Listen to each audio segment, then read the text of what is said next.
Hello, this is DrPaulCottrell, and I'm going to be doing this live stream. This is December 2nd. This is also being recorded, so please make sure that you subscribe to all my channels. I have 4 channels on YouTube, Brighteon, Bitchute, and Rumble. I also have a live stream on my website. You can see this live stream on the larger channel and on my smaller YouTube channel. On the smaller YouTube channel, you'll be able to see the dashboard of the market. The market's going to be opening up in about 8 minutes or so in New York. This is all live feed on the dashboard, so you can take a look at what's going on in real time on the S&P 500, the VIX, the Euro USD currency, and oil. I also have on the ticker. You can take a look at some of the ETFs that I'm watching. But I'll go over what's going on in the market throughout the broadcast. So you can watch the live stream on the big channel, on the second to largest channel on my YouTube. You can also watch it on live stream. I have to set up the website for the live stream right now. But I'll be playing a video while I'm doing that. But that's how you can watch my work live. This is supposed to be interactive. I'm going to be setting up the X spaces so you can participate. You can do a call-in. That's the whole purpose of the X spaces. Again, we're going to be covering the news, and this is supposed to be interactive. So please participate in the chat and also in X spaces to do a call-in. I do appreciate people calling in to give me their opinion about what's going on in their area or the particular topic that we're covering. But the idea is this is interactive. All right, we have to be a little bit careful on what we say on certain topics because I do get censored on YouTube. I have a couple strikes on one of my channels, and we have to be careful of that. But we're just going to be going the way we can. So let's begin with just dropping into Bloomberg. Right now, the futures market. Right now, the futures market is at 6,052. It'll probably go down a little bit during the open for the S&P 500. The Euro USD is trading at 1.049, so roughly about the same as last week. VIX is still low. It's at 1394 before opening. And oil is trading at 68.85. So everything looks pretty positive for the market right now. So let's just drop into Bloomberg, take a look at that, and I'll set up the live stream on the website. Into this is if you think about the offices, a lot of organizations had moved to more collaborative spaces, more of a hoteling model versus actual personalized offices that you go to every day. And that is playing into this. How do you get to the social aspect? How do you get engagement with the organization? So I think, one of the things as employers grapple with where they want to ultimately land on hybrid and how many days in the office, those kinds of things, it really is looking at what are some of the things you're going to do with your work site itself, your design of your space, how's that going to be utilized, what kind of amenities will you have, what does the footprint look like, and really maximize the investment that you're making and really driving some of those cultural aspects to drive engagement, which ultimately, hopefully will allow your folks to, not be doing this quiet quitting, if you will, because we've still got, again, 40% of folks that are actually saying they will move to another employee or quit in the next 12 months. Yep. All right, Kim, fascinating stuff. Kim Biller, Global People Consulting Leader at EY Parthenon. I find it interesting that we're almost 5 years since the beginning of the pandemic, yet corporate America hasn't really. It doesn't feel like corporate America is found a new normal. No, they haven't coalesced around something in particular, and I wonder if that just varies by geography as well, certainly by sector. But yeah, I mean, 3 of my kids in the workforce, their age range 25 to 28. They can't even conceive of a world where it's 5 days. They can't even conceive of it because they kind of came into the workforce just as this thing was kicking off, and so it's just interesting. It's a different mindset for a lot of folks. So again, one of the things still trying to figure out here. We'll have more coming up. This is Bloomberg. Good morning.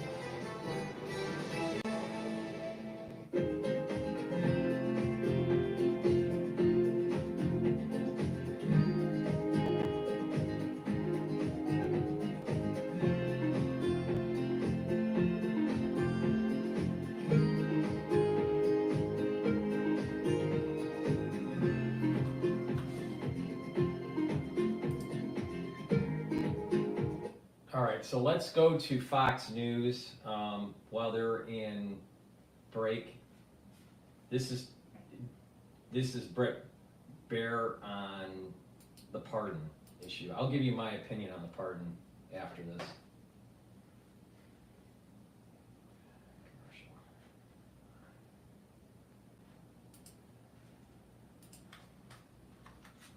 Us now on the phone. Brett, what is your reaction? Probably no surprise or shock, but nonetheless, what do you think?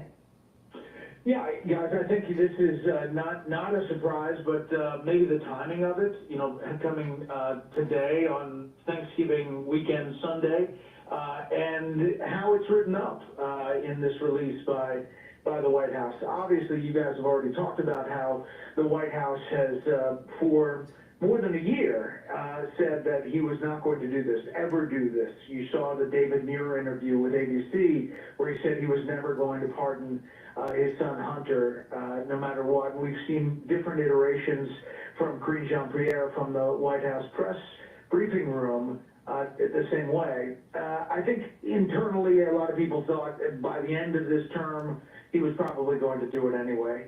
And so in that sense, it's not a surprise. I think, to your point, the timing of it is, you know, it's going to be a lot of reaction on Capitol Hill. You're already seeing Congressman Comer and others say that it was a lie that President Biden said he wouldn't pardon him, and expect the focus from Republicans to be on this as they get ready for their own battles with nominations that President-elect Trump has put forward. So, Brett, as we're getting ready to start watching some of these confirmation hearings in the Senate, what does this amp up the partisanship, or does it temper it down, or does it have no impact whatsoever on what's already going to be pretty contentious hearings coming up? No, I think it's going to amp it up, and I think that, you know, Republicans will use this as ammo against Democrats who are going after various nominees, and I think that, you know, there'll be a lot of pointing back to all that President Biden has said, that he wasn't going to do this, and here he is.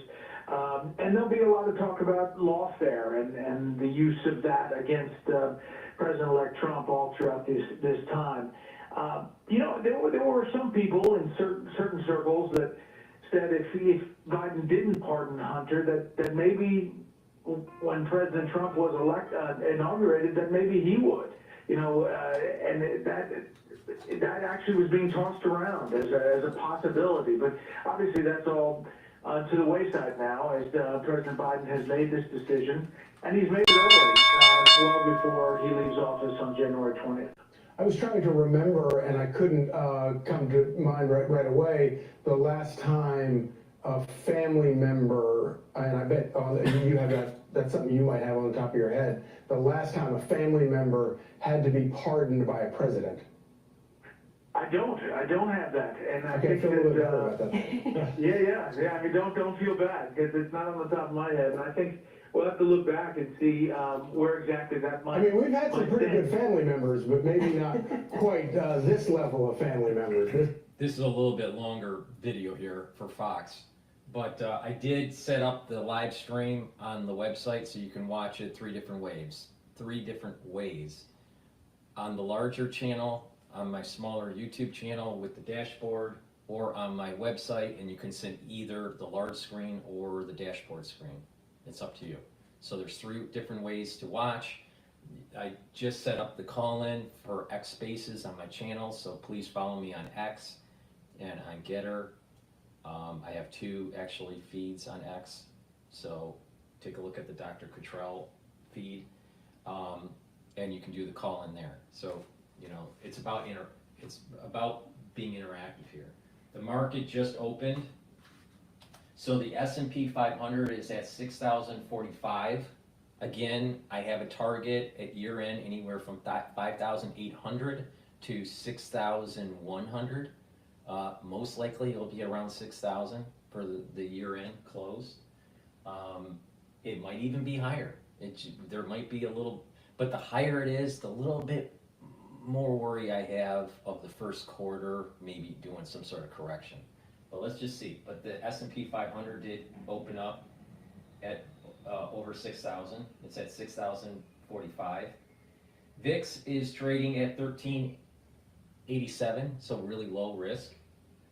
And we have euro trading at 1.049, and oil is trading at 68.91 a barrel for WTI. So it's pretty good. Now, we'll see how it emerges throughout the day. But Hunter Biden's,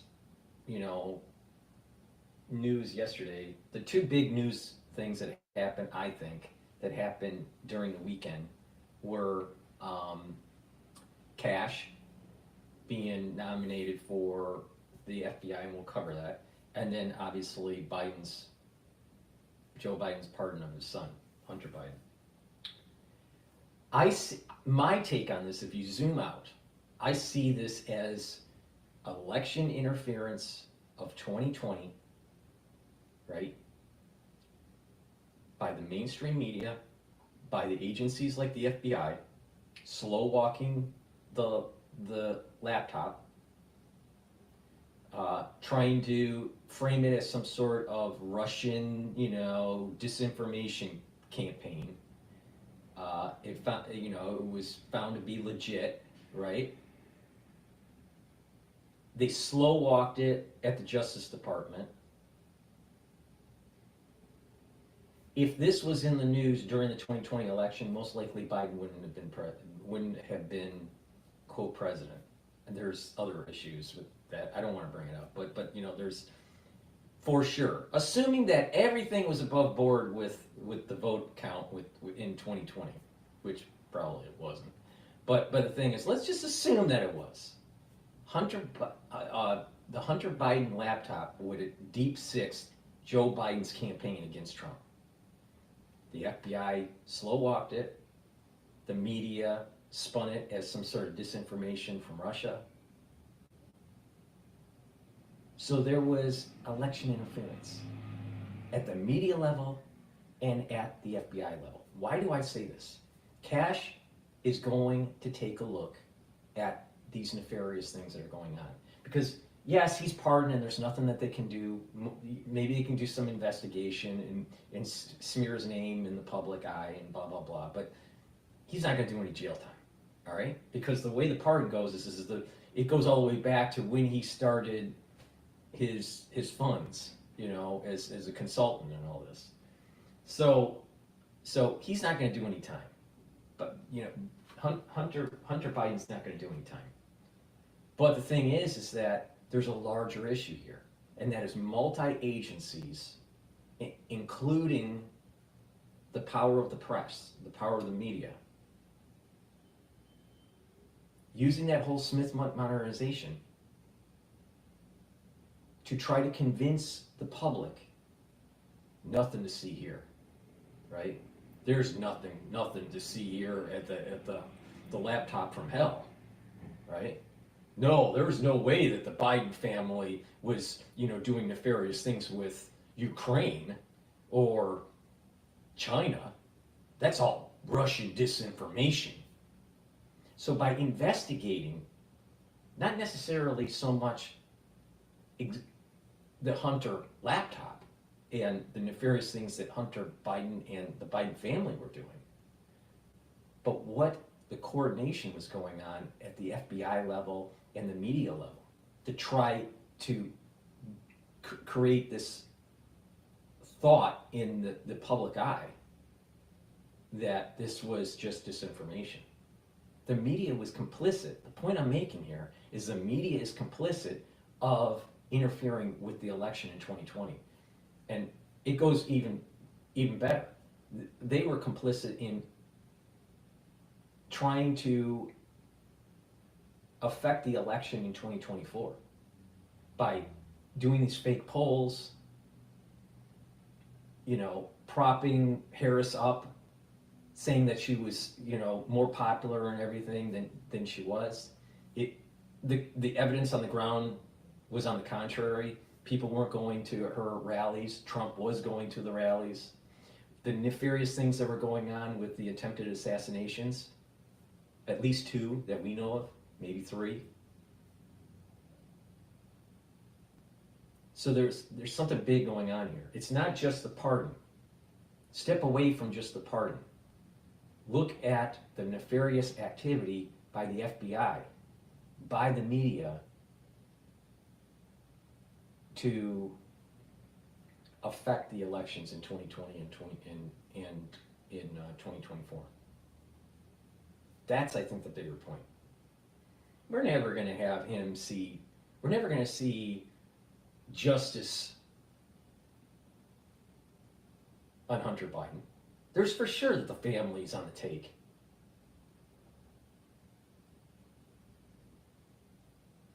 But we can investigate through Kash and the ones that and the one that's going to run the DOJ, Bondi. So Bondi and Kash together can really look at what was going on at the DOJ with election interference in 2020 and in 2024. What was going on with the smear campaign saying that everything was a Russian, some sort of Russian misinformation or some sort of collusion going on? Why did they slow walk stuff that was related to Hillary Clinton and Joe Biden? What about the nefarious things that were going on with the Obama administration when he said start investigating Trump's campaign? This is back in 2016. When you look at that, not so much the pardon, you look at the coordination that was going on during Obama's administration. What was going on with trying to sweep it under the rug with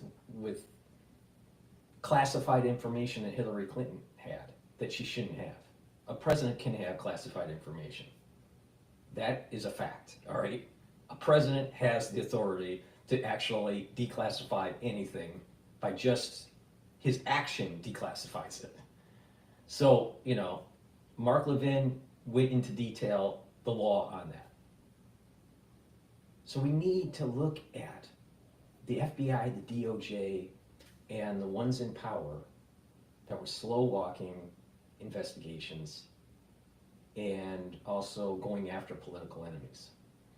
So in the Trump administration, second term, I hope that Bondi at the DOJ and Kash at the FBI really investigate what was really going on, going all the way back to the Obama administration. I don't know if it was the first term of the Obama administration, but it sure as hell was the second term. And there were nefarious things going on, and they were trying to hide. And this is the reason why power players at the Democratic Party are worried. They're worried because they know they broke the law.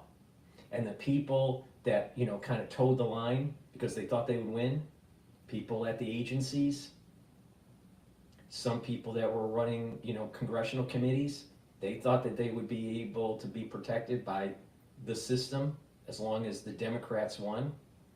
No, they broke the law. They need to be investigated. They tried to overthrow multiple times the election process. And they did it different ways. But they sure as hell tried to, say that the Hunter laptop was fake in the mainstream media. Meanwhile, it was real. The FBI slow-walked it. The DOJ slow-walked the investigation. They sped through, anything dealing with any connection to Trump with any of his advisors. They'll fast-walk that. But they'll slow-walk someone that was on the take. Hunter Biden was on the take. He sold his country down the river for millions of dollars. And now he gets away scot-free. I think that's wrong. But the thing is that we need to look at the system that allowed this to happen. And I think that many of the people that Trump is putting into powerful agency positions or department positions we'll get to the bottom of this. We're going to find out that our country killed our president, JFK. We're going to find that out definitively. We're going to find out that there were nefarious actors within our government that most likely orchestrated the assassination attempts on Trump. We're going to find out the nefarious activities of the FBI and the DOJ going after political opponents while they're doing their election. And if the media does, why is the media talking heads and the ones that are at these departments like the FBI and the DOJ, why are they all worried? If they didn't break the law, they don't have to worry. Because they did break the law. And they know it. Now the question is do we have the political willpower to show a light on it, show the American public what our government did to its people and to its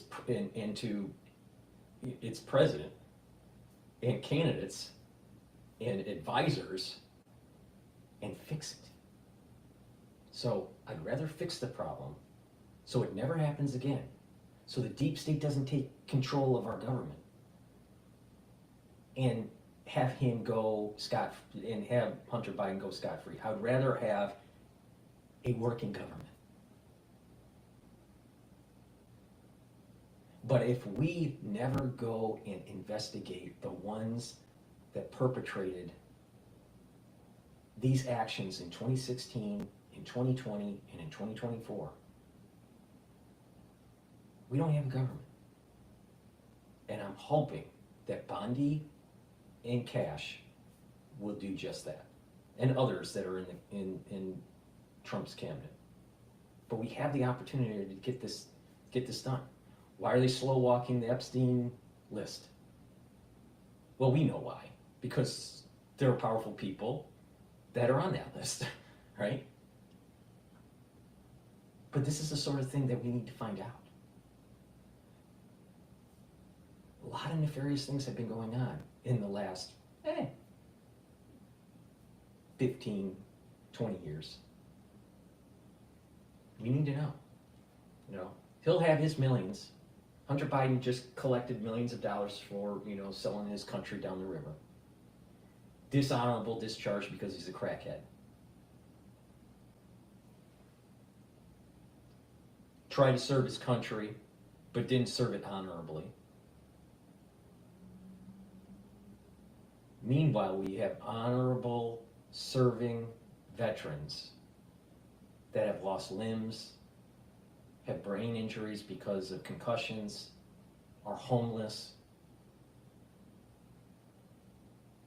Why? We can't support our veterans that have honorable service to country and they're homeless, but yet Hunter Biden, the crackhead, dishonorable service to country, sold his country down the river to the CCP and the Ukrainians. I think that's a problem. I think that's a big problem. And it needs to be investigated. We need to treat our vets right. Not reward dishonorable service to country. It's crazy what is going on with this guy. But it's bigger than Biden. It's bigger than Hunter Biden and the laptop. It's a symptom of the Hunter laptop and Hunter Biden pay to play is a symptom of a major disease. And that disease is the deep state eroding our constitutional freedoms and eroding the balance of power. It needs to be investigated. Powerful personalities need to be put into position at the DOJ, at the FBI, at the DNI, at the Defense Department to fix it. And of course, the deep state is going to say, we don't like these people because they weren't inculcated to our culture, and therefore, they may be compromised by Russia. The moment you hear something like they might, they're compromised by Russia, or they have an affinity to Putin, and it's on CNN, you got to think the opposite. You got to just think the opposite. They're scared of this person because they're going to actually lift up the rug and realize there's a lot of junk underneath the rug that was swept under the rug because of the deep state trying to hide stuff. So they're trying to demonize Tulsi, saying that she's some sort of Russian agent or something, that's BS, total BS. Now, obviously, what we went through in 2016 and in 2020, I think they, cried wolf too often in the mainstream media. But there's some stupid people out there still, right?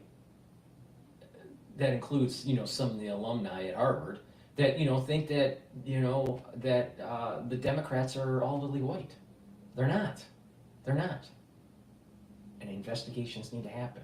And you need to prosecute these people if they broke the law.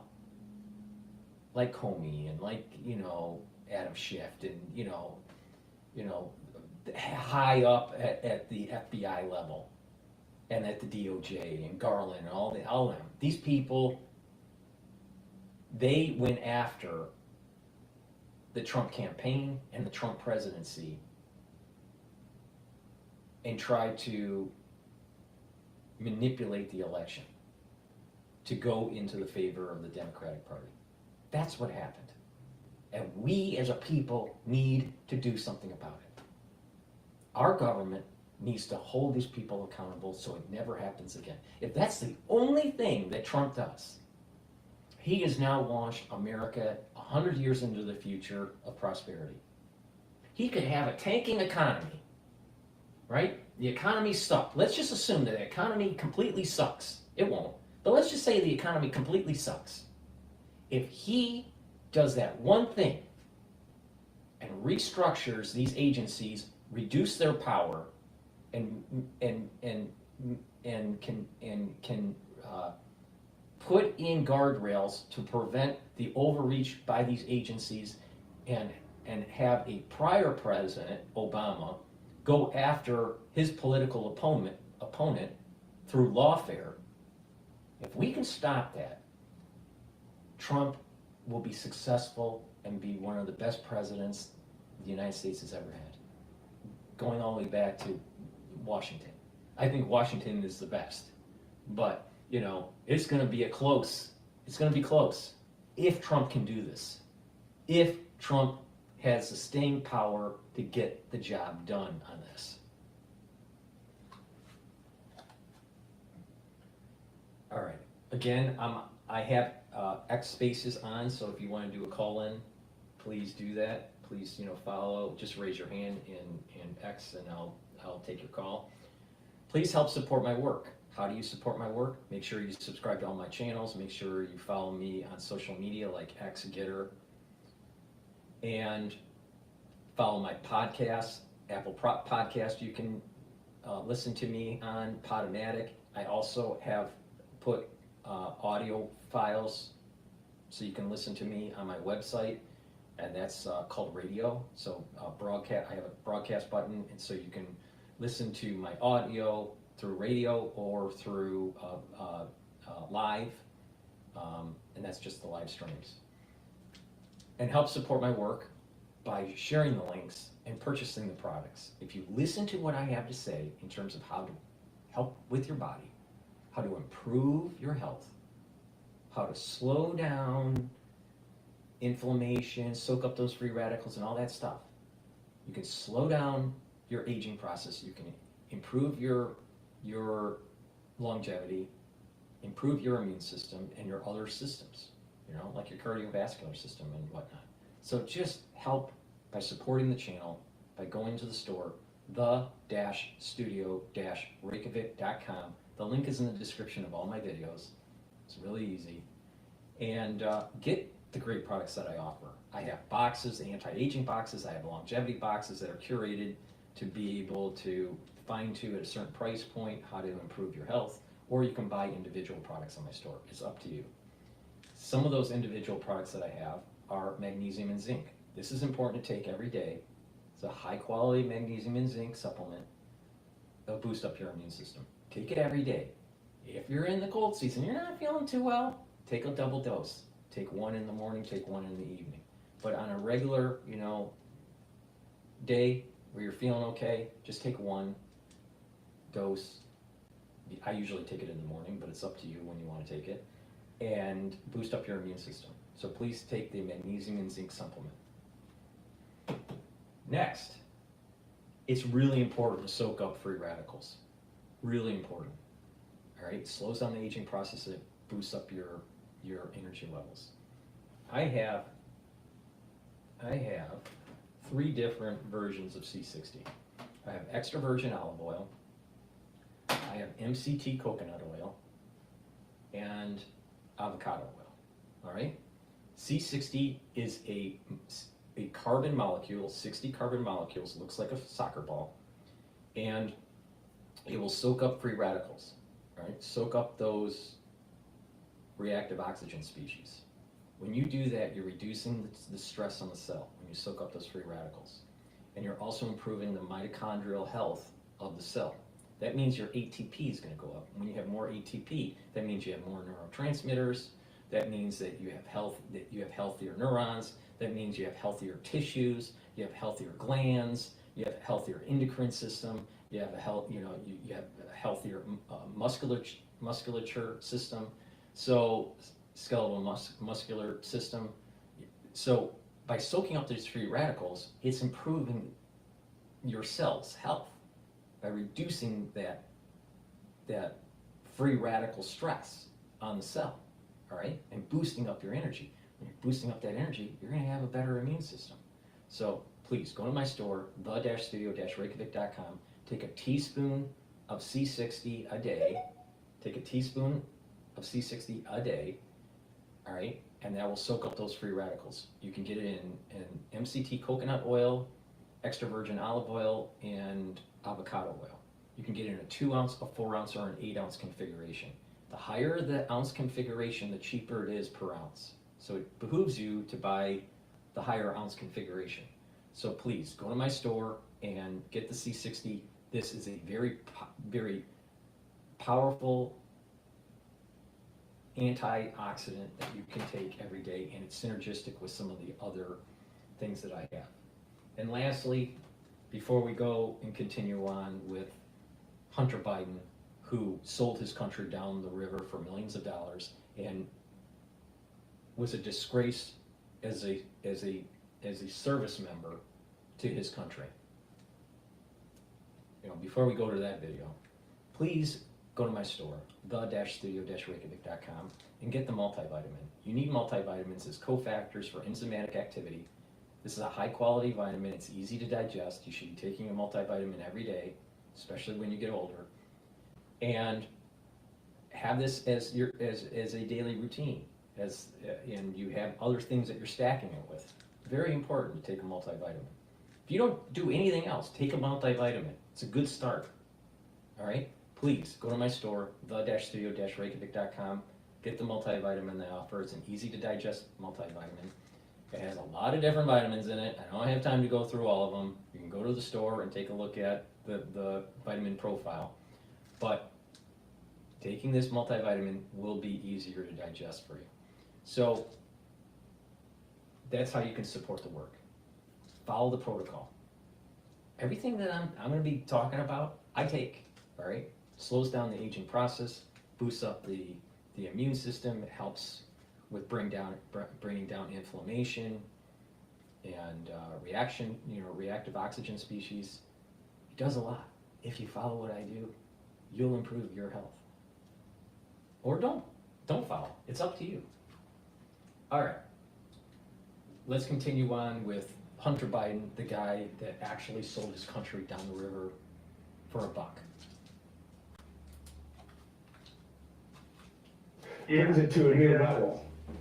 That's right. And listen, think about how much coverage we've had on the Hunter Biden saga and all elements of it. Not just the gun charge, which he goes into, President Biden, in this release pretty specifically about all of that, but then, doesn't talk a lot about the taxes, which also are covered in this 10-year going back to, how far this goes back as far as a pardon goes.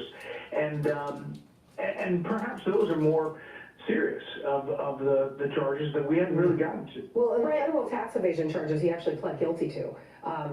The question is whether he would have really served time. That's what something the president is saying would not be likely. But nonetheless, I mean, the federal tax evasion charges is a serious thing. So he gets away with all of it. And there's going to be no recourse. My question is, will there ever be answers to the many questions as to the president's knowledge of Hunter Biden's dealings, both internationally, the federal tax charges, all of it? How much did the president know? Will we ever know? Listen, we've gone down this road and obviously confronted President Biden. Peter Ducey did it numerous times. If an investigation shows that, definitively that Joe Biden received cash payments while he was vice president, or even, after being vice president, that seems like it would be open for, prosecution of Biden. Because it sounds like that he took those payments in an unofficial capacity. And based on what the Supreme Court said, you do something that seems to be illegal, and you're doing something illegal that is a non-official capacity, then you can be charged. Now, they were more focused on presidents, but was was Joe Biden getting payments while he was president? I don't know. Seemed like he was getting payments when he was vice president and after he was vice president. Maybe that, is the way to handle this situation. But he got away with something that most people would not get away with. And he sold his country down the river. That's the thing that bothers me the most. Dishonorable service and selling your country for $1. That fucked up. That's fucked up. About whether he was on the speakerphone, whether he knew about the businesses, and there was always this denial, but much of what we saw that came out from that laptop, which obviously was confirmed to be accurate, it suggested much more knowledge than he ever let on. I don't think that Republicans are going to spend a lot of time in committees after the inauguration going backwards to Biden. I could be wrong, but I think that they've got a lot of big things to do on the Trump agenda. Right, Lisa Booth here. I was going to ask a question a little bit further about that with the pardon being outside of the scope of just the tax charges and the gun charges specifically. Does this insulate Joe Biden from potentially some of those roads leading to him? I mean, we know that IRS agents, whistleblowers have stepped forward saying that they were previously thwarted from following those roads that could potentially get to Joe Biden. So does this sort of broad pardon insulate and protect Joe Biden? Maybe. That's a great point. And, I think we'll have to look at that. I agree, it's pretty sweeping. If you look at the entire pardon itself and how it's written. This is a unique thing in that it is the son of a president, but it is something that Republicans have been looking at for many months. Absolutely. President Biden, obviously, as you just brought up, had said that he was never going to pardon his son. Now he's being called out as a liar. He actually did say that he would respect the jury's outcome no matter what it is, and that he said that he would not pardon Hunter. That's back in June. Let's listen to that. As we sit here This is the premium Garmin Duffel 45-liter by Half Day. It's a transforming 2-in-1 travel duffel bag for long weekends, weddings, and business trips. ISM manufacturing index rises 48.4. Estimate was 47.5. So the manufacturing index is slightly higher than expectations. As we sit here in Normandy, your son Hunter is on trial, and I know that you cannot speak about an ongoing federal prosecution. I mean, think about this. Think about what I said like maybe 3 minutes ago about honor to country, about not selling, not selling your country down the river for a buck, making sure that when you're in service that you serve honorably. He's on the beaches of Normandy, where thousands of Americans died during D-Day, in World War II, to push back the Nazis. All right, and he's desecrating on the beach, lying to the fourth branch of government, the press. Meanwhile, his son served his country dishonorably and sold his country down the river. And then Daddy Warbucks gets a little bit of money on the side, 10% for the big guy. Those people that died at Normandy, they didn't die for this fucking bullshit. This is the problem that I have with these people that are in power. They shit all over the country. They don't care about you and I. They don't. As long as they can get their 10 million, 30 million, 100 million, their golden parachute, they don't care. They don't care. And so now we have a country that is falling apart. Disgusting. Ask you, will you accept the jury's outcome, their verdict, no matter what it is? Yes. Yeah, And have you ruled out a pardon for your son? Yes. I mean, did he have any choice to answer any differently there, Brett? I mean, honestly. In the middle of an election, No. at that point he's still running. I think probably that's how he was going to answer it. Oh, so if you're running for president, you can say whatever you want so you can get votes. And then once you get your votes in and you win the office, you can do whatever you want.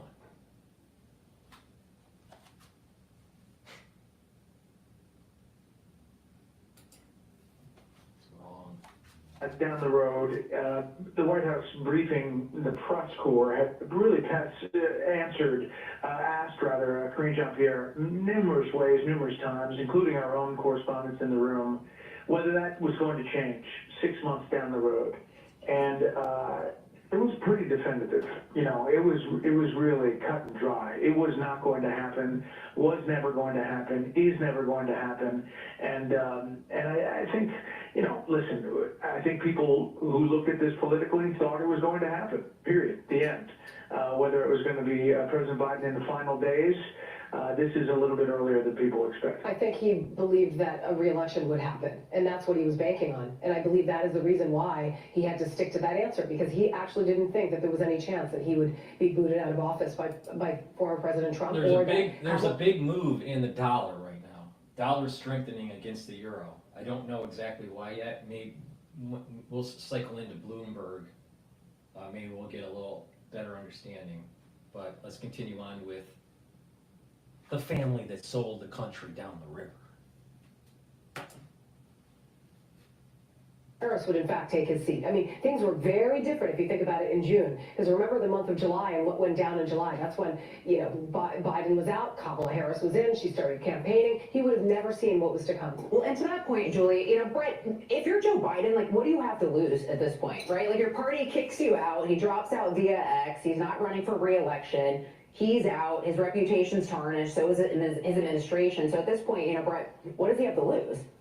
No, and there's not a lot of political downside for this move for Democrats. Again, I think on Capitol Hill, people expected this. And so it's kind of baked in the cake as far as the politics. We'll hear about the sound and fury for a couple of days, I think, in reaction.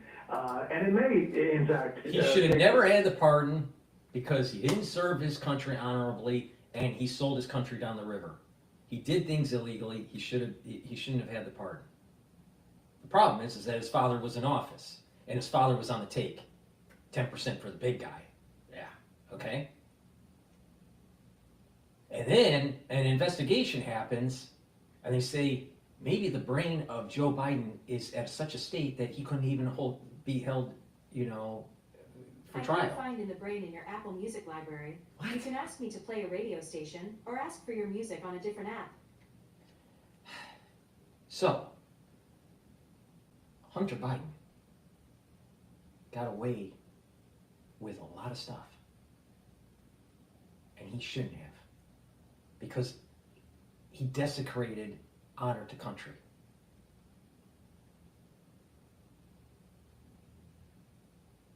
And so, the people behind the scenes go, well, this was part of the calculus. Of course he was going to do this. Yeah, I mean, it seemed the logical move if you want to just look at game theory and not care about country, not care about ethics, all right? It seemed to be the logical move. But the thing is here, it's a bigger picture, bigger story. The mainstream media tried to hide it, to overthrow the election for the Democratic Party. They were spinning it, this whole story, back in 2020 in such a way where it was all fake, Russian disinformation, blah, blah, blah. They affected the election in 2020, assuming that all the counts are correct. Let's just assume that. Probably not, but let's just assume that all the counts in 2020 were right. They affected the election by slow walking this. The DOJ affected the election by slow walking it. The FBI affected the election by not investigating promptly.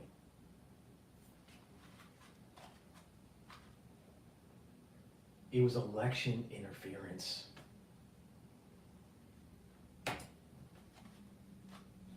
The oxygen out of the room for some of the focus on some of the president-elect's nominees. But get ready, because once we get to January 6th and that process starts, it'll be full court press when it comes to politics. So, Brett, I knew that there was a bell ringing in the back of my mind. It was Bill Clinton, in fact, who pardoned his half-brother Roger on cocaine charges.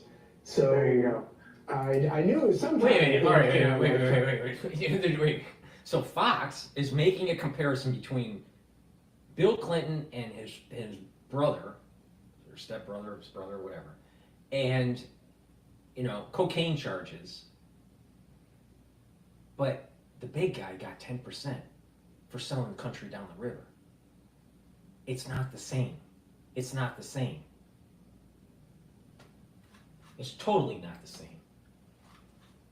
You had the election interference that was going on all the way back in the Barack Obama second term for 2016. You have the slow walk of the laptop. These are election interference issues. Didn't have election interference issues with Clinton Bill Clinton that we know of. There was election interference obviously with Hillary, right? It's totally different. It's the focus. Media is just going to focus, he got the pardon. What about the election interference? What about the big guy getting money, selling the country down the river? That's the big story. The election interference by the DOJ, the FBI, and the mainstream media. I couldn't remember which one. Did we ever find out who brought cocaine to the White House? Maybe now we can uncover that one. Yeah, But I wonder if this frees up Hunter to now, go into the pardon business. This is what Roger Clinton was doing, running around lobbying for pardons and collecting cash in the process.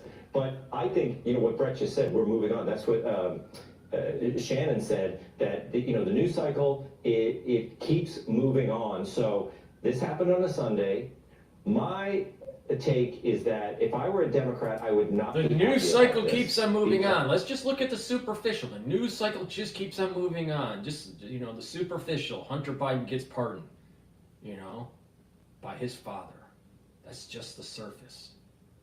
Let's go a little bit deeper, guys. You should be journalists. the government was doing election interference by a lot of different ways. And slow walking this story of the laptop and the payments,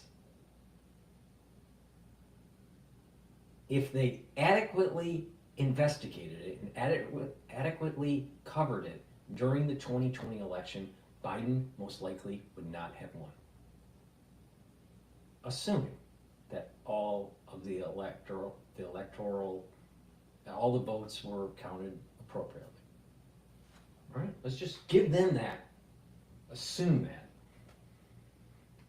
Of course it wasn't, but let's just assume it. The mainstream media, CNN, MSNBC, Bloomberg, swayed the election in such a way because of pushing a story that this was just Russian disinformation, get Biden into the White House, further investigation takes place, and it seems as though the big guy got some money.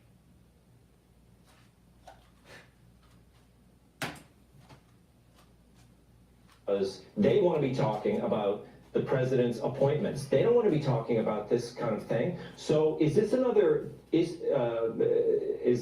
example of Joe Biden not playing ball with the Democrats? During the campaign, he seemed to be kind of going off on his own, and people said, you know what? It's maybe because they took him out. He wasn't happy with Nancy Pelosi. He wasn't happy with Kamala and the other Democrats. So was this Joe Biden going rogue? Do you think he talked to Democrats about this? Or Brett, is this a surprise to people like Nancy Pelosi? No.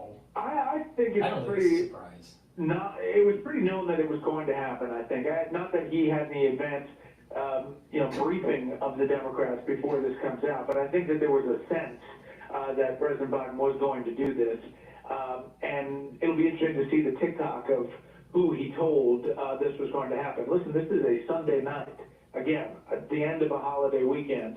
And, this comes up ahead of probably a busy news week as we get ready to full court press towards January. Right, what do you think the next White House press secretary briefing is going to look like? I would assume that Karine Jean-Pierre has some explaining to do. Literally, Yeah, the Biden administration with the withdrawal out of Afghanistan, total debacle. This push for a war in Ukraine, spending billions of dollars that we don't have. The Biden administration has lied to the American public almost every single day of his administration. Almost.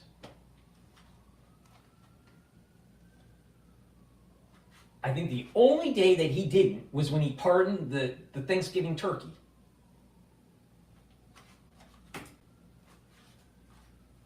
There'll be some tough questions, and there'll be a lot of quoting back to what they've asked her before. And she'll have to say this was the president's decision. And I bet we will go back to that briefing book many times about how to read that the right way. I assume as much. It is kind of interesting though, that, talking about what you're saying, Tom, where it is off script for them. They want to be talking about how outrageous these nominees are, and what does Joe Biden do? But he steps in and he says, oh yeah, not only am I going to change the subject away from how outrageous some of these nominees are, but I agree with Donald Trump that the DOJ has been weaponized. No shit. Yeah. And by the way, I've been bombarded, Charlie, since our conversation with all of these experts about President Clinton issuing this pardon for his half-brother, Roger Clinton. There's no comparison between Biden and the pay-to-play stuff. Bitcoin is down for the ETF. Again, on the dashboard, you can see BITO, which is the long ETF, and BITI is the short ETF for Bitcoin. The BITI is going up, so that means that Bitcoin is going down. So, again, I'm just covering that particular movement. I think that Bitcoin is going to be volatile. What is interesting is that the BITI, the shorting of Bitcoin, is correlated to the strengthening of the dollar. All right, the strengthening of the dollar is shown in the Euro USD trade, and you can see now that is trading at 1.046. When we opened the show, it was 1.49. So dollar is strengthening, and as the dollar is strengthening, oil is trading lower at 68.20. It probably is due to the manufacturing index coming up higher than expected, but I haven't seen anything besides that that could have driven the dollar stronger. So let's continue. Again, I'm on X Spaces too, so please go to X Spaces, follow me on X. The link is in the description of this video, and you can do a call in if you want to chime in and tell me how you think, Hunter Biden, should spend the rest of his life. Served a year in prison for pleading guilty to cocaine distribution charges. So thank God you went back to this. That's fact. Yeah, I have too. I just didn't my phone want was blowing up. I didn't want to give any of them the satisfaction of realizing that they actually did remind me. Although, you know what's so fitting? Joe Biden leaving office with another massive whopper. Right? Like, it's just so fitting for Joe Biden, someone who's told every lie under the sun throughout his entire political career, going out with this massive lie, having previously said, I'm not going to pardon Hunter Biden. The whole family, that is exactly and he's what on the doing. take. It's ridiculous. I don't think anybody, go ahead, Brett. The what were you saying? Clinton pardon was one of 140 that Clinton issued on his last day in office, and the only presidential family pardon up until this point today for Hunter Biden. So if it's 140, we could have a lot of pardons yet to come. Well, it's a missed opportunity because you could issue 140 if you were Joe Biden, and we wouldn't be talking about 139 of them. Now we're going to be scrutinizing all of his pardons going forward. My take would be do it on the way out the door. Hunter Biden's going to be the only news, and then anybody else is going to go under the radar. Am I right? Yeah, no, that's absolutely true. But Brett, what you mentioned earlier is that, this incoming administration has a lot of work that they want to get done, and they're not going to really bother with Biden and his dealings and getting answers from President Biden, which is an interesting point considering when the Biden administration took over, they basically spent the last 4 years hammering Trump, trying to bring him up on criminal charges, invading his home in Mar-a-Lago. I mean, they did not give up. They did not let up. You're saying the Republicans are going to take the higher road and they're going to actually focus on getting things done. Yeah, I think that there's a lot of the Trump agenda that they want to push forward, and there's a lot of moving parts to try to do that. I mean, first and foremost is getting all the people he wants into their positions. I'm not saying that there's not going to be any retrospective look back, especially when it comes to the FBI and the DOJ in particular, and maybe looking into who knew what when about how all of that went down. But as far as relitigating Hunter Biden and the ties to President Biden, I'm not sure they're going to spend that much time going down that road. Do you think this influences the Senate confirmation hearings whatsoever when it comes to Kash Patel? Just out of curiosity. I think it strengthens. That's a great question. I think it strengthens. I think in recent days there have been more supporters of Kash Patel who have come out, and our own Trey Gowdy has spoken highly of Kash Patel, and others have come out and said that they think he can be a change agent. So I would expect the thing to turn on some of the media stories that you've seen of the people that are supporting him. So does this affect that? I don't know. It does take some of the oxygen for a couple of days where this will be the focus. But see, can you put me down? I don't know if I want to take... Last chance to save up to 40% off site-wide. Shop the Cyber Week sale at monos.com on until December 5th. But see, can you put me down? I don't know if I want to take the higher road on this, because because this all speaks to the weaponization of government, which gets to why Kash Patel was nominated in the first place for the FBI with the Department of Justice, with accusations that Merrick Garland inserted himself in the process to protect Hunter Biden. Right? That is so true. There was election interference by the departments, especially the DOJ and the FBI and the mainstream media, because they were slow walking this story and slow walking the investigation.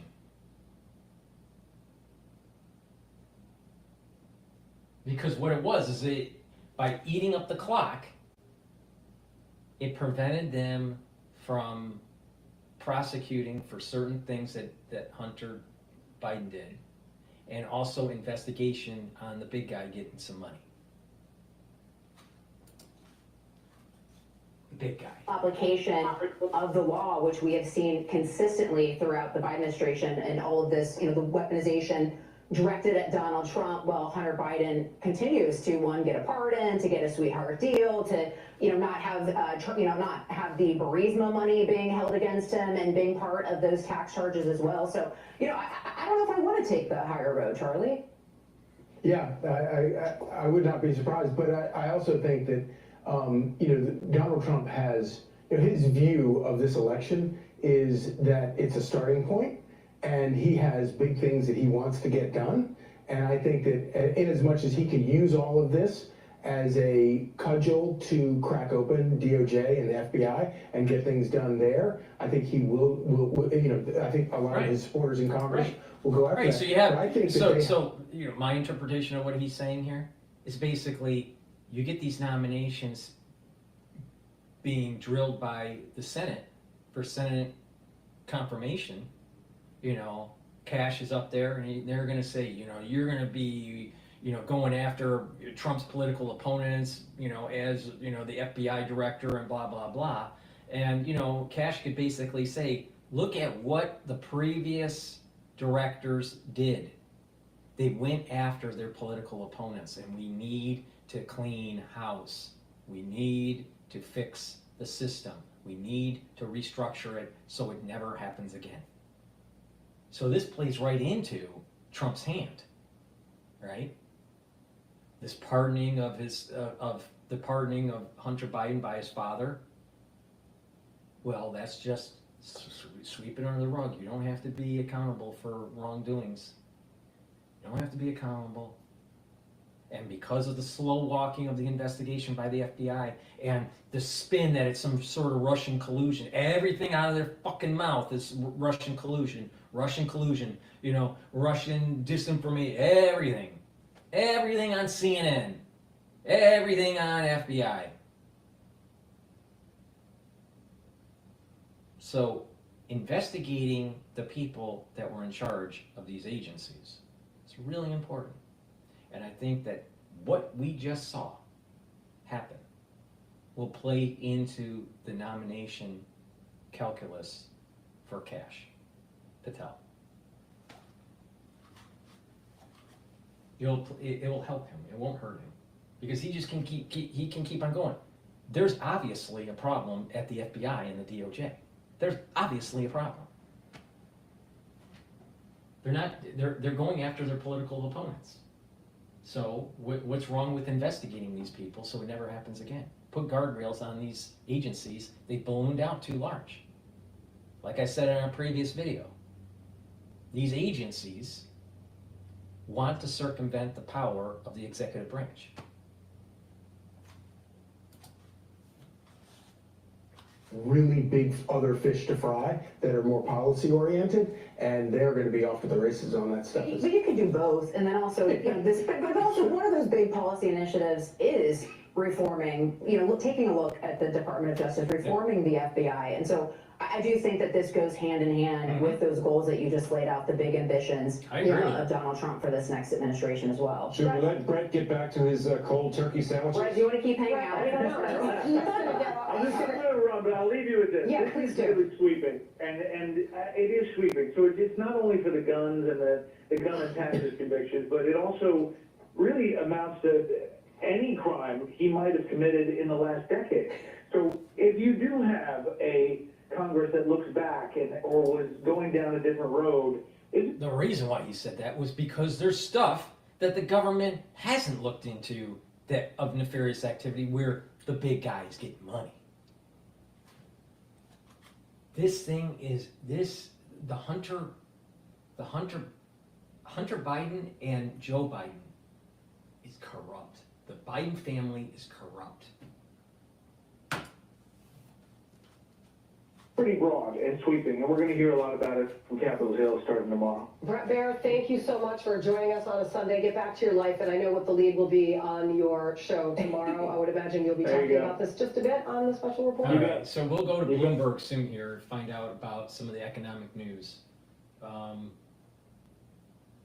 Equities is still trading at 6,047. Please go to my store, the-studio-reykjavik.com, and help support my work and your health. A great way to help support my work is get the structural nano silver soaps. Very high quality. I have them in 4 different varieties. I have it in lemongrass, peppermint, charcoal tea tree, and oatmeal spice. So go to my store, get a couple bars for your household. Very high quality soaps made from structural nano silver. In addition, because of the cold season that we're in the United States, and I think that cases are going to increase in December and January, be prepared. Get a couple bags of the structural nano silver drops that I have. I have blueberry in stock, 100 count. There's 100 drops in each bag. Cherry, and also honey and lemon.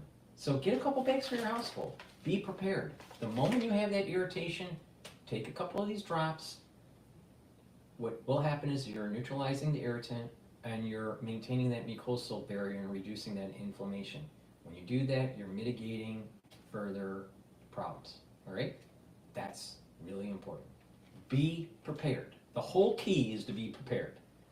Get a couple bags for your household, put it in your medicine cabinet, and when you need them, you have them.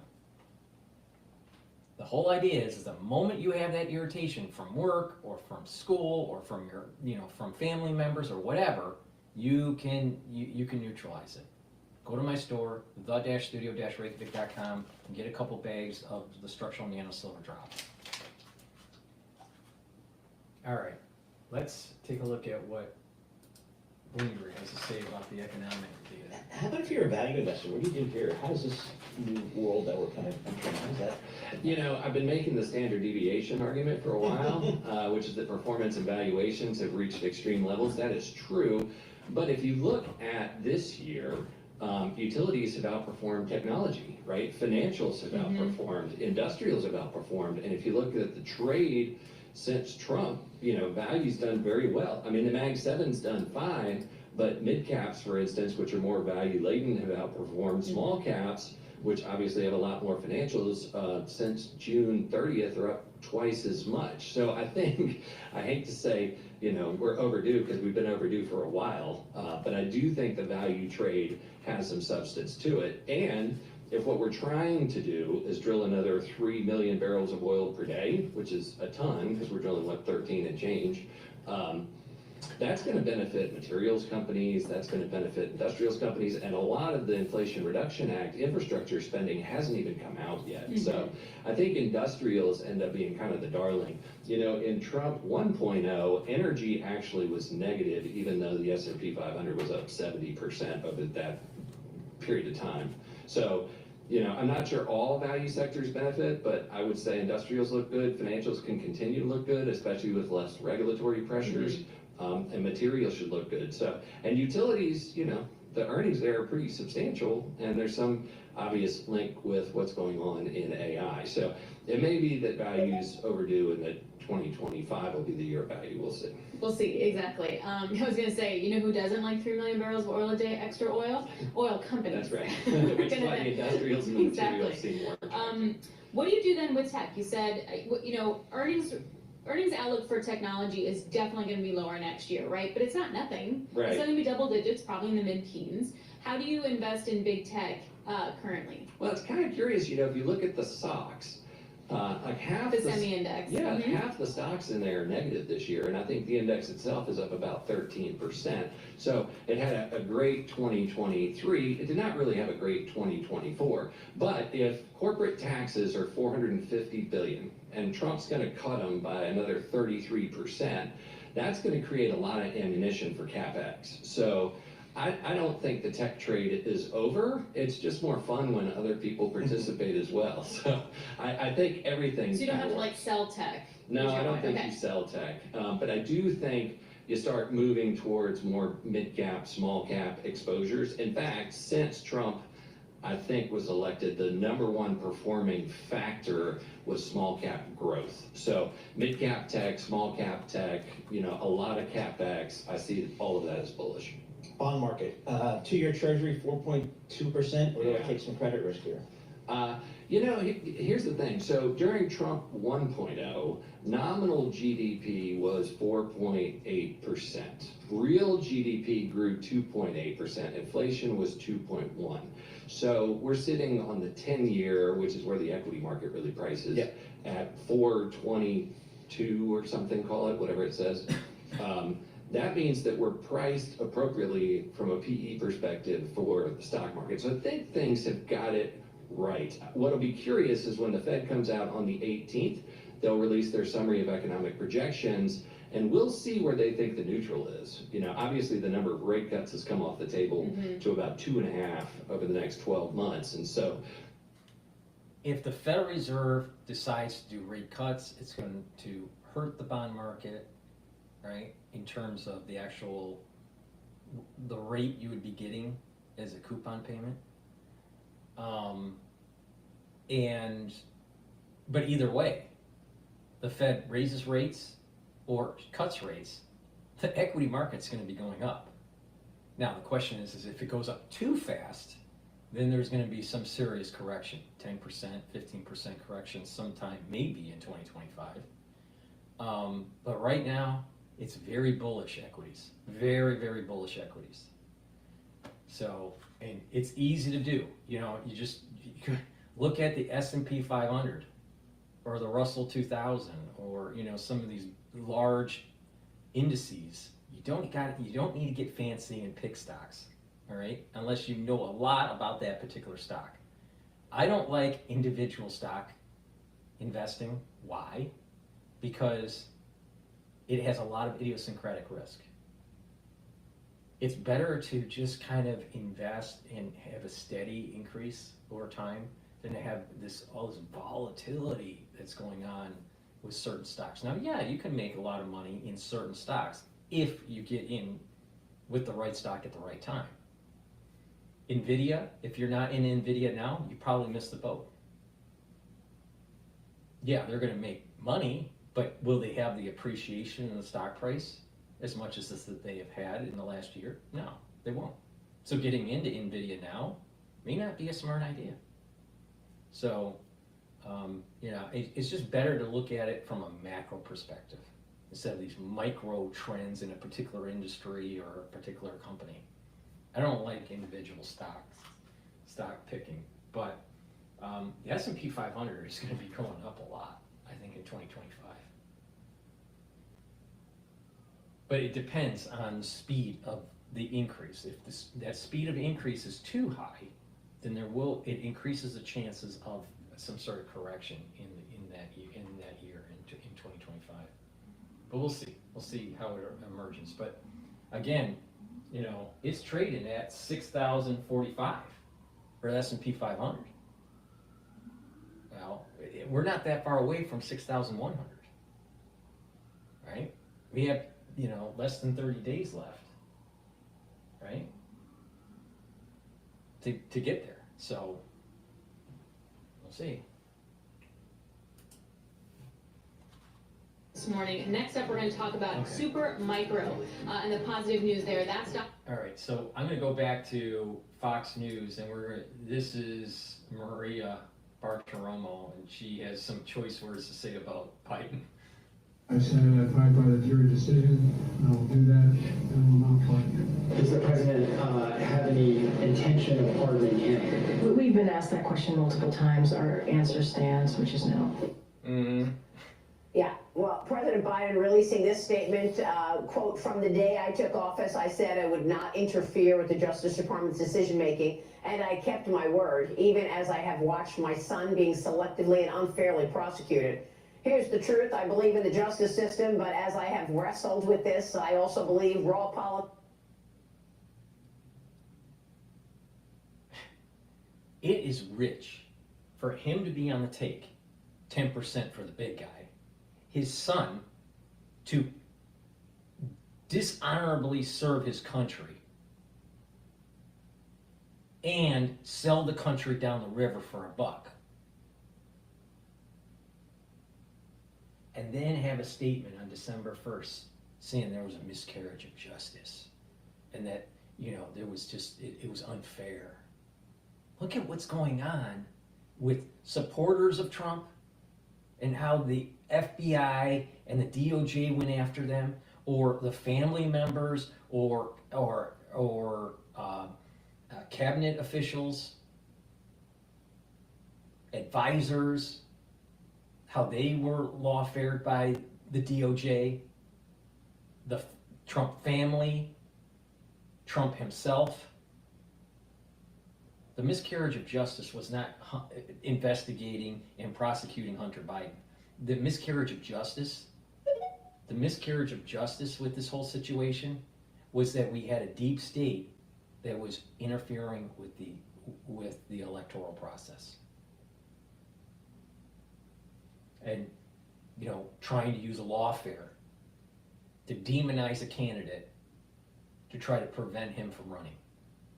And it was, all you had to do was just watch in this slow-moving train crash, and you could see for sure that we had a DOJ that was weaponized against Trump supporters, Trump's family, and and President Trump.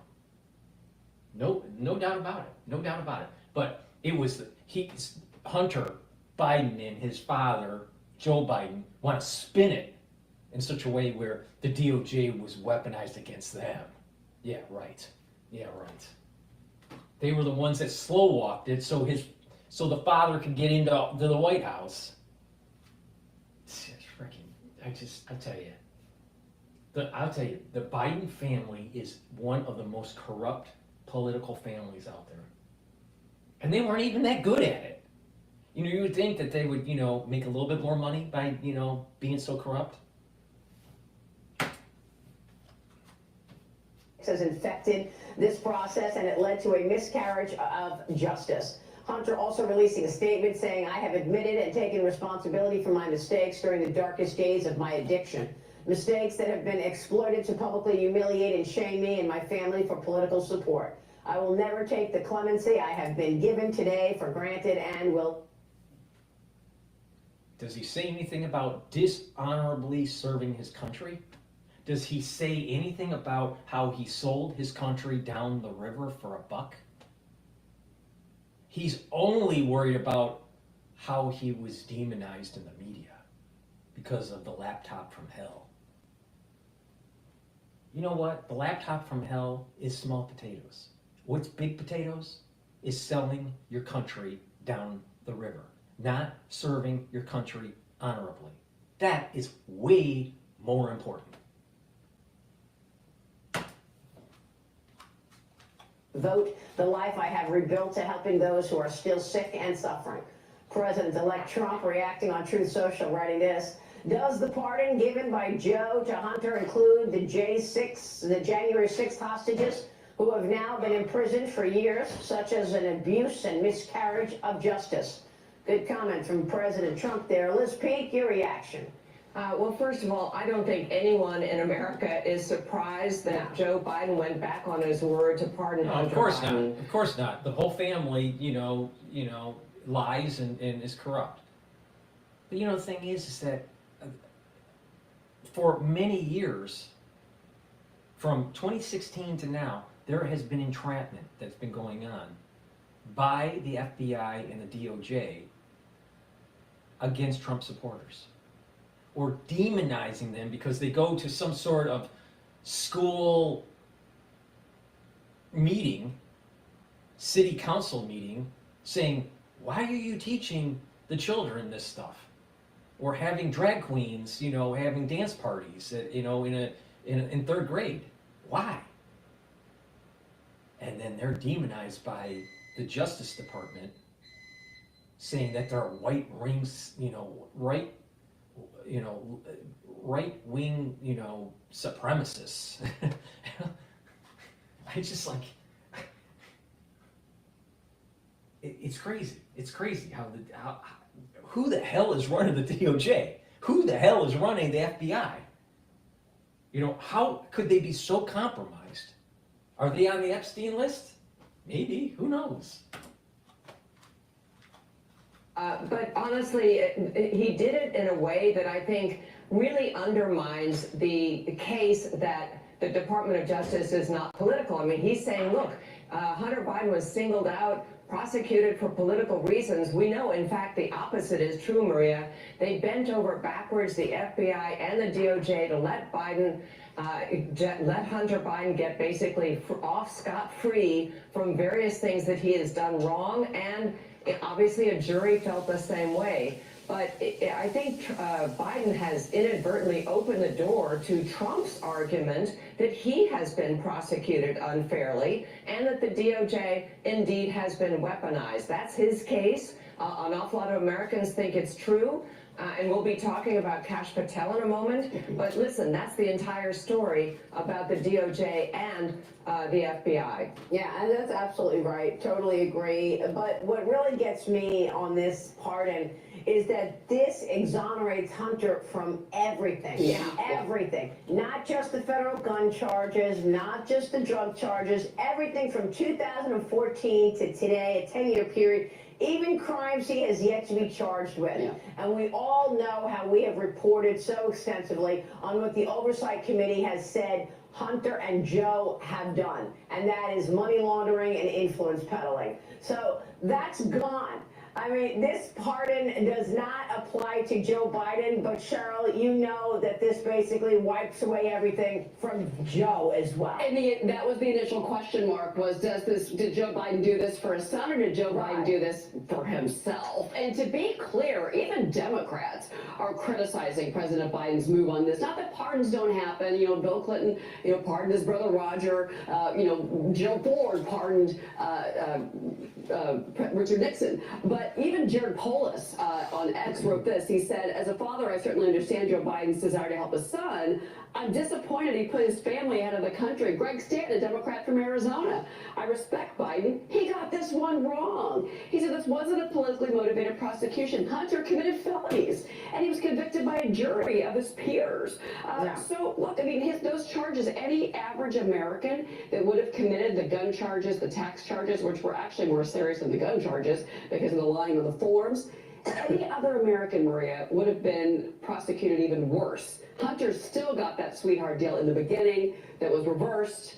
He finally goes in front of a jury, convicted, and Joe Biden says, nope, not happening. Well, I think Liz makes the right point, because this puts an underlining under what Trump has been saying for so long, that this government is so weaponized. I mean, for God's sakes, Donald Trump was indicted 89 times. This is so much BS, it's unbelievable. This is all politically motivated. Trump officially nominated Kash Patel for the director of FBI to replace Director Christopher Wray. And this is important because he has said for so many years he wants to clean up this weaponization.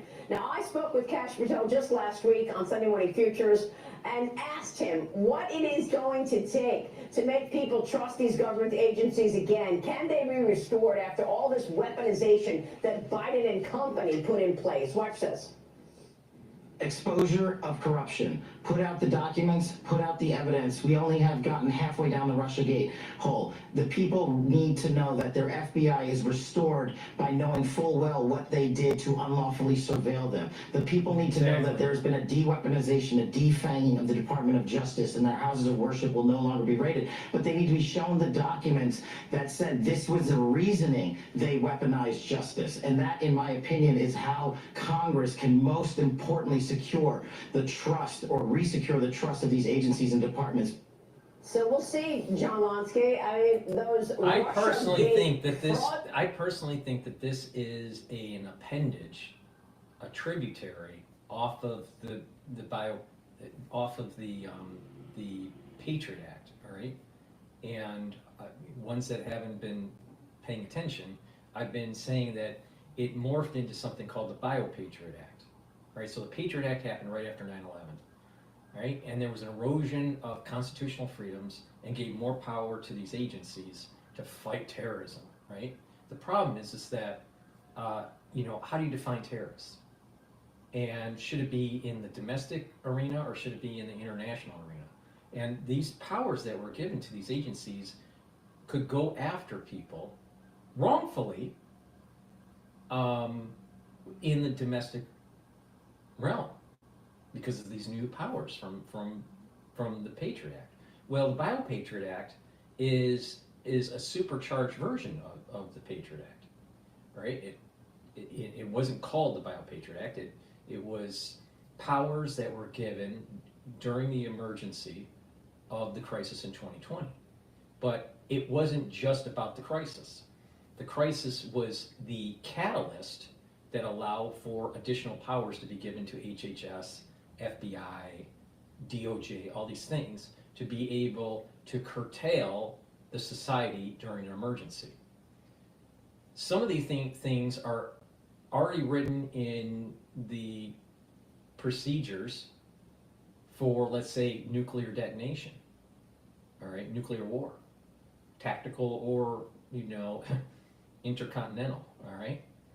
So there's this already baked in the cake, an erosion of constitutional freedoms during emergency powers, all right? Or martial law is another term that people have. Well, these powers, additional powers were given. Now, some of the issues with the Bio-Patriot Act is the government saying what they can do with your body. In terms of, healthcare and all that. The digitizing the dollar, turning it into a digital currency, and the reason for that is to track payments and track citizens, and if you are a citizen that's not obeying, then they'll cut you off. It was beta tested in Canada. When the truckers were protesting, what did Freelander do? She cut the banks. She cut off the banks of the truckers. So a means of control of the society. If you go digital currency, 100%, and you stop those transactions from happening, how does someone get along in the society? There's some rumors of prominent people being debanked by Bank of America or Chase because of the bank doesn't want to be associated with these influencers. That's wrong. That's wrong. But it's being weaponized, and that's part of the Bio-Patriot Act. All right. Another is surveillance technologies at the municipality levels, such as using artificial intelligence and cameras to track the society. It's being built out in New York. Who has it, on steroids is England, in London, right? But it's being built out. And and these things have been tested not just in London, but also in China, all right? And Israel also does development of these types of technologies. I'm against that. That's 1984. We shouldn't have Big Brother looking at us or little sister, all right? No little sister, no Big Brother, right? But part of the Bio-Patriot Act is providing money for surveillance of the society using artificial intelligence and video, video surveillance. And so when someone, because of the facial recognition, you're walking down the street, they already know what you're doing. And there's so many cameras, they can triangulate all your movements. And then how you spend your money, metadata, meta-tagged with the blockchain on digital currency. That's where it's going next. Then the next thing is social scoring. Get the society to start playing around. What's your social score? People are worried about their credit score. Well, now they're going to start worrying about their social score. And if you say certain things, then your social score will go down. And so when you go and try to get a job, if your social score is below a certain level, you can't get a job. Some financial jobs, you can't get employed if you have a low credit score. So, certain positions high up in an organization. So they've already implemented something similar. It doesn't take much more effort to try to implement social scoring. I think it's wrong. There should be laws against it, but this is part of the Bio-Patriot Act.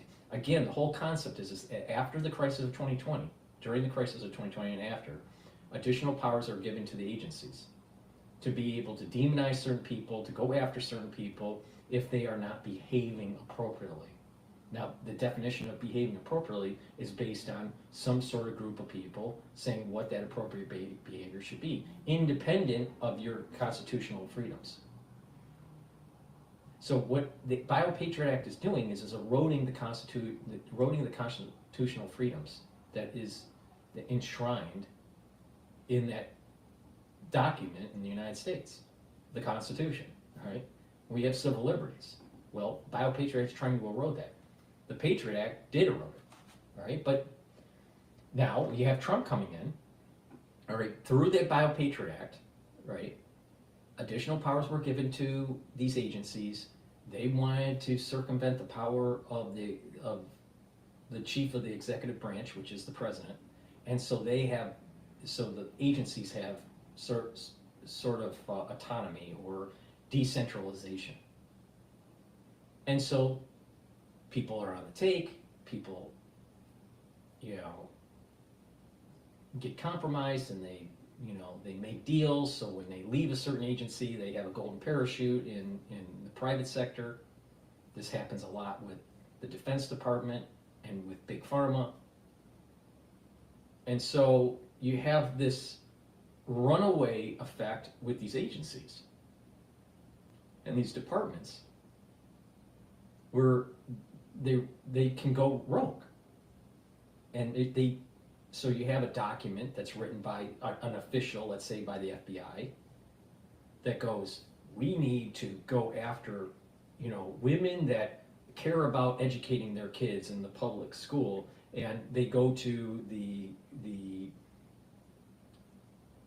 council, the council meetings, and they stand up and they say they don't want these types of certain things being taught to their kids in these public schools, and they want to investigate because they are right-wingers. They're going against the Department of Education. They're voicing their opinion, while the agency wants to dumb down the kids. The agency wants to capture the kids. The Department of Education wants to mold the kids away from God, country, and family, and more as a product of ownership of the state. Not of the family, not of the parents, but a product of the state. That's what socialism is pushing. That's what a big part of the Democratic Party is pushing. So with this Bio-Patriot Act, all right, certain elements have been implemented to erode your constitutional freedoms, where we're moving more and more towards this 1984. And the state makes the decision and erodes your constitutional freedoms. And they can do it very easily by just putting you as some sort of domestic terrorist, domestic enemy. That's the problem. So when Kash said, let's take a look at the documents, that's what he's talking about. When Kash said, let's take a look at the documents that launch the investigations, that launch this kind of behavior by these agencies, you'll see in these documents that it's trying to demonize a certain group, and just by saying it, by saying they are a danger, they are a domestic enemy, it gives that agency all the power for investigation, even though there's no proof of it. They just can say it. Same problem with HHS. All they have to do is say, we think, not can't prove it, we think that you're contagious. They can take away a lot of your civil liberties. If you don't believe me, you need to start investigating what exactly the power of the HHS has. That's all they have to do, is just say, not that they have to prove it, all they have to do is say, this area we think is contagious. And civil liberties should be shut down. Now, if nothing happened, then people would sue, And then a court would come in and force HHS to stop their activity. But they've already HHS already caused the damage. That's the point. Yeah, you have some sort of recourse in court, only after HHS has caused the damage. Do you have recourse in court with the damage that the FBI and the DOJ does on slapping a group of people as domestic enemies? Yeah, but only after they've caused the damage. This is what I mean by the Bio-Patriot Act. And the reason why it's Bio-Patriot Act is it's taking the Patriot Act and taking the event of 2020 and supercharging it and giving more power to government and agencies. And everything's playing out, like I said. I mentioned this Bio-Patriot Act back in 2020. It's happening. It's happening. Now, Kash wants to understand what's in the documents. What launched these types of investigations, either at political opponents or at certain types of voters or certain types of demographics, like Republican mothers that have children in public school, these kinds of things. And we got to investigate them because maybe they're domestic terrorists, maybe they're domestic enemies. Way too much power at the FBI, way too fucking much power at the DOJ. Needs to be truncated.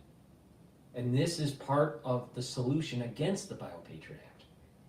You have to truncate these agencies and hold these people accountable. That if you're eroding the constitutional freedoms of an individual or a group of people, that agency and the ones that orchestrated that policy at these agencies need to be held accountable.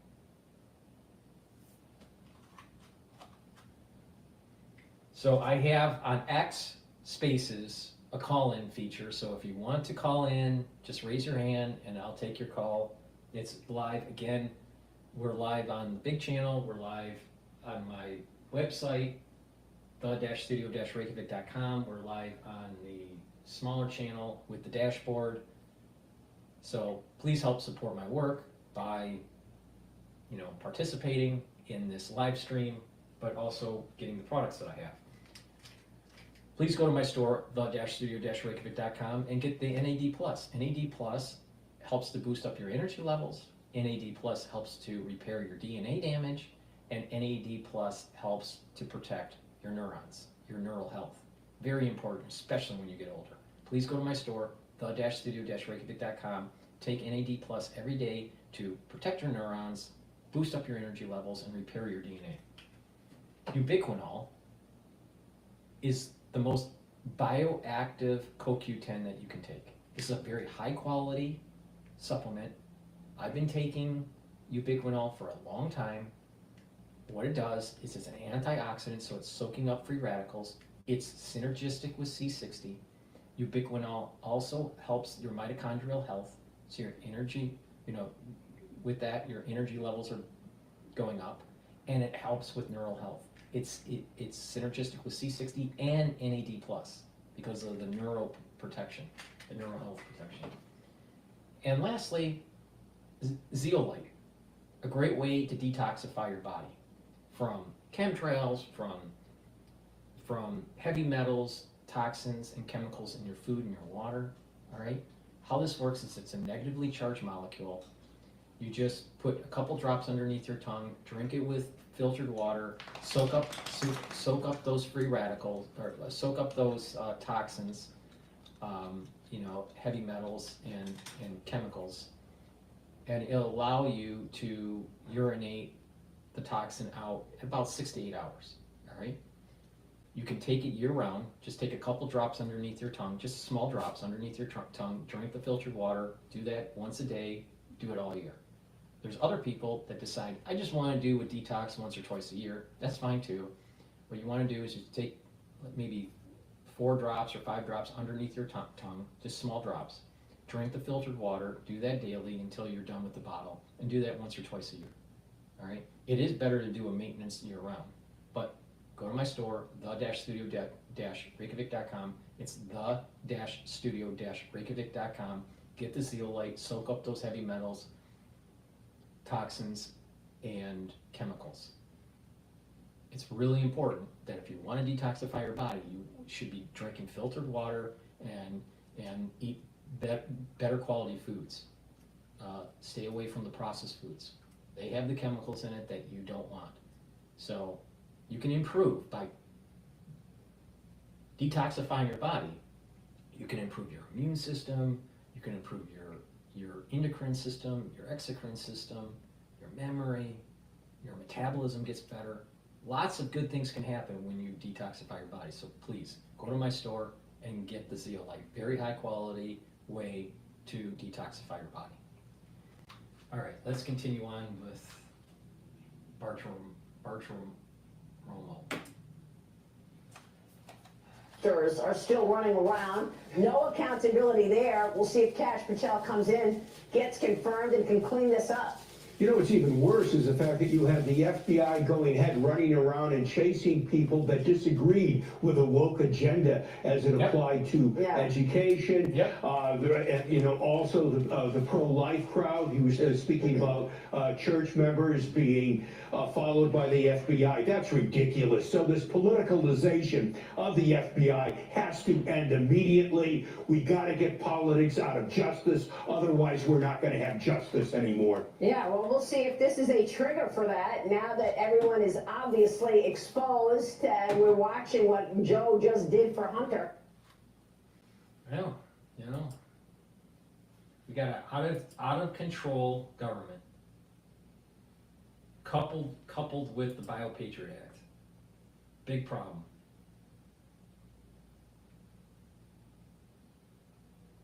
All right, this is CNN. So I've been playing the Fox perspective. Let's take a look at the CNN perspective now on this Hunter Biden issue. Again, join X's to do a call-in if you want. Control and domination, that's the goal of all power systems. They can be resisted, and should be. Joining us right now for more on this is CNN senior legal analyst, former state and federal prosecutor, Ellie Honig. Ellie, another former pardon attorney called this an extraordinarily broad grant.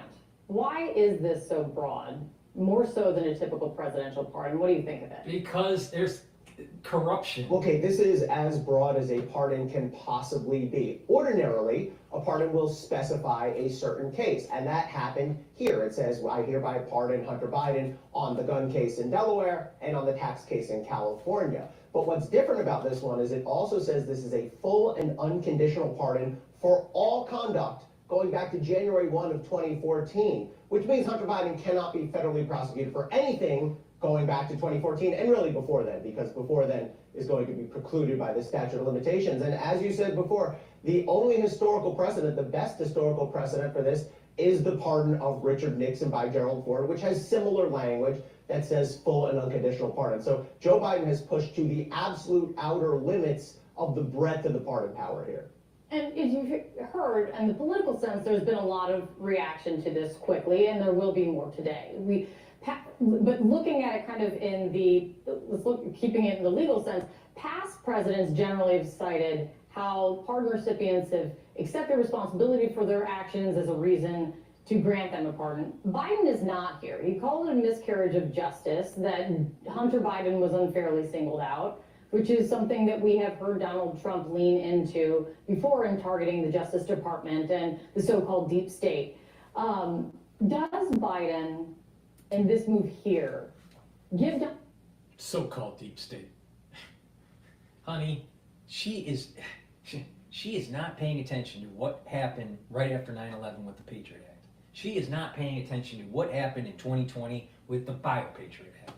She is not paying attention with the weaponization of the government against its people because certain people want to exercise their constitutional freedoms. I mean, can't a reporter on CNN be honest? Can't they? I mean, really? I mean, the CIA, Central Intelligence Agency, CNN, Central News Network.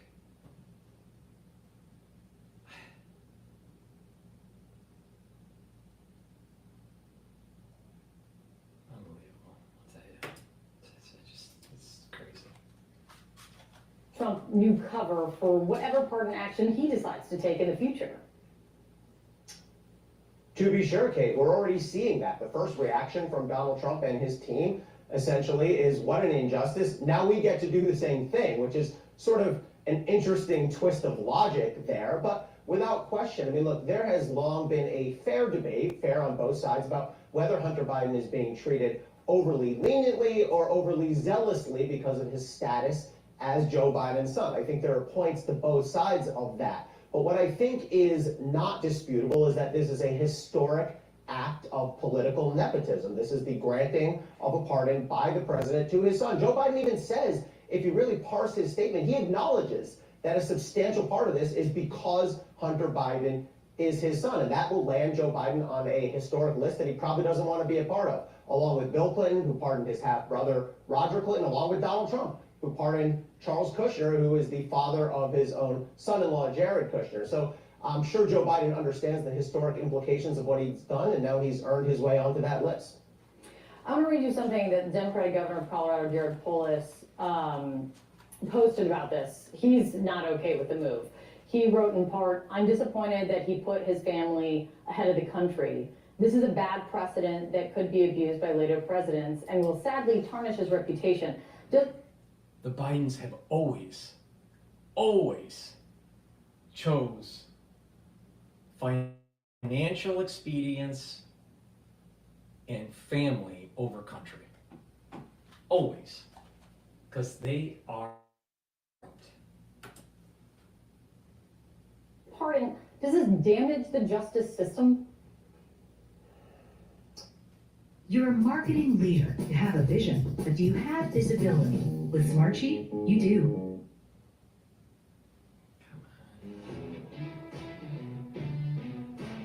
Too many commercials. So my wife got me this weird new kitchen knife as a Christmas gift. God, I love her. At first glance, one of them looked like a Viking sword. I was blown away by its perfect balance and feel. And when...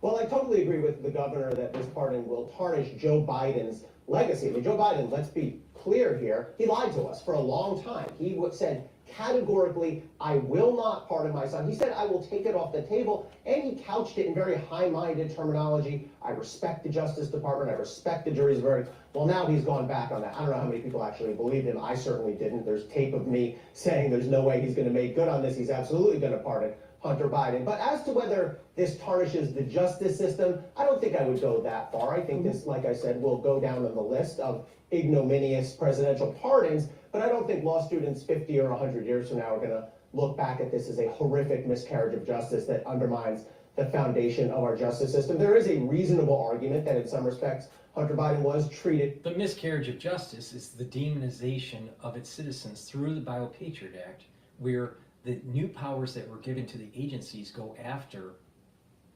enemies of the state. That's the miscarriage of justice. Unfairly, and I think that will give Joe Biden some degree of cover here. All right, joining us now is Democratic Congressman Glenn Ivey of Maryland. He currently sits on the House Judiciary and Ethics Committees. Congressman, I'm so grateful to have you on the program this morning. Thanks for being here. Thanks for having me. So I do want to start with what we learned overnight with President Joe Biden, who decided to pardon his son Hunter, not just for the crimes that he was convicted of and pled guilty to, but for a sweeping 10-year period of time. Did President Biden make the right decision? Because the sweeping 10 years was pay to play, where they were selling their country down the road. And how can a journalist be not honest about that? I mean, come on. Frankly, I think that, there is concern that the president legitimately had that the Trump administration and, all this, the retribution tour stuff with respect to the Department of Justice and how he plans to use it against his enemies.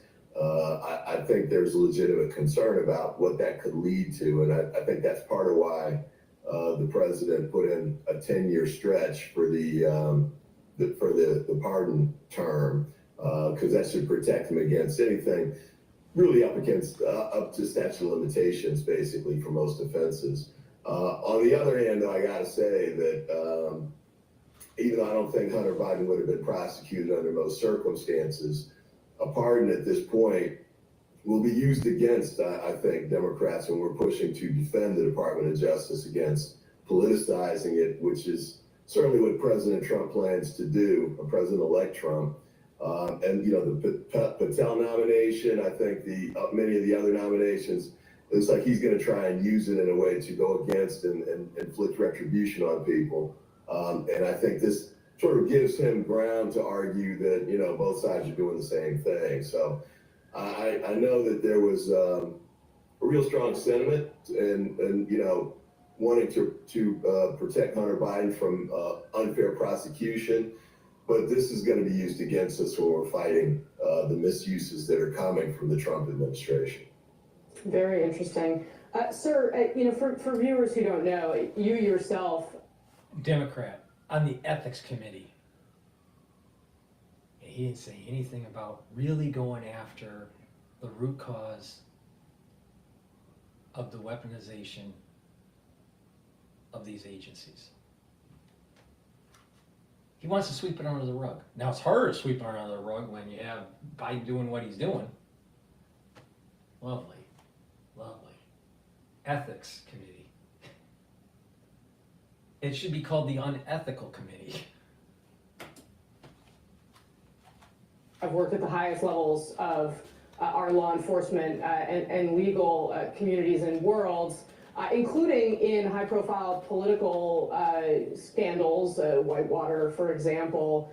Do you think that Republicans have any ground to stand on in terms of the arguments that they're making about the Department of Justice? Is there validity to the feelings that they may have about how the department conducted itself in the first Trump administration and since?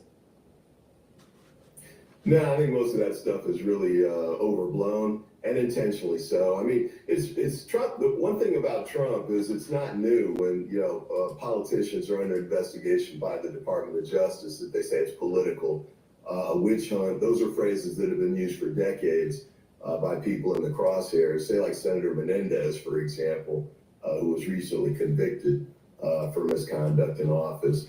What about the demonization by the Department of Justice and the FBI going after Republican women that cared about the way their kids are being taught in public school?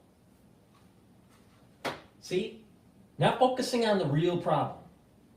Not focusing on how the administrative state, given the powers during the Patriot Act and the Bio-Patriot Act, where they're circumventing the constitutional freedoms of the citizens of the United States because they are classified within that department as a domestic enemy. That's the problem. They shouldn't have the power to do that. The agencies should not have the power to do that. And by the time it gets investigated, the damage is already done. Oh, we're sorry. We're sorry.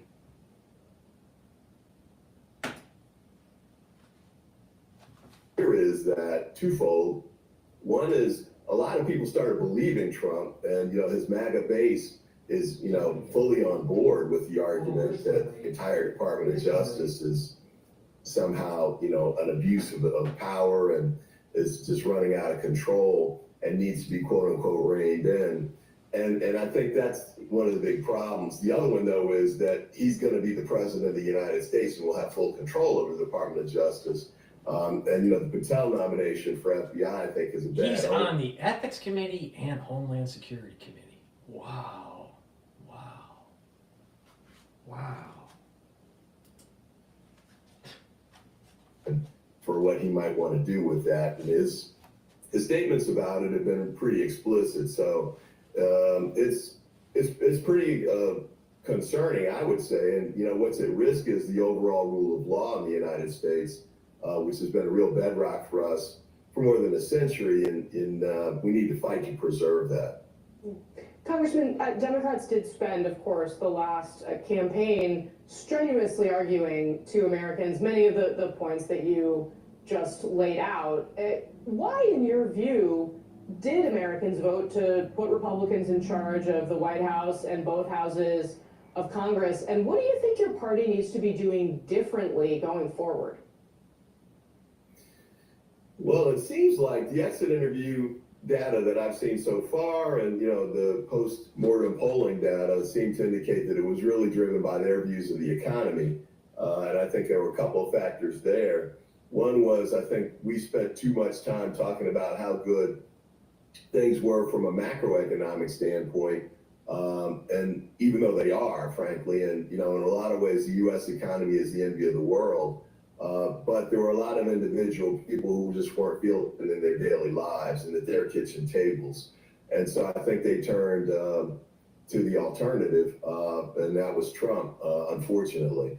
Now, one of the things I think we could have done better there was communicate. I think a lot of times we passed landmark legislation that was helping people and will come to help people. Some of the especially the infrastructure big projects will come to bear, probably in the next year or two, so they take time to roll out.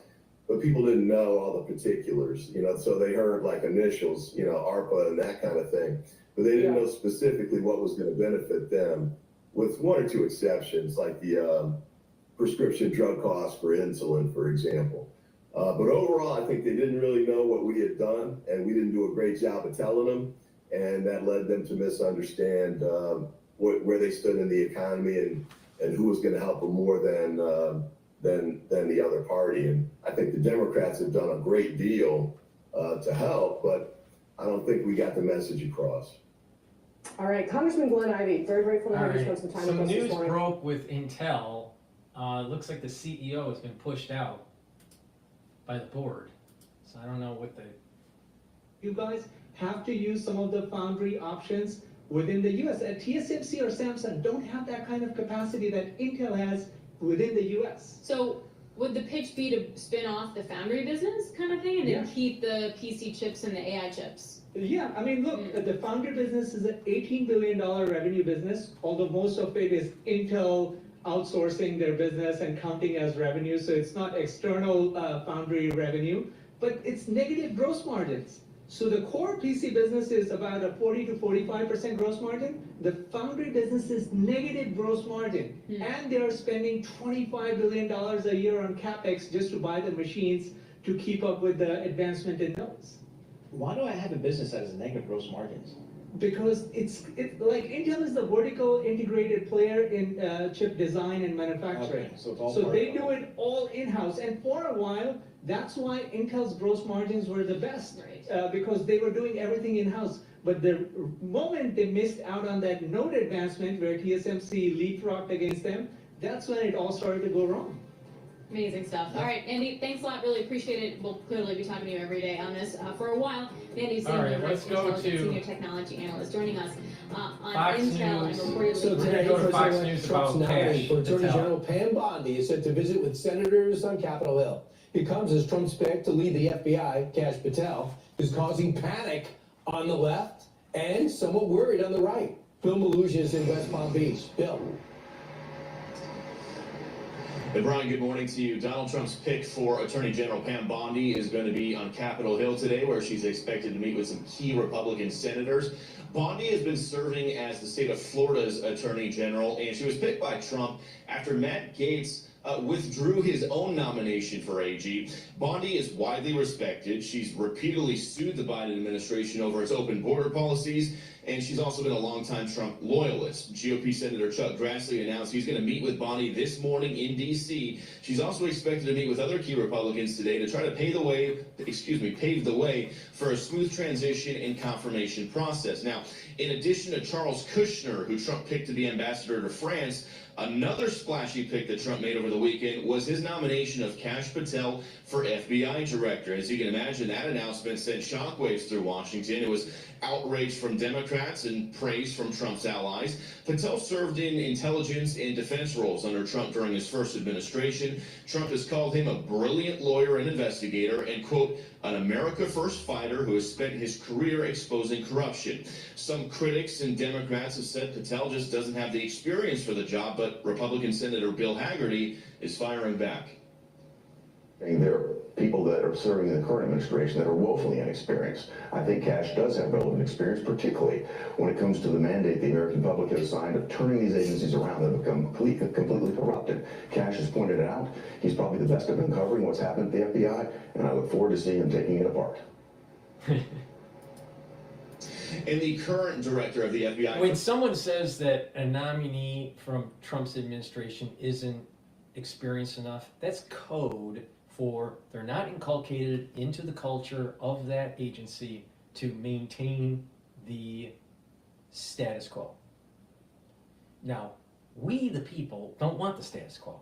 We the people want these agencies to be restructured where they are efficient financially and they're not going after the citizens because of, belief systems or protecting constitutional rights, right?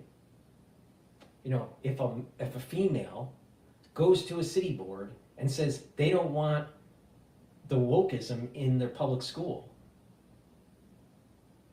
they should have the right to be able to voice their opinion, and not only voice their opinion, but to force that school system to change its ways of teaching its pupils.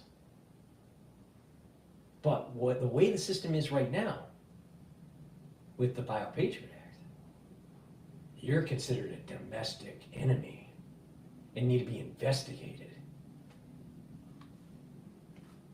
Really? Really? So they won't investigate the Hunter Biden laptop in due time during the 2020 election. But they have tons of agents to be able to start sniffing around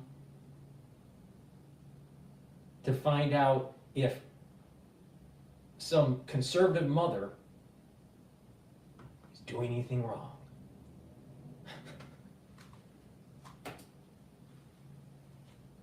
For Wray is 7 years into his current 10-year term, which ends in 2027. Wray has said he has no intention whatsoever of resigning. So if Trump wants to get Patel in the position of FBI director, he's going to have to be confirmed by the Senate, and then Trump would have to fire Chris Wray as FBI director. Brian, we'll send it back to you. Wow, what a busy weekend. It's going to be so much. That's going to be interesting on how he frames it to be able to fire him.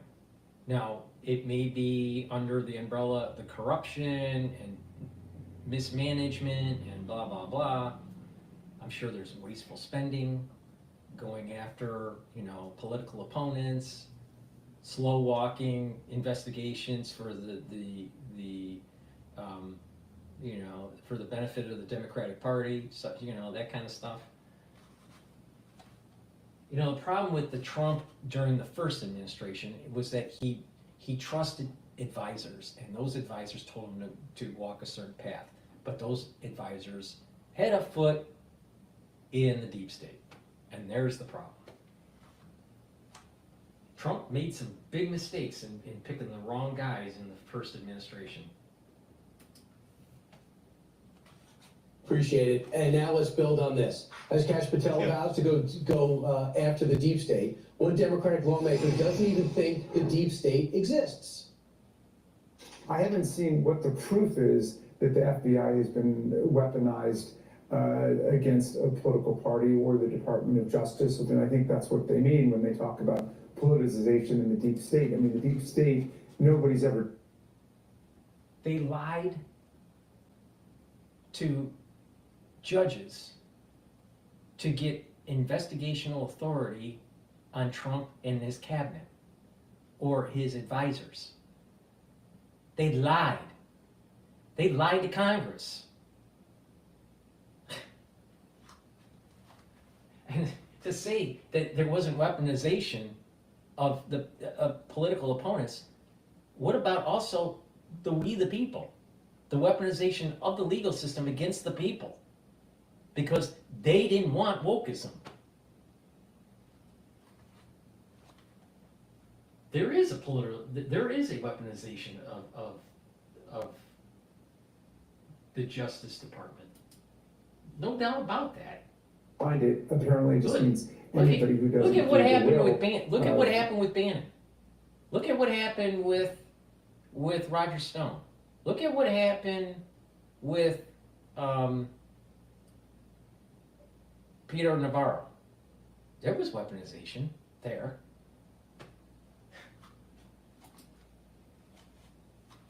Donald Trump. Well, nobody believes that, and not even him. But our next guest disagrees. KT McFarland knows all about being targeted. She experienced it firsthand when she served as Trump's deputy national security advisor for a brief period of time. She joins us now. So your thought, KT, of what Jimmy Raskin just claimed? There is going to be so much evidence, and Kash Patel will know how to find it all. You know, government workers are not really, they're not gutsy people, right? They'll always want a paper trail to protect themselves for what they were doing. There was a lot of intimidation and prosecution and persecution of Trump administration people. There will be files and files of that. Now, normally, when a director of intelligence, whatever the organization is, comes into office, you know, the staff says, oh, look, we can't find it, or we've got to protect this secret information because it's going to reveal sources and methods.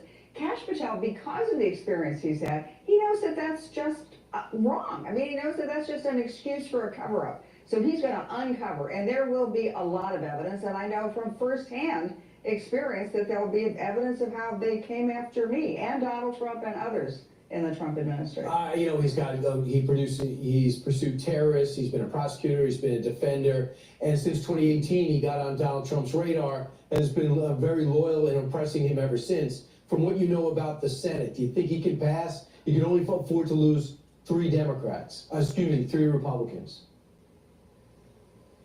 You know, Donald Trump has just received an overwhelming mandate from the United States people. And if Kash Patel is not confirmed, that tells you something. It tells you that the deep state is so deep and it has so many tentacles out and controls so many political leaders that it's going to put a nomination like this, which should be on its merits, completely acceptable. This is a man with enormous experience, but because he's going to come after some bad guys who did bad things, maybe some of the senators will already be bought off. He should be confirmed, and if he is not confirmed, it's a travesty.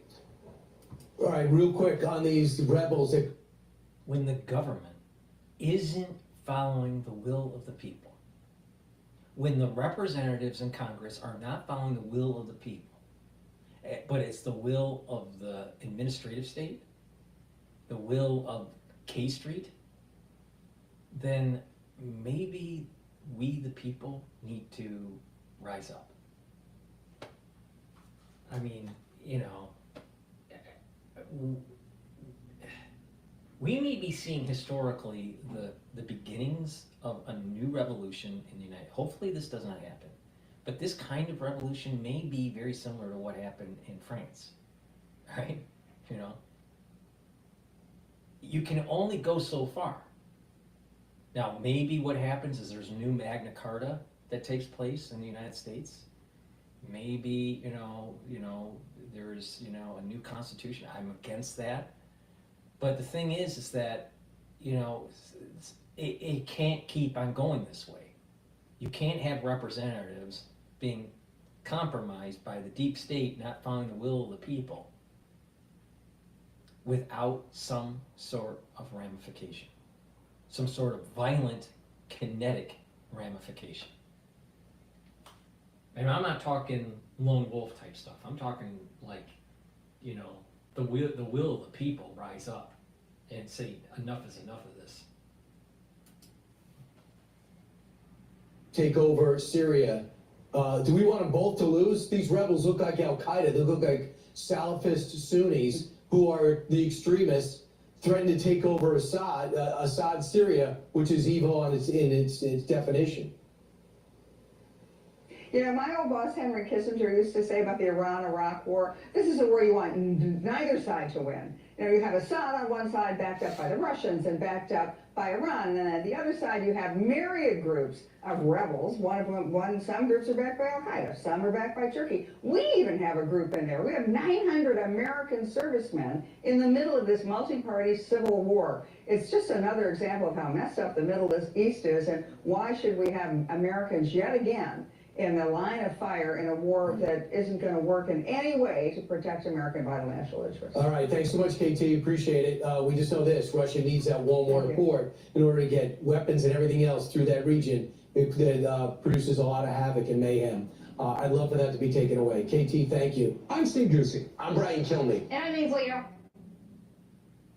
Gordon Ramsay's 12-piece set is on sale for Black Friday, but is it really worth the price? Let's break it down. Hexcloud is an absolute beast. All right, we're going to go to CNN. CNN is going to demonize Kash, so we'll find out. Please go to my store, help support my work and your health by going to the store, the-studio-reykjavik.com. Get the health supplements.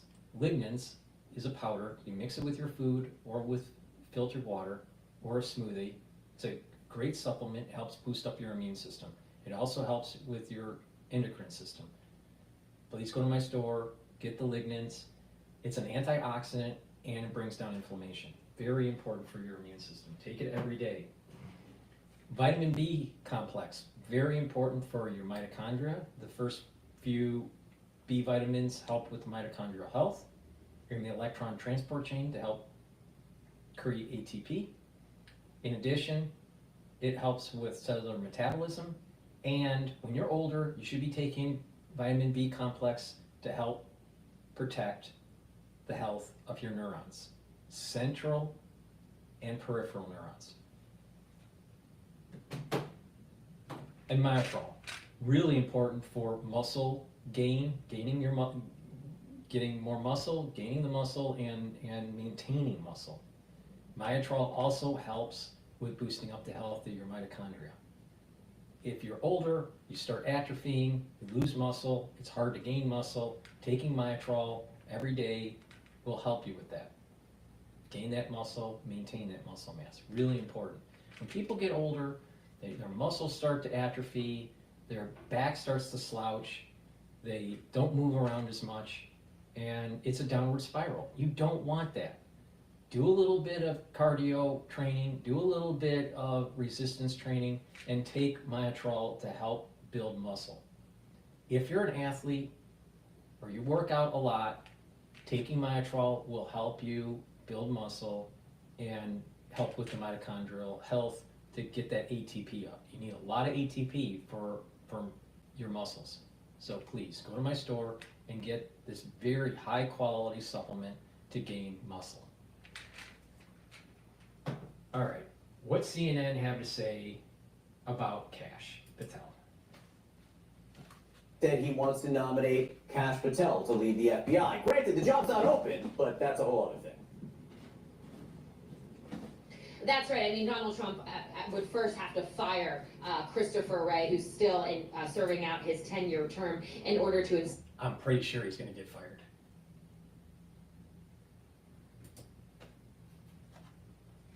Kash Patel at the helm of the FBI. But look, that is playing exactly into what I was just mentioning. I mean, Patel is someone who has called for shutting down the Bureau's Washington headquarters, for firing FBI leadership, and also for rooting out bias that they believe agents have really permeated the Bureau, I should say, over the last several years. This is something that is very important to Donald Trump. I was told when he was making this decision, he was between two candidates, Patel and Missouri Attorney General Andrew Bailey. And the reason he didn't like Bailey, I was told he was not impressed with his in-person interview with him, but also because he didn't believe that he had the personality traits or fit the mold that Donald Trump is looking for, which is really a legal pit bull and someone who will carry out his agenda and really reform and disrupt the agency that Donald Trump has really been gunning to do for several years now.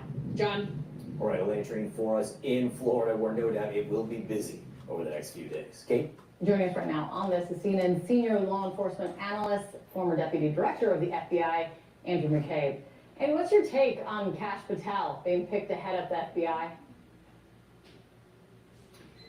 Kate, it's a somewhat confounding pick.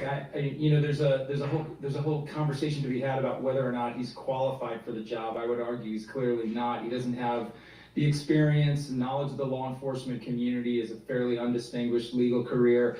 He doesn't really have a fraction of the qualifications that any former FBI director chosen by any president has. But that's really not my main concern. My main concern is what it says about Donald Trump's intention for the FBI and where Kash Patel might take the FBI if he's confirmed as director.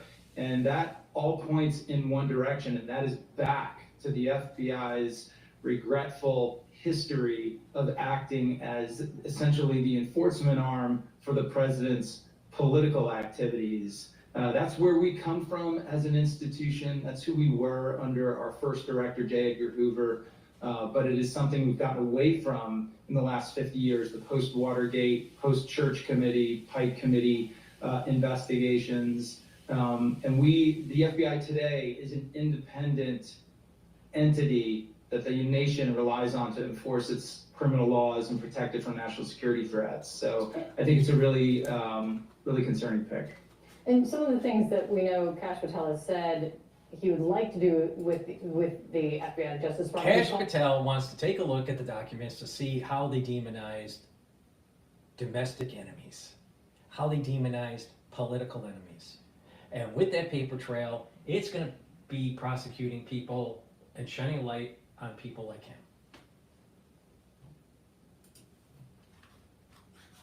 For a comprehensive house cleaning of the Justice Department, he said he wants to dismantle or shut down FBI headquarters in Washington and have it be turned into a museum of the deep state.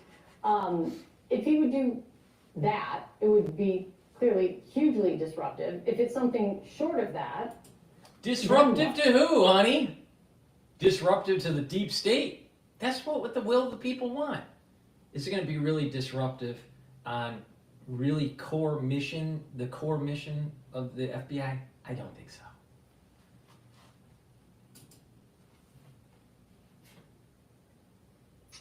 Well, it would almost certainly be something short of that. That's not kind of an absurd, podcast talking point. If he's actually serious about that, I guess it means he doesn't understand that the 7,000 people who work at headquarters, 6,000 of them are not even agents. They are scientists and computer specialists and analysts and secretaries and professional support staff. Maybe they don't need as many analysts to look into Susie, the homemaker, wanting to have a good education for her daughter and son. Maybe they don't need as many analysts. Maybe they don't need as many computer specialists. Maybe they don't need as many managers. You know what? I'm pretty sure there's a lot of dead weight over there. 10% reduction, 25% reduction of staff, I think is a good thing. Reduce their budget. Who clearly wouldn't be sent out around the country to work as cops as he's threatened. But it would be a significant disruption to pursue any portion of that. And that again is, gets back to my concerns about him. We haven't heard anything from Kash Patel about what his plans were. What's his vision for the FBI? What does he think? In what ways does he think he could make the FBI more effective or efficient? And Andy, I think that's important because your decades of working at the FBI, he would face confirmation. What question would you have for him, given the breadth of your knowledge and experience? The breadth of his knowledge and experience being a deep stater, he wants to play senator now. Let's see, Senator, what would you have to say to Kash? Oh, many, Kate. Commercial. Save up to 40% off luggage, bags, and accessories at the Black Friday sale on until December. Oh, many, Kate, right? You shouldn't even think about accepting a nomination like this unless you're someone who has spent a lot of time thinking about understanding the FBI, knowing its people and how it works, and having a clear, articulable vision about where you intend to take the organization.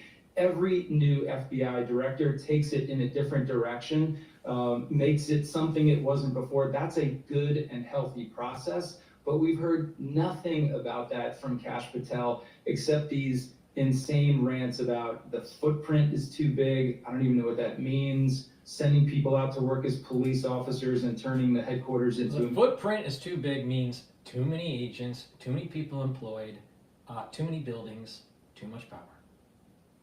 Reduce the budget, cut the heads.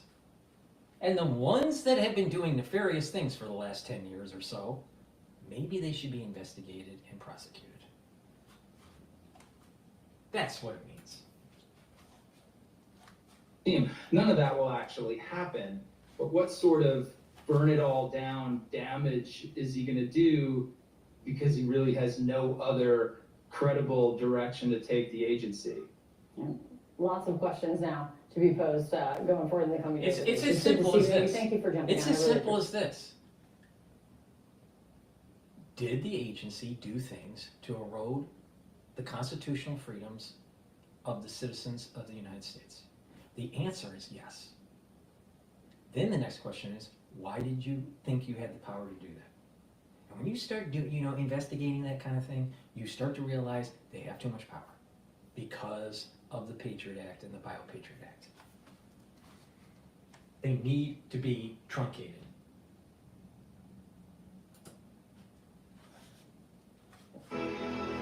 We will go out and find the conspirators, not just in government, but in the media. Yes, we're going to come after the people in the media who lied about American citizens, who helped Joe Biden rig presidential elections. We're going to come after you. This is the Smith Modernization Act that he's talking about.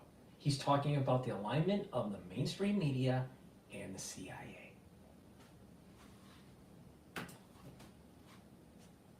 Whether it's criminally or civilly, we'll figure that out. But yeah, we're putting you all on notice. Those the words of Kash Patel vowing to go after perceived opponents of Donald Trump. He is now also the man that Trump says he wants to lead the FBI. Over the weekend, the president-elect making it official in a statement, calling Patel, quote, a brilliant lawyer, investigator, and American first fighter who has spent his career exposing corruption.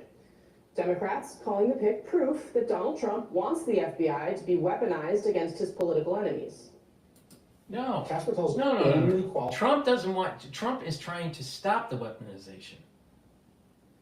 And you do that by restructuring, cutting the budgets, cutting the staff, and investigating the people that did nefarious activities at the FBI. And because there's such a paper trail, I'm sure that there's lots of proof of that. So it's not going after the corruption is not weaponizing the FBI. What it is it's trying to restructure it so we don't have a runaway administrative state that is not beholden to the people. Now, can someone honestly say that the FBI is beholden to the people when the FBI lies to Congress? Of course not. And that's why they need to be restructured. Is because he agrees with Donald Trump that the Department of Justice should serve to punish, lock up, and intimidate Donald Trump's political opponents.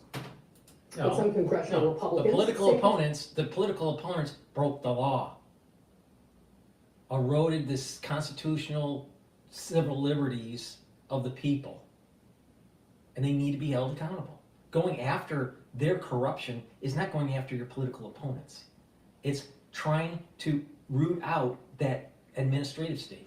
Now, the administrative state wants to maintain the power, so they're always going to spin it as, if you try to take away our power, you must be going after your political opponents. Nope. Restructure it. Truncate the CIA and FBI and the NSA. I want a pre-9/11 day. This election is exactly why Donald Trump was elected in the first place. Do you have any reservations about not once did these investigative journalists or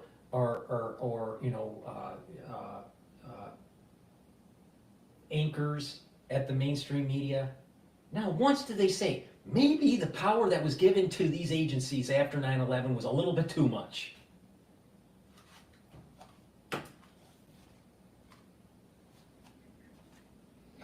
No. Donald Trump campaigned on reforming the FBI and the Department of Justice. So I don't know why any of this is frankly surprising to people. I think Kash Patel is a very strong nominee to take on the partisan corruption in the FBI. There are serious problems at the FBI. The American public knows it. They expect to see sweeping change, and Kash Patel is just the type of person to do it. All right, panel's back. Brent? Control and domination. That's the goal of all power systems. They can be resisted. All right, panel's back. Brad Todd, the Wall Street Journal has a pretty interesting op-ed on this today. I will say I was surprised that Lawler was so unequivocal as a swing district Republican. Obviously, the others that we saw there a little bit more straightforward in their kind of the way that we might expect them to answer something like this. But the Journal, sort of interestingly, they really went after Jim Comey in this op-ed. They say the FBI's abuses under Comey were the worst since J. Edgar Hoover, as documented by the Justice Department IG, and they reference the special counsel John Durham. FISA officials lied to get a warrant against Trump campaign. This is the point I'm making. They lied to judges. They lied to judges. The FBI lied to judges. And you think that that Trump wants to weaponize weaponize the FBI? It's quite the other way around.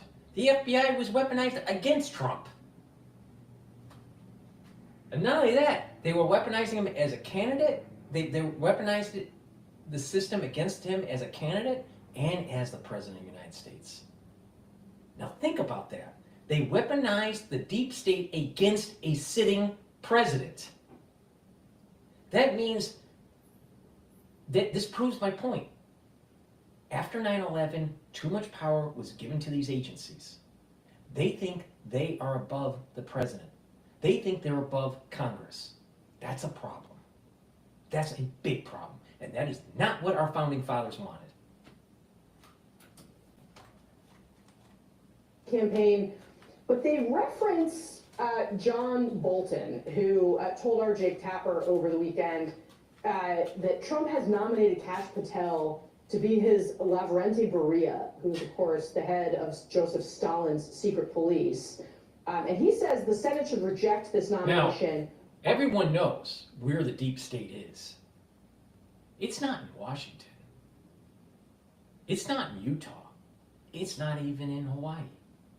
It's in the mustache of John Bolton. That's where the deep state is. You shave the mustache of John Bolton, and you find the deep state.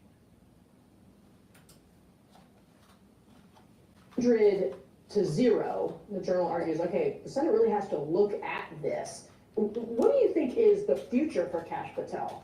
I'm watching two people on the Senate Judiciary Committee, John Cornyn and Chuck Grassley. Chuck Grassley's already spoken. He said, of course the Justice Department needs to be reformed. Of course we have to have major changes. Kash Patel has to explain to the Senate how he's going to do it. I want to see his plan. John Cornyn also was the Chief Justice of the Texas Supreme Court. He takes a very serious approach to these matters. Both of them are late in their careers. Both of them have not yet announced if they're running for re-election this time. I think that the way those two men handle this on the Senate Judiciary Committee holds the fate of Kash Patel's nomination. For sure, there are probably 2 or 3 Republicans who could vote no. If you're looking for a fourth one, what I would first So look if they're at a senior senator that might not rerun, they're probably bowed off, and they're probably not going to confirm. That's an interesting way to think about it. I mean, because the Journal does go on to write, does Mr. Patel still want to unleash the FBI on Democrats and media critics like Hoover? Down that road lies no end of political trouble. And again, this is the Wall Street Journal. It's not like a liberal bastion, okay? No end of political trouble for Republicans and the Trump presidency. The effort is sure to backfire. Voters didn't reelect Mr. Trump to practice lawfare the way his opponents have. The country wants a bureau it can trust, not a Republican version of the Comey FBI. Will that resonate? Well, I don't know about that, but I think that the Republicans are ready to see the Department of Justice turned 180 degrees around. And some of that's going to mean it's going to have to not go easy on Democrats. But I think Republicans mainly want to see it depoliticized. There's 100 to 0. It's not just the politicization of the agency. It is too much power given to them post 9/11. That's the problem. Before we go, maybe to Bloomberg or a different video, please help support my work. You help support my work by sharing the links, by making sure you subscribe, by donating on my store, the-studio-reykjavik.com, and following my protocol and getting the supplements that I offer on my store, the-studio-reykjavik.com. A very important supplement, vitamin that you should be taking every day is vitamin C. This also has magnesium in it. This is good for your immune system. We're in the cold season. It's important to be taking this every day, and if you're not feeling well, take a double dose. Make sure you drink it with filtered water. Resveratrol. It's an antioxidant. It also helps with the health of your mitochondria, so it boosts up energy levels. And it helps to get rid of senescent cells. This is stackable with C60, NAD+, and ubiquinol.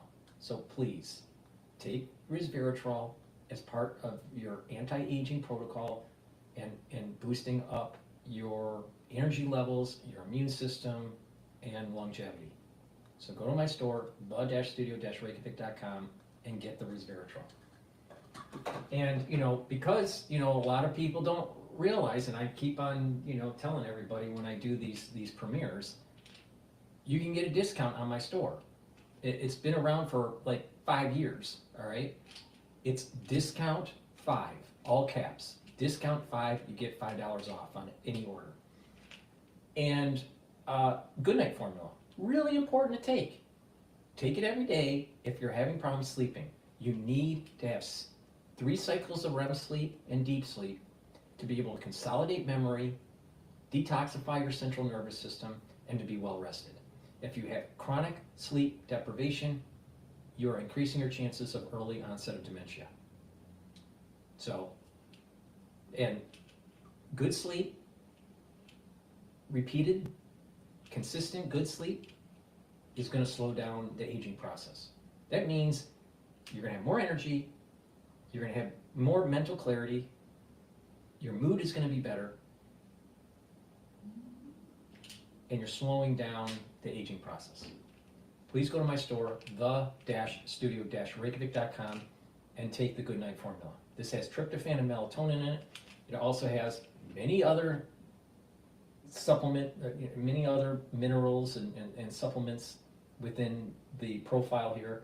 Go to the store, take a look at it. I don't have time to go over every single one of them, but the whole point here is to take this, be well rested, detoxify your central nervous system, and consolidate memory.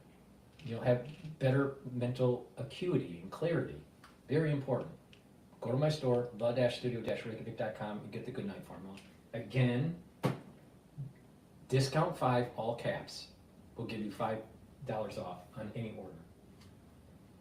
And the ones that are on X, you can do a call in. All you have to do is raise your hand. I'll put you on live, and you can, tell me what you think about Kash Patel or what's going on in the news. What's your opinion about something? Whatever.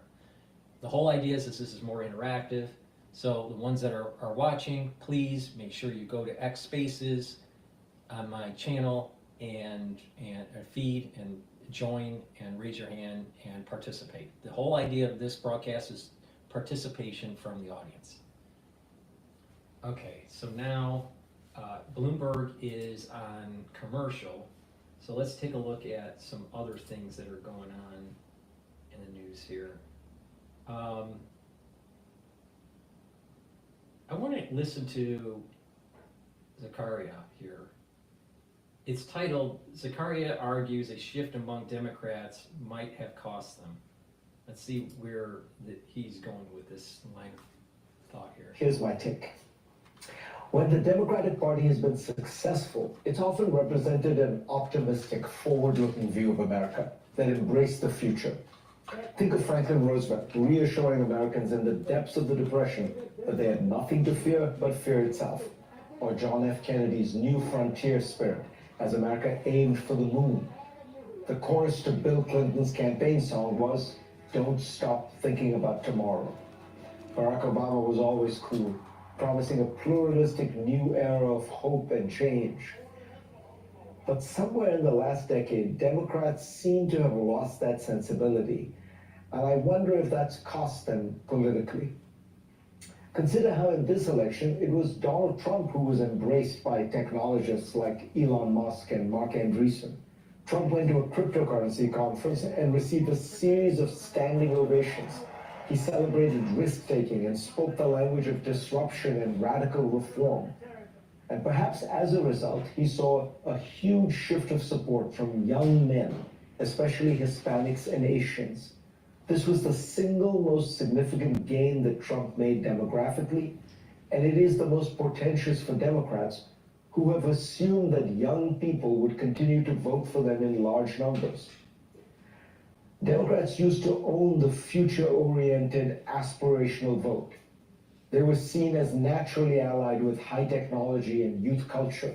The triumph of Clinton and Gore represented the ascendance of Atari Democrats who championed high technology and promised to reinvent government. Obama was the overwhelming choice of Silicon Valley. It was Obama who canceled NASA's costly and ineffective Constellation program, opting to give SpaceX and others a shot at doing the job at a fraction of the cost, which they have done. What changed? The left wing of the Democratic Party argues that people like Obama got in bed with business and high tech, embraced right-wing economics, and over time lost the working class vote. The problem with this argument is that the facts point in the opposite direction. As Ezra Klein, one of today's shrewdest observers of economic policy, notes, quote, since Bill Clinton, the party's economic policy has become relentlessly more left. Barack Obama was well to Bill Clinton's left. Hillary Clinton ran on an agenda well to Barack Obama's left. Joe Biden ran on an agenda and governed on an agenda to Hillary Clinton's left. And over those decades, the Democratic Party's support among working class voters has cratered. Bill Clinton won the non-college educated vote by 14 points in 1996. Kamala Harris lost it by 14 points in 2024, a 28-point drop. And yet every time they lose the blue-collar voters, Democrats decide they must go even further left on economic policy. Meanwhile, Trump runs his campaigns on a mixture of some populism, but lots of libertarian policy ideas, appoints billionaires to all-important economic posts, and yet won more of the working class vote this year than any Republican in decades. Why? In my view, two reasons. First, voters these days are powerfully influenced by cultural issues like immigration, identity, and the so-called woke agenda. This is also true of the Democratic Party's upper middle class voters who vote for the party that promises to tax them more because they agree with it on social issues. Second, the working class is not overwhelmingly anti-capitalist. When he was running for president, polls often showed that Bernie Sanders' economic ideas, such as Medicare for all, were more popular among college-educated voters rather than working class ones. Trump's anti-statism appeals to outsiders who feel that the system is corrupt and inefficient. There is such a thing as a Republican progressivism that's starting to pop up. In history in the United States, political scene, progressivism was primarily a Democrat thing. The idea here is that the middle class needs to have a government that's representing them, not just the wealthy, all right? The government should not be just representing the wealthy. So the Democrats in contemporary history typically had that in their wheelhouse. The Republicans have now shifted and said that no, there is this progressivism for the middle class, but it's also about God, country, and family. So as the Democratic Party moved more and more woke, more and more ultra-left, demonized country, demonized God, demonized family, it allowed space for the Republican Party to increase its tent and bring in this more conservative, middle class person. Now, there's a lot of people that are highly educated that are voting Republican also. So it's not just the non-college grad or just the blue-collar worker. There are a lot of people that voted Republican, all right? But there is a shift in American politics, and it's about representing the middle class and having proper economic policies, proper international policies, proper domestic governance policies that are beholden to the middle class. Now, you may say that this is progressivism or whatever, but that's what's happening. And the Democratic Party totally blew it. Totally blew it. Most people in the United States want kind of a centrist kind of politic. Not super left, not super right, all right? Centrist. But when the Democratic Party moves towards this ultra right or ultra left kind of mentality, when they move ultra left, then they're demonizing God, country, and family. And there's a big part of America that wants a shift towards conservatism. They're tired of the woke. That's what's happening. Democrats now say that they need their own Elon Musk and Joe Rogan, except that they had them in Elon Musk and Joe Rogan. Rogan was a Bernie bro. In 2022, Musk said he voted overwhelmingly for Democrats historically, and he only ended up endorsing Trump after his attempted assassination. This is not an endorsement of either Rogan or Musk, who are strange characters and have gone on their own complicated political journeys. But it is a critique of policies that have needlessly alienated many young aspirational voters who identify with the idea of risk-taking, disruption, and new technologies. Politics is a game of addition, and rather than growing their base, the Democrats are subtracting from it while Donald Trump is expanding his fans. If Trump is able to maintain or expand support among young Hispanic and Asian men, and perhaps even bring young black men into the fold, he will have created for Republicans what has so far eluded them, a working MAGA majority coalition. The Democratic Party has become a party of urban, educated, middle and upper middle class voters, allied with minorities and young people. Virtually the only major group with which Kamala Harris gained vote share in the last election was white college-educated voters. And yet the party remains deeply uncomfortable with its new base, still pining for its old working-class roots. And so it turns on business, technologists, risk-seeking young men, who after a while, having begun to notice that the party doesn't like them, are now returning the favor. Yep. And I think that's a good thing. You know, we need it. We need the power of the people, right? You know, moving this thing forward here. I want to do a market recap here.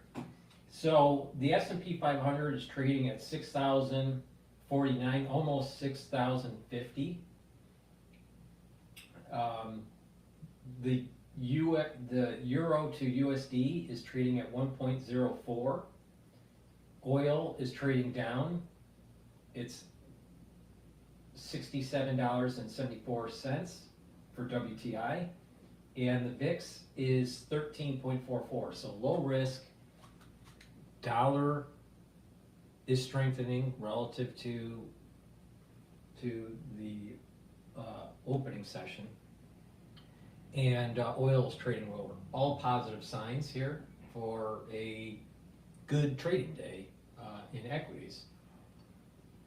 With that, let me just plug some products here, and then again, ones that are on X Spaces, you can raise your hand, you can join in as a call-in, and just give opinions about what you think is going on in the news, and you can participate in these live feeds. Again, the ones that are watching and listening, I have 2 live feeds.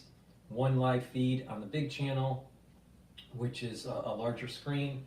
And then on the smaller channel, I also have a dashboard of the market, live feed. All this is live telemetry of the market. And you know, some news that's popping up, you know, through Dow Jones. The Bitcoin ETF BITI is up a little bit right now, and BITO is down by a little bit. So that's what the market's doing right now. But before we go to the next video, please help support my work by getting the products that I offer. I have structural nanosilver toothpaste. This is the best toothpaste that you can buy, all right? It's very high quality. Has no fluoride in it. It has structural nanosilver. It'll neutralize pathogens, whiten your teeth, freshen your breath, maintain your gum line, improve your gum line by reducing inflammation. When we get older, gum lines recede, all right? That's bad. But you can improve the health of your gum line by using this toothpaste. In addition, by using this toothpaste, you are reducing the chances of cardiovascular disease. When we get older and we have a receding gum line, what happens is the gums get more irritated and your gums could bleed, right? So you can get small little plaque into your bloodstream or bacteria into your bloodstream from poor oral hygiene. Well, that creates inflammation in your vascular system and causes additional plaque, or these little plaques that get into your bloodstream, you know, from your tooth. Then what happens is that you can get a micro occlusion. All right, bad. It's bad. All right. In addition, bacteria and inflammation on your valve of your heart could create valvular disease. You don't want that. So bad oral hygiene causes cardiovascular problems, all right? On the valve, with inflammation or bacterial vagination, what can happen is that the valve could get irritated and weakened. You might have a prolapse, you might develop regurgitation, or stenosis, where the valve starts to harden with calcium hardening. Well, if your valve isn't working right, your heart's going to start remodeling, and it's the beginnings of heart disease and potentially heart failure. When you have these plaques that start to build up on your valve, they can break off, and you could have a stroke. So really bad things can happen if you have bad oral hygiene. This starts to develop when you get older. Well, you need to take very good, very high quality toothpaste. This has no fluoride in it. So go to my store, the-studio-reykjavik.com, get a few tubes of this from my store for your household. Use this toothpaste. You can't get a better toothpaste, all right? Most people use the crap from like Colgate and stuff. Don't use that. Go to my store, use this, all right? Neutralizes pathogens because of the structural nanosilver, and improve your oral hygiene, reduce the chances of cardiovascular disease. Get a few tubes of this from my store, the-studio-reykjavik.com. Support your health and help support my work. In addition, take Max 35 or Max 14. You take a teaspoon a day, swish it in your mouth, gargle, swallow. What it does, neutralizes pathogens, maintains the mucosal barrier in your oral cavity, and by doing that, you're improving your oral hygiene, you're neutralizing pathogens, and you're maintaining that mucosal barrier, so you're mitigating infection. All right?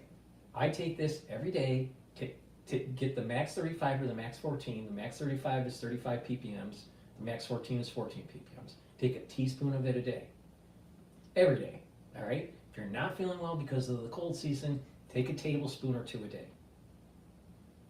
Again, you Swish it in your mouth, you gargle, about 20, 30 seconds, and then swallow. Really simple. Do it every day. All right, let's go to Bloomberg here. This is the balance of power here. You thought we'd be talking about Kash Patel all day, right? I did, till last night, when the pardon dropped. This, of course, is our top story. Joe Biden, following a Thanksgiving on Nantucket Island with the family, deciding to do what he said he would not do. Let's go back to June, the G7 in Italy, and President Biden. I'm extremely proud of my son, Hunter. He has overcome an addiction. He's one of the brightest, most decent men I know, and I am satisfied that I'm not going to do anything. I said I abide by the jury decision. I will do that, and I will not pardon him. Fast forward to the 1st of December, Joe Biden, quote, "For those offenses against the United States, which he has committed or may have committed or taken part in during the period from January 1st, 2014 through December 1, 2024, an executive grant of clemency for his son." Which is where we start our conversation with Laura Davison, Bloomberg Politics editor, driving our coverage here on what I see was another working weekend. You just can't escape, can you? It's usually though Trump that's making news Yes. in the evening, How so it about was a fun surprise to have Biden making You news. just imagine Joe Biden thinking of this in Nantucket as he considered his options. What brought him to this extent? And it might not be a single event.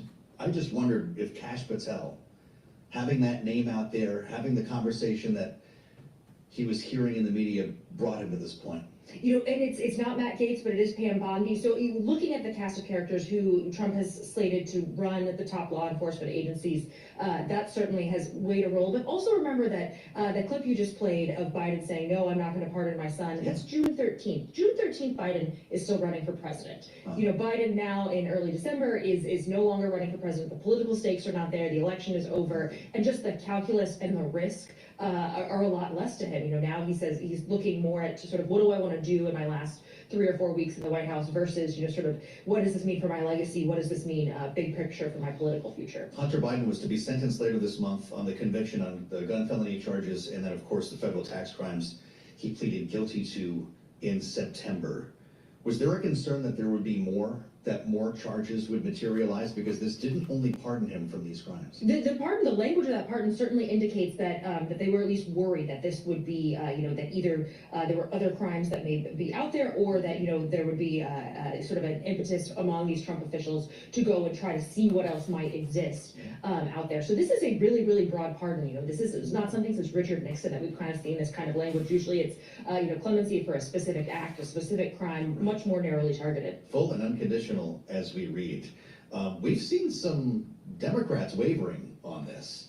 The governor of Colorado, Representative Greg Stanton, the first to come out in the House, Democrat from Arizona, saying Hunter committed felonies and was convicted by a jury of his peers.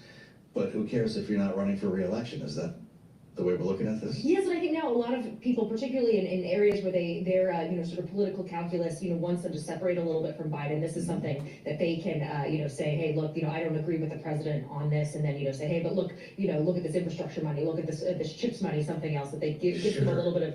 It's a politically convenient thing to criticize if you need to distance yourself from Biden. So they go to Nantucket every year, right? That's what the Biden family does for Thanksgiving.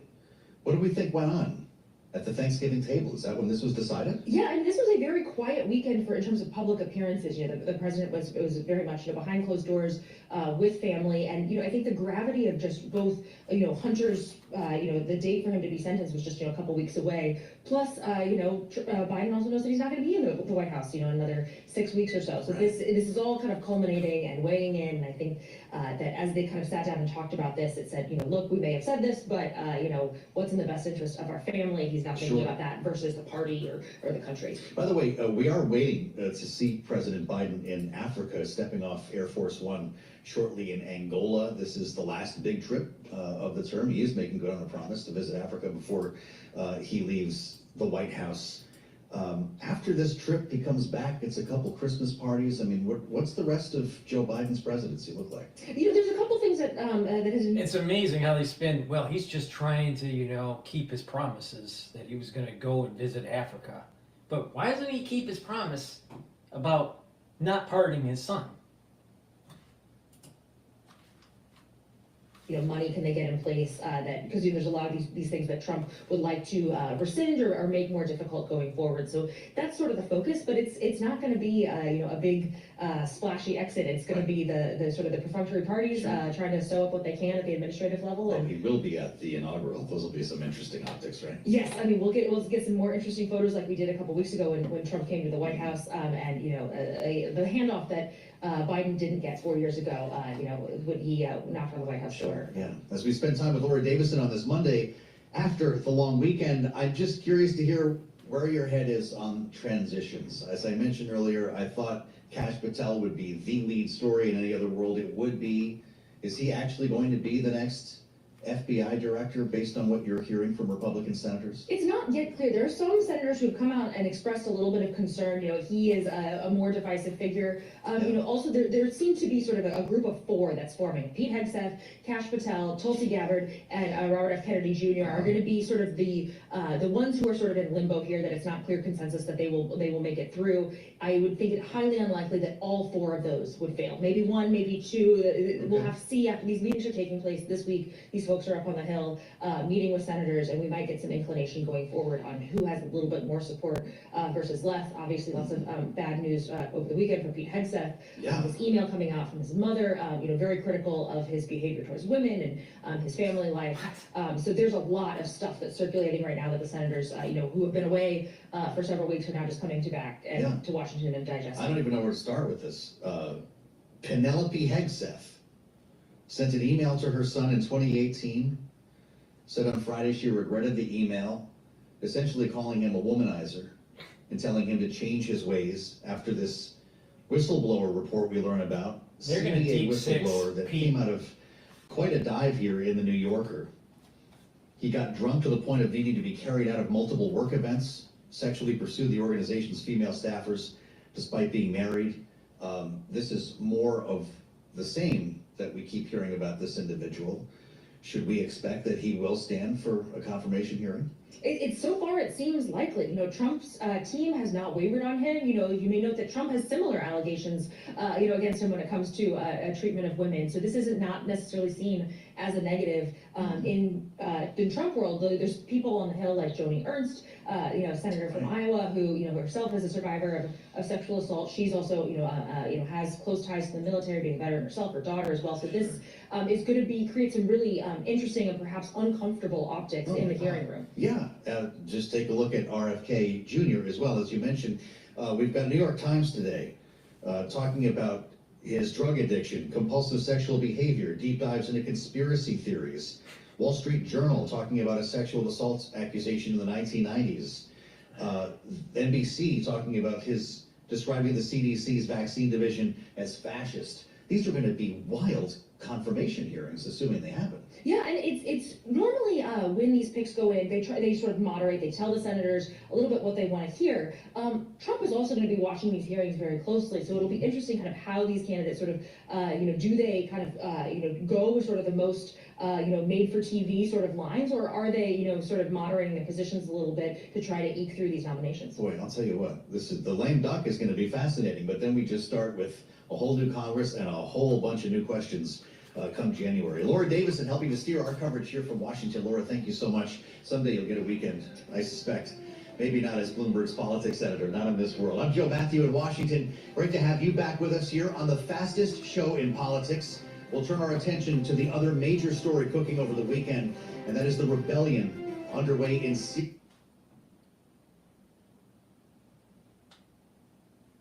I think that Trump is going to have some confirmation problems with his nominees, especially Pete Hegseth. He might be dropping out. Please go to my store, the-studio-reykjavik.com, and help support my work. Now, I have 3 new great products that are on the store now, okay? Boomer Boost powder. You mix this with your food or with filtered water or a smoothie, right? Or with milk, right? This has 68 different nutrients, all right? This will help with your heart health, and also it will give you a big boost of energy. This is great if you're older and you want some more energy and you just want to take a powder, a powdered supplement. This is very high quality, extremely high quality, all right? What I do is I mix it with my hummus, all right? So I've been testing this and how it helps with my body and how to add it to my stack, all right? I'll tell you how I do it. There's a big scoop in here. I put that scoop in hummus and I mix it, right? And then, but some people, they put it in a smoothie or a shake. Some people do a shake. Some people, mix it with, some other food, right? You can do it a lot of different ways. But the way I do is I mix it with hummus, right?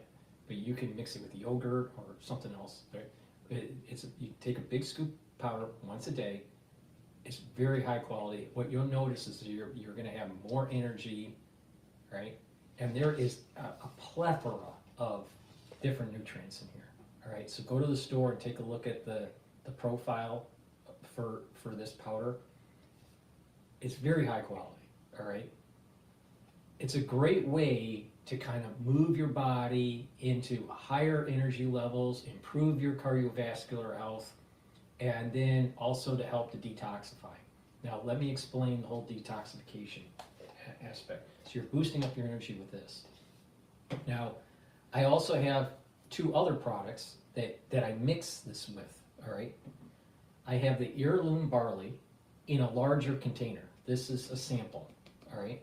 But the larger container is going to be the size of this, all right? So I have a larger container, almost double the size, for the heirloom barley and the gladiator barley, okay? The heirloom barley, all right, you take a few scoops, depending on, in week 1 you take 1 scoop, in week 2 you take 2 scoops, in week 3 you take 4 scoops, in week 4 you take 6 scoops. What this basically does is it's providing more energy, but also it helps to detoxify your body. All right, so you got to kind of slow it in because it's detoxifying your body. This is heirloom barley, way higher quality than regular barley. All right, so you have to take it. The energy packed in the barley is much more than regular barley, let's say, that you buy at Whole Foods or at some other grocery store. And it's a powder. And you just mix it. So what I do is that I take the gladiator, all right? I take the gladiator barley or the heirloom barley, all right? And I put 2 scoops of the powder with 1 big scoop of this, and I mix it with my hummus, all right? What that does is this will help to detoxify your body. All right, and it has a very strong antioxidant, and it's the superoxide dismutase. All right, what you'll notice, like that first few days, you might actually start noticing your body's detoxing, and you might get a little bit of a headache or a little bit sweats. You might sweat a little bit, but that's where it's depending on where you're at, with the health of your body. You got to do it a little bit slowly. That's the reason why I just did two scoops. All right, this is high density energy powder, all right, because of the barley is high density energy. So, and because I take a lot of other stuff, I just do the 2 scoop. I don't do the full 6 small scoops. It's a little scooper, right? This has the bigger scooper, just a little scooper. So I take 2 small scoops of this, all right, and I mix it together in the hummus. And they're synergistic, right? So you're boosting up your energy levels with this. You're improving your heart health, and you're detoxifying your body with the gladiator. And it has a lot of protein. It has protein in it, so it's a lot of protein. So you mix these 2 together. Now you can mix it with the gladiator barley, all right, or the heirloom barley, all right. But both of them are going to help to detoxify your body. And you can take just this, or just this, and just mix it with your food and detoxify your body. In that case, I'd probably take a couple more scoops. But because I do so many other things, I've been experimenting with this, and it works really well. All right, so go to my store, the-studio-reykjavik.com, and get the Boomer Boost, Mix it with your food or with a shake or a smoothie or whatever, right? And for best results, either take a couple scoops of the Gladiator barley or a couple scoops of the heirloom barley and mix it in, and you get that added detox and protein, okay? 3 great quality products. So please go to my store, the-studio-reykjavik.com. All 3 products are in the size like this, okay?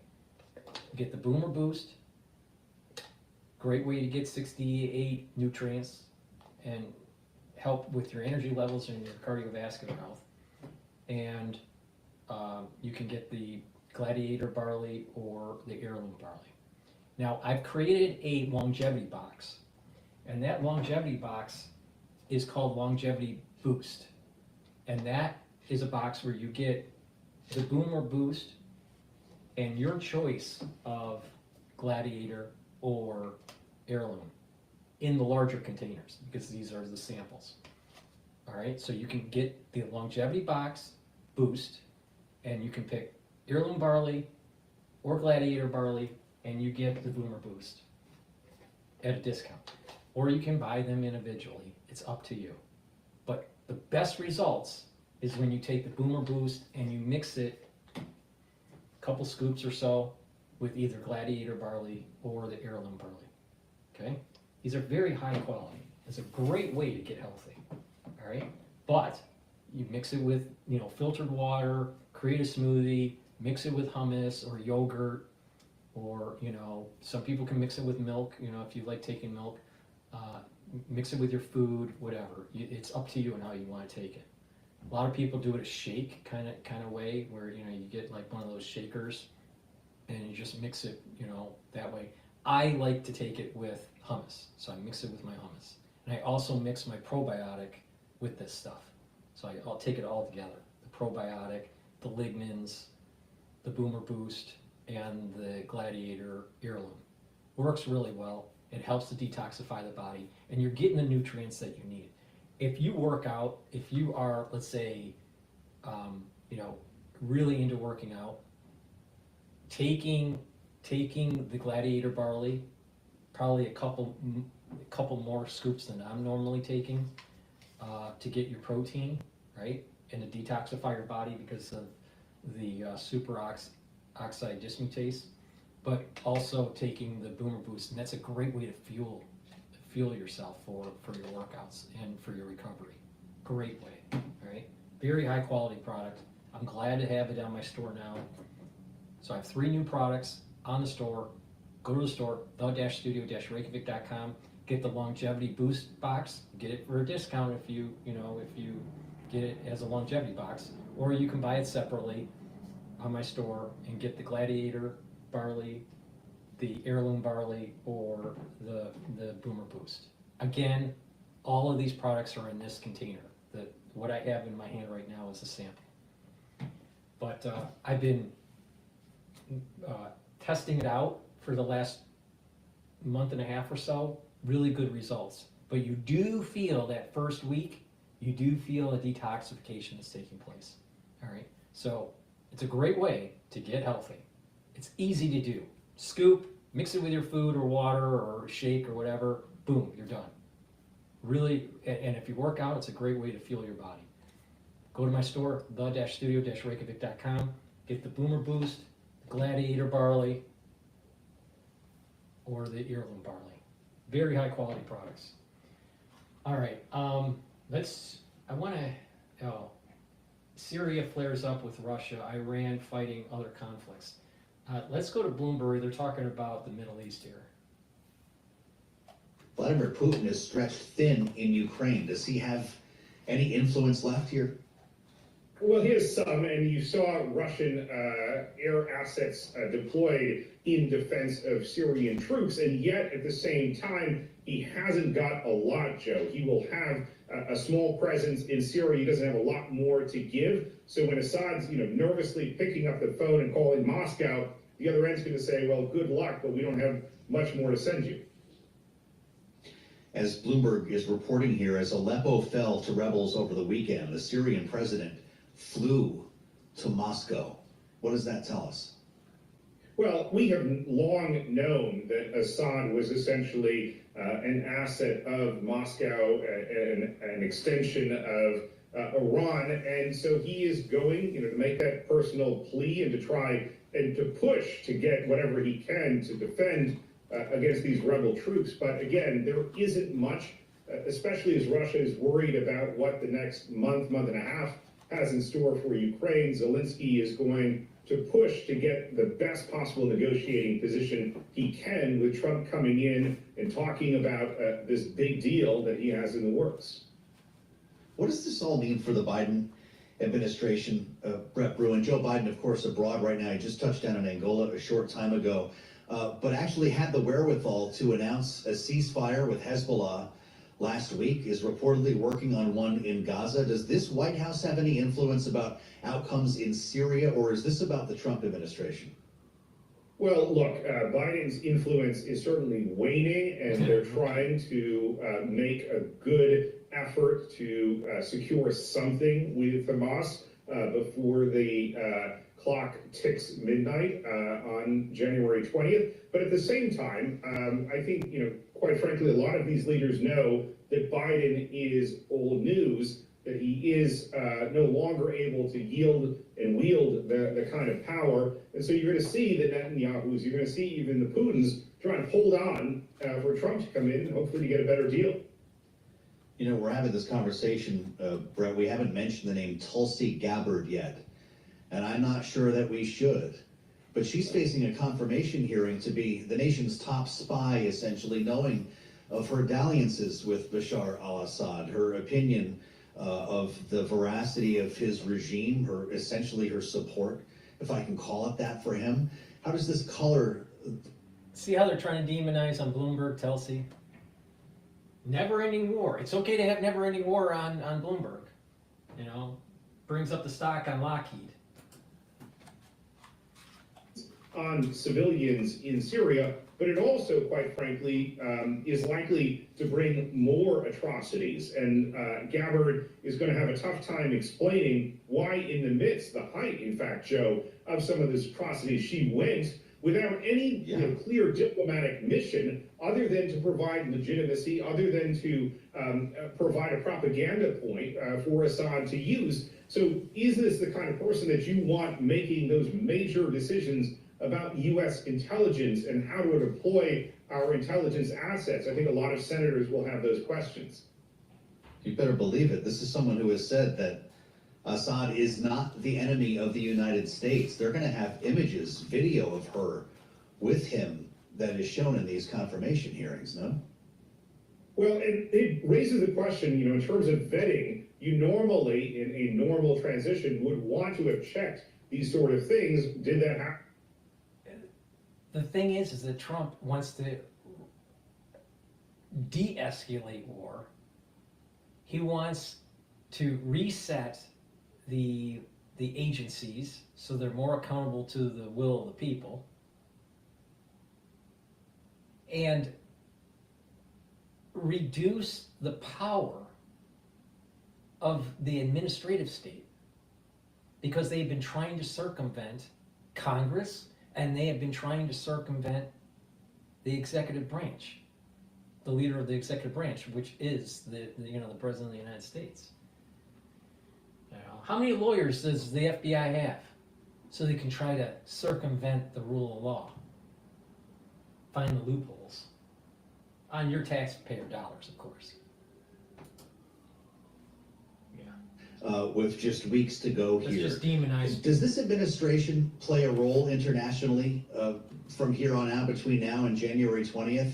Does he, in fact, have any influence as we wait for Donald Trump globally? Well, it's interesting. He's going to Angola in part to celebrate U.S. investment in the country, in the infrastructure, and as a play against Beijing to try and reassert American relevance, quite frankly, on the continent. I served half my diplomatic career in Africa, and we are losing the game. Maybe we should have been doing that the last 4 years during his presidency, trying to have a little bit assertive effort on trying to check what China was doing in Africa instead of the twilight of his administration.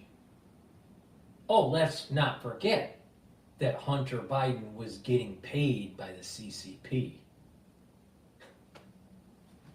Amazing. Give Hunter Biden a pardon, go to Africa to try to push back on the expansionism of the Communist Party of China in Africa. Lovely.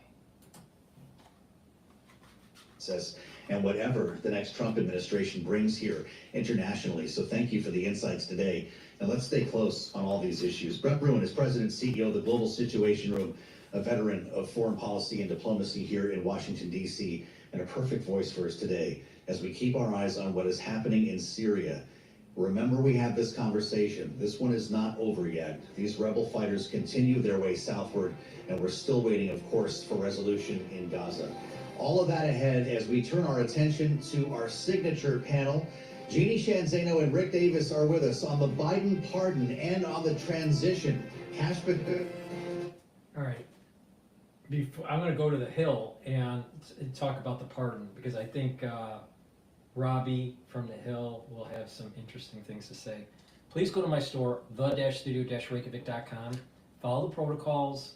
Reduce inflammation. It's really important. All right. You can reduce inflammation by taking turmeric. It's an antioxidant, but it brings down those pro-inflammatory cytokines. And also ashwagandha root. Ashwagandha controls your cortisol levels and your blood glucose levels. And by bringing down inflammation, you're improving your immune system and your cardiovascular system. These two are synergistic, so you should be taking them together. Take the turmeric and the ashwagandha, bring down that inflammation, help with your cardiovascular health and your immune system. And I have 2 probiotics, all right? I have the VeggieCap probiotic and the powdered form, which I mix with the Boomer Boost and also the barley. So it's up to you if you want to, take it in a powdered form, mix it with your food or filtered water, or take the VeggieCap form. But both of them are high quality products. You need probiotics. Why? You need good gut biome to have mental acuity, mental clarity, and improve your mood, right? People can be in depression because of just bad gut, all right? It also improves by taking a good probiotic on a regular basis. You're improving your metabolism, you're improving your communication between your gut and your liver, your gut and your brain, like I just said.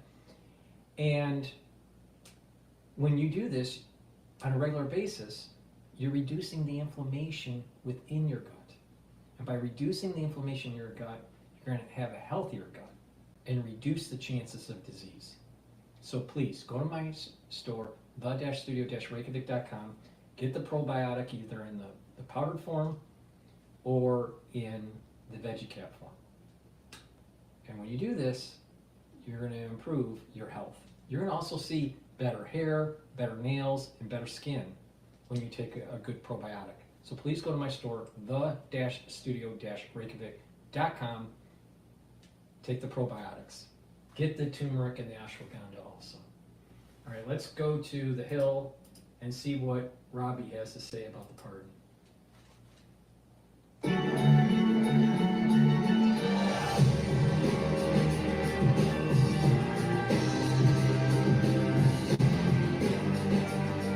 Good morning and welcome to Rising. Thanks for tuning in after the Thanksgiving holiday. I hope it was a good one. We have to skip the idle chatter though because we've got some big news to get to today. I'm joined by Stephen Alacara. Thank you for being here. Thank you for having me. Hope you had a happy Thanksgiving. Wish we could talk about that, but we got to go straight to the news. What's on your radar?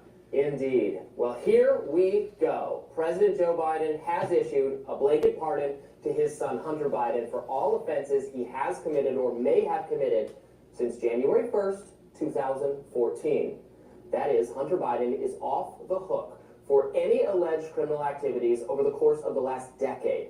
Now, let us be very, very clear about what has just transpired. First and foremost, President Joe Biden has broken a promise, one he made unequivocally, that he would not pardon his son. When he ran for re-election, Biden told the public in no uncertain terms that this course of action, this exact thing, was off the table. Biden previously said, unambiguously, I will accept the outcome of this case and will continue to respect the judicial process. As White House Press Secretary Karine Jean-Pierre put it, Biden was very clear, very upfront, obviously very definitive. Let's watch. I know you said not a lot's changed since yesterday and it's a personal matter, but from a presidential perspective, is there any possibility that the president would end up pardoning his son? No. Well, is there I just said no. I just answered. Go ahead. Go ahead. Well, so much for that. Yeah, that aged well. JIRA is now for all teams. Even teams finalizing go-to-market plans for products that are anything. Well, so much for that. Now, as with Joe Biden's obvious mental decline, KJP was apparently asked to defend the indefensible, to defend a lie. With a stroke of a pen, Joe Biden has made the sweeping decision to shield his son from the law, from public order, from justice. Now, it's worth digging into the details here. The blanket pardon covers the legal jeopardy Hunter Biden already finds himself in, as well as potential corruption issues for which he has not yet been charged or even fully investigated.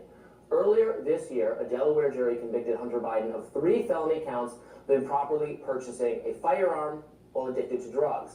Now, he could have faced up to 25 years in prison for that, but was expected to serve just 16 months or less, maybe no jail time. Now, the honest truth, you're going to get it from me, the honest truth is that the prosecution of Hunter Biden for lying on a firearms possession form was always a sideshow. I support the Second Amendment. I support decriminalizing drugs. Drug addiction should be a medical issue, not a crime. Showing Hunter Biden leniency in that case would not have been altogether improper. But Hunter Biden was also convicted of tax fraud, and on that issue, he is not a sympathetic figure. Wealthy, well-connected political figures should not be protected from the IRS to a greater degree than ordinary people. Cheat on your taxes, and the federal government descends upon you to make your life a living hell. It is not wrong to show the scions of important politicians even more scrutiny than average citizens. Okay, but the biggest issue, much bigger than tax fraud or improperly filling out a gun form, is the one for which Hunter Biden was never charged: influence peddling. For years, during Biden's vice presidency and afterward, Hunter sold his access to his father, and he sold it to foreign interests in China and Europe. So much of what the mainstream media assured the people about Hunter Biden's foreign dealings turned out to be a lie. In fact, Hunter Biden arranged for Dad to call into business dinners to meet with business associates. That's not all. Hunter Biden also sought to leverage his influence with his father to benefit foreign business interests. Here are the highlights from a report from just 3 months ago. Report related to Hunter Biden. Newly released records show that Hunter sought State Department help while his dad was vice president. New York Times reports that Hunter, acting on behalf of a Ukrainian energy company, Burisma, you probably know it by now, requested help from the U.S. Embassy in Rome, in Italy, for a potentially lucrative business deal. Now, Hunter wrote at least one letter to the U.S. ambassador to Italy in 2016 seeking assistance for Burisma, the Ukrainian gas company where Hunter sat on the board. Now, the officials seemed uneasy with Hunter's request and wrote back, quote, "This is a Ukrainian company, and purely to protect ourselves, USG should not be actively advocating with the government of Italy without the company going through the DOC Advocacy Center." It's just what we know so far. That was a recent revelation. Imagine if they actually dug into it. Now, was any of this criminal? It doesn't matter, because Joe Biden has taken it off the table entirely. Hunter Biden cannot be investigated and charged for any of it. He has received blanket immunity for anything he might have done wrong since the year 2014. This is a stunning level of protection from the slow grinding wheels of justice. Make no mistake, there's nothing remotely like this so far in all of American history. A president protecting his son, not just from minor legal jeopardy relating to an oversight, as can perhaps be argued in the gun case, but from any legitimate scrutiny over naked and abject corruption. If I sound angry, it's because I am. The president has used his unlimited pardon power to excuse the corrupt and potentially illegal actions of his son is a shocking, deliberate, and damaging blow to the rule of law. Donald Trump did this, we would have never heard the end of it from the mainstream media. How did the media cover the news of Biden's unwise action?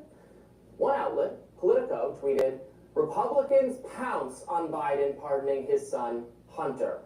Republicans pounce, really? As if that's the real scandal. Not that Biden did this, but that his political opponents dared to point it out.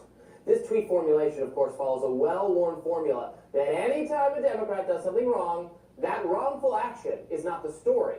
The Republican counter-reaction, or according to the media, overreaction, that's the story. Enough of this. Biden broke a campaign promise, betrayed his legacy, betrayed the principles of law and order and justice for all.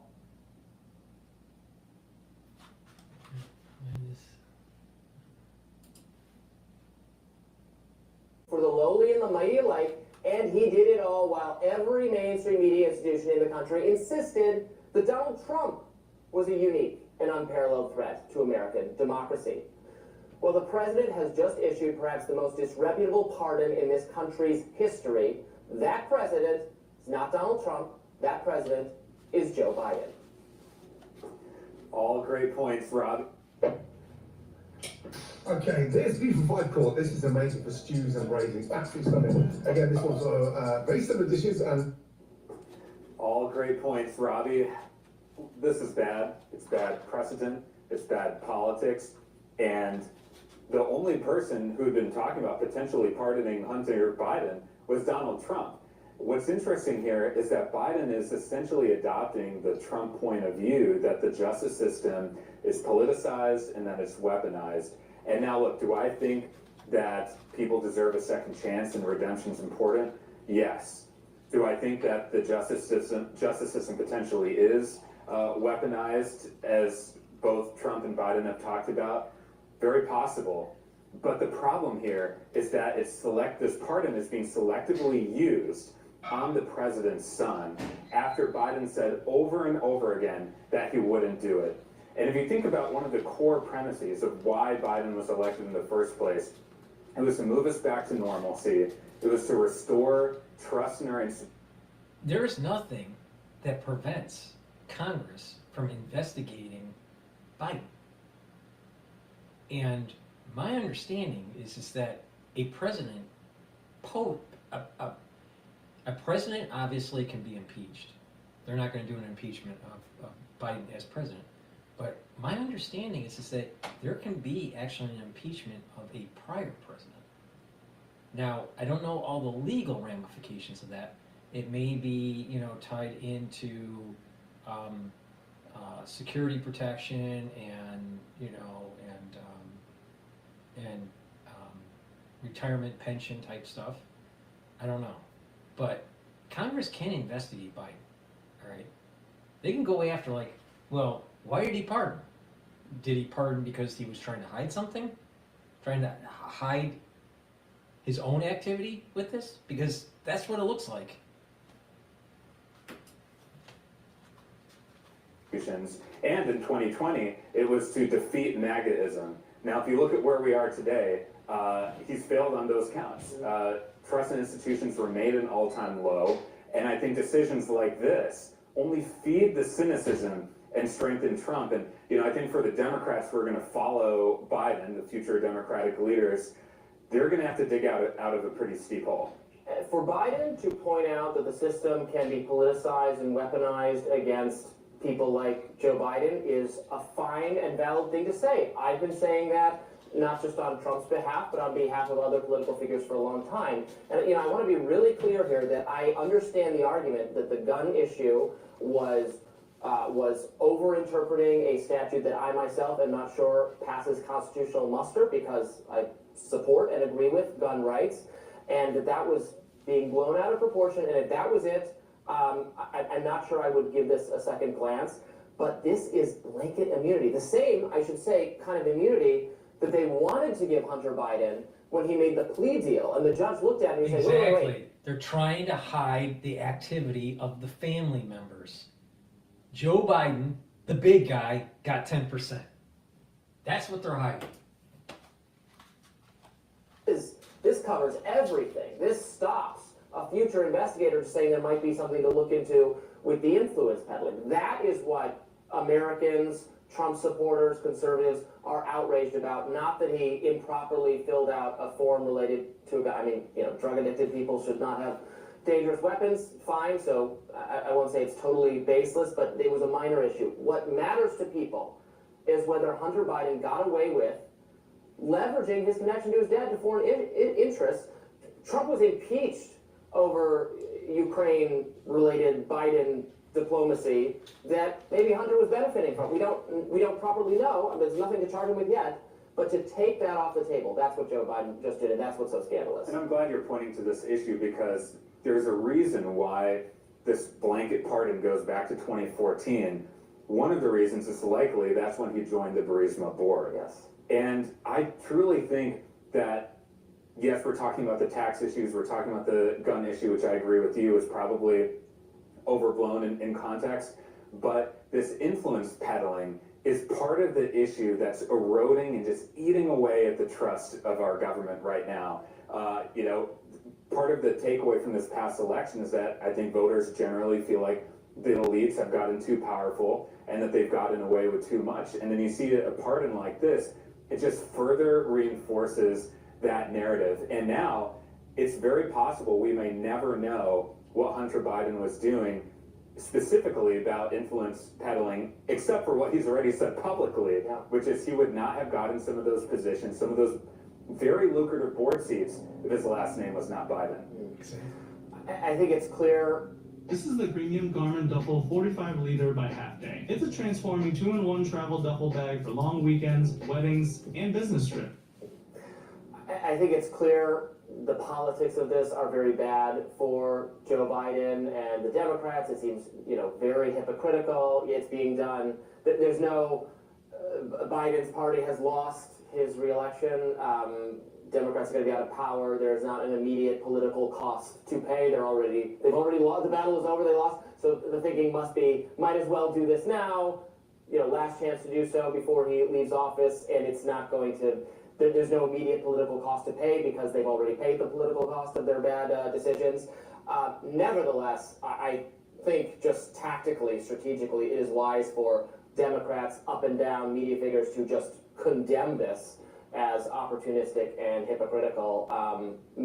Some are doing so. I saw Colorado Governor Jared Polis, who's a Democrat I like, did that. Others, like Eric Holder, crawling out of the woodwork to say, oh no, this is all fine and dandy. It's incredible. Yeah, well, Governor Polis is positioning himself in an interesting way to be more independent-minded here. Yes. And he said, I think, what's on the minds of a lot of people. As a father, you might be able to sympathize with the father-son relationship here, but you can't put your family ahead of the party. I mean, how many times did we hear in the campaign, country above party, and that It's all about God, country, and family.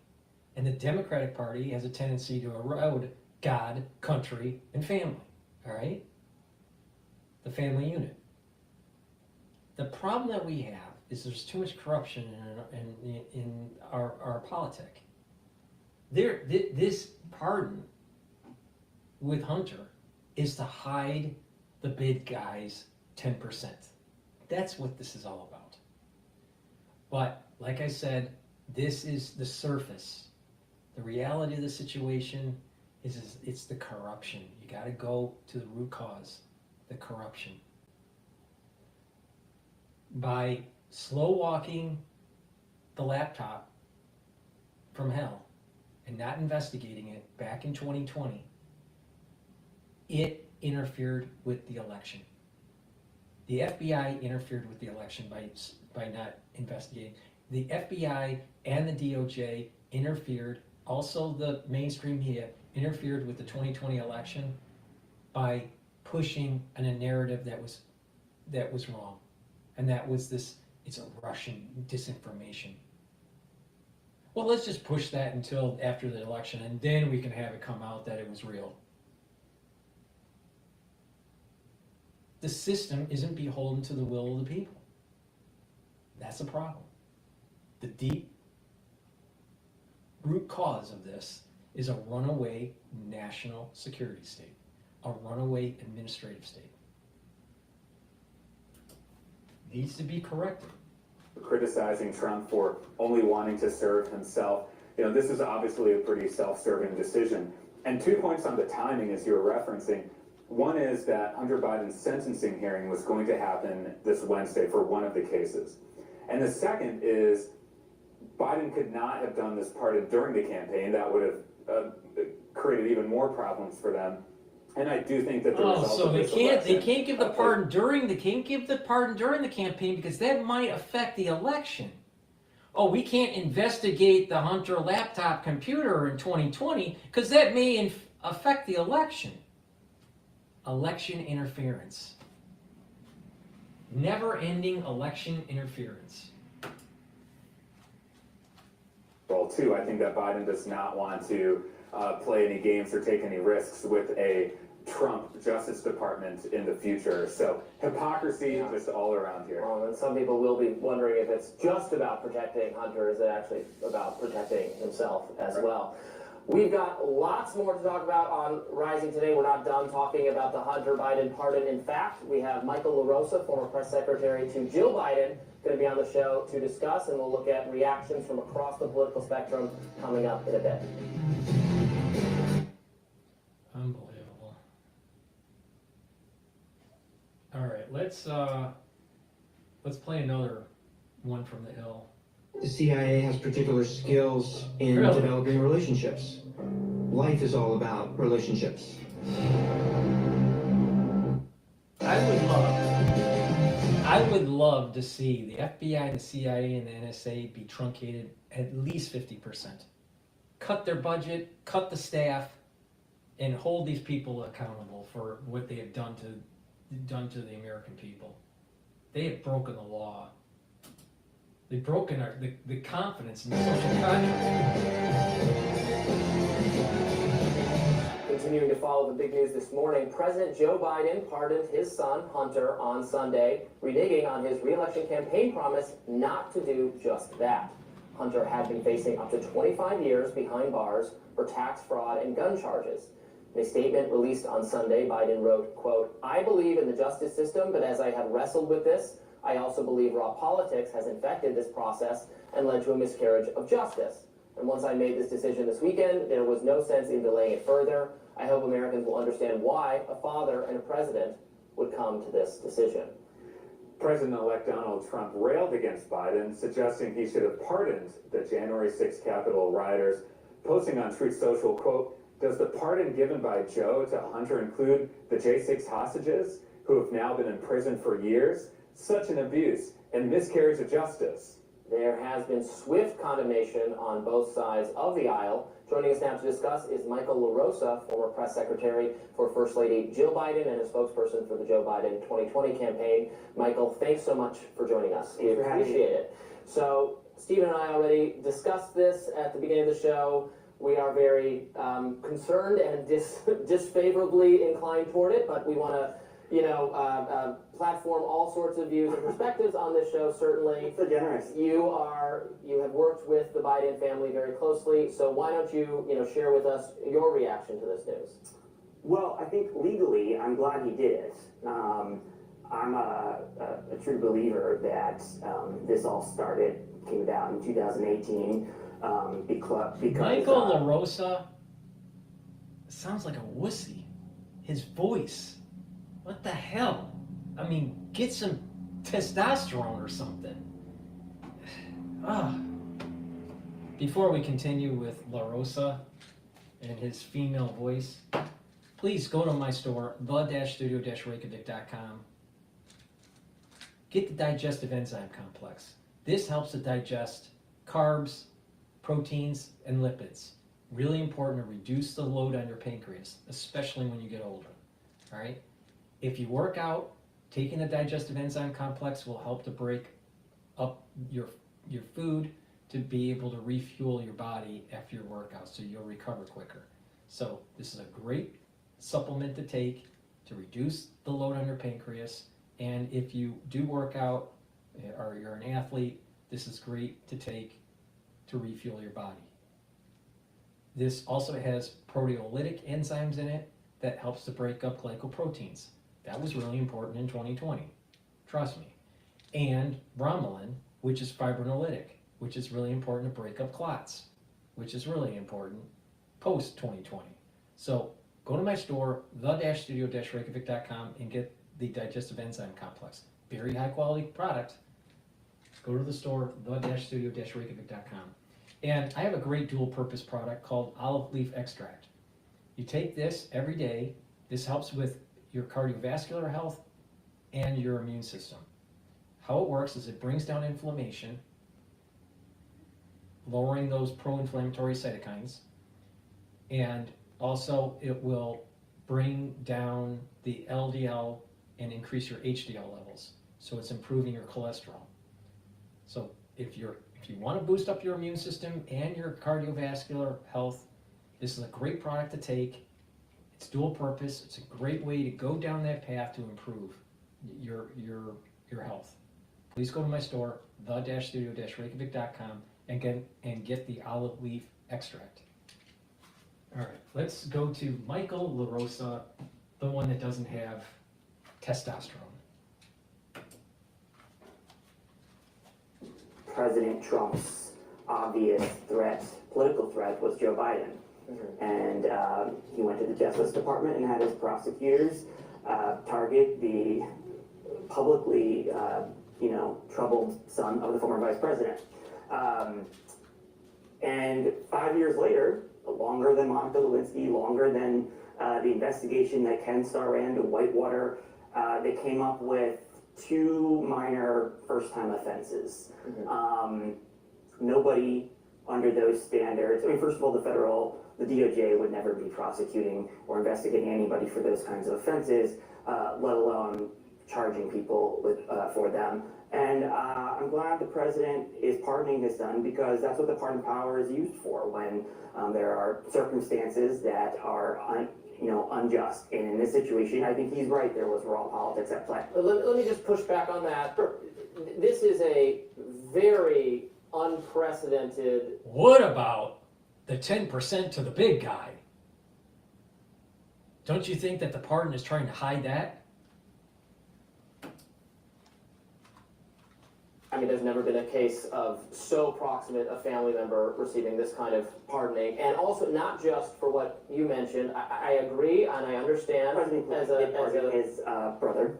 Sure, but a father pardoning a son for not just the wrongful convicted criminal activity that I tend to agree with you on was overblown. I'm a Second Amendment supporter. I'm a drug legalization supporter. I don't care particularly for myself about the gun thing. But not just for that, which has already been litigated, but taking off the table the idea of anything being looked into involving corruption or influence peddling. Just a few weeks ago, it came to light that he tried to meet with Hunter did Italian authorities for business reason. There could be more stuff that comes out, prompting an investigation, prompting an inquiry. But now that is done forever. Well, what was the last 5 years? Let's just forget all about how Hunter Biden had dishonorable service to country as a service member, crackhead Hunter Biden, and sold his country down the road to the CCP and to ones in Ukraine.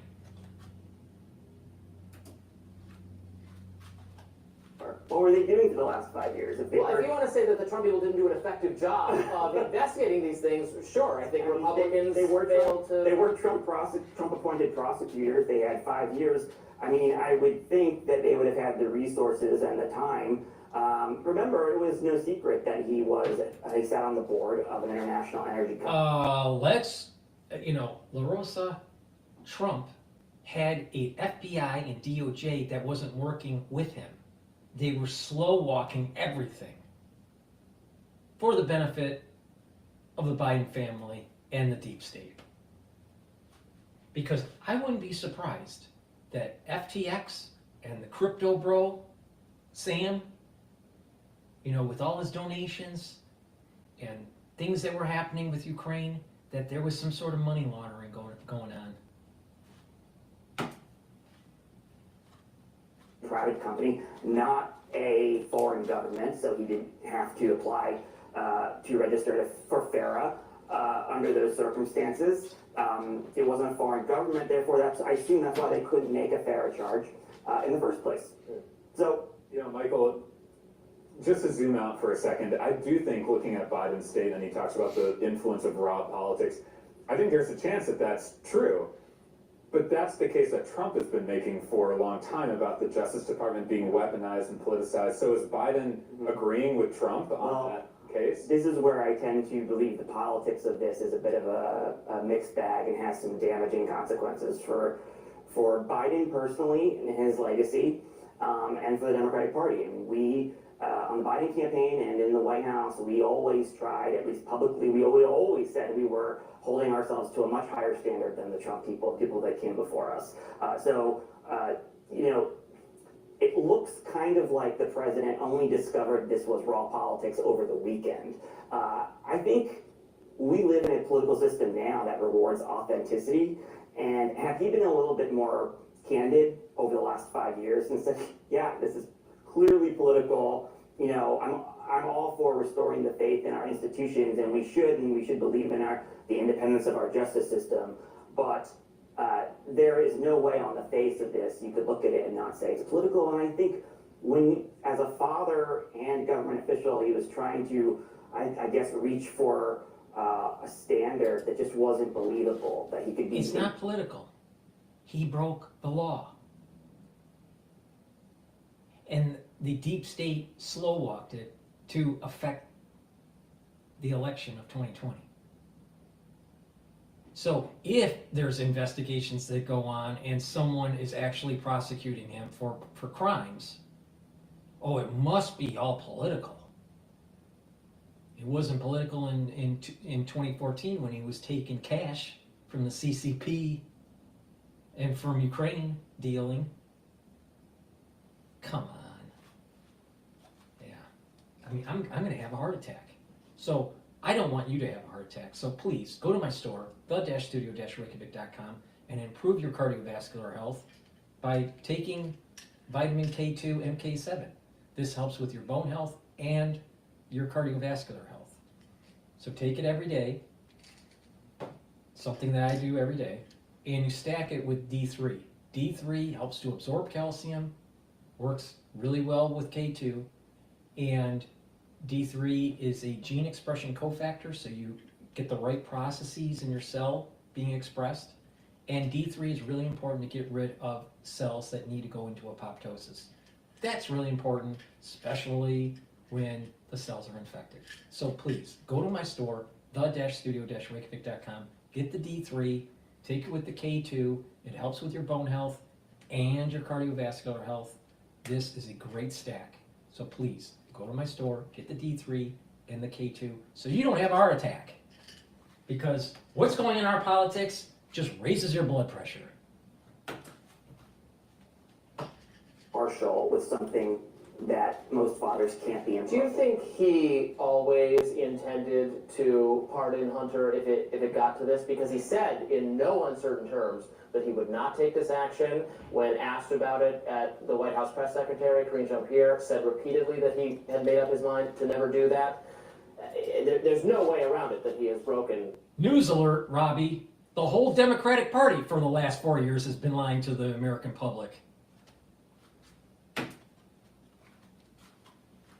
Promise, do you think he always intended to, or he genuinely changed his mind, or after he lost he said, well, I don't have to be held to any of my promises now, there's no political consequence? No, the truth is I have no idea, but I do know that it's the second major reversal in 6 months that will have damaging consequences on the party that he leads, and turning over to somebody else. And so I think it's unfortunately a necessary slap at his legacy, another one. But legally, the right thing to do. I wish he had been more consistent, and I wish he had left the door open to something that was so personally connected.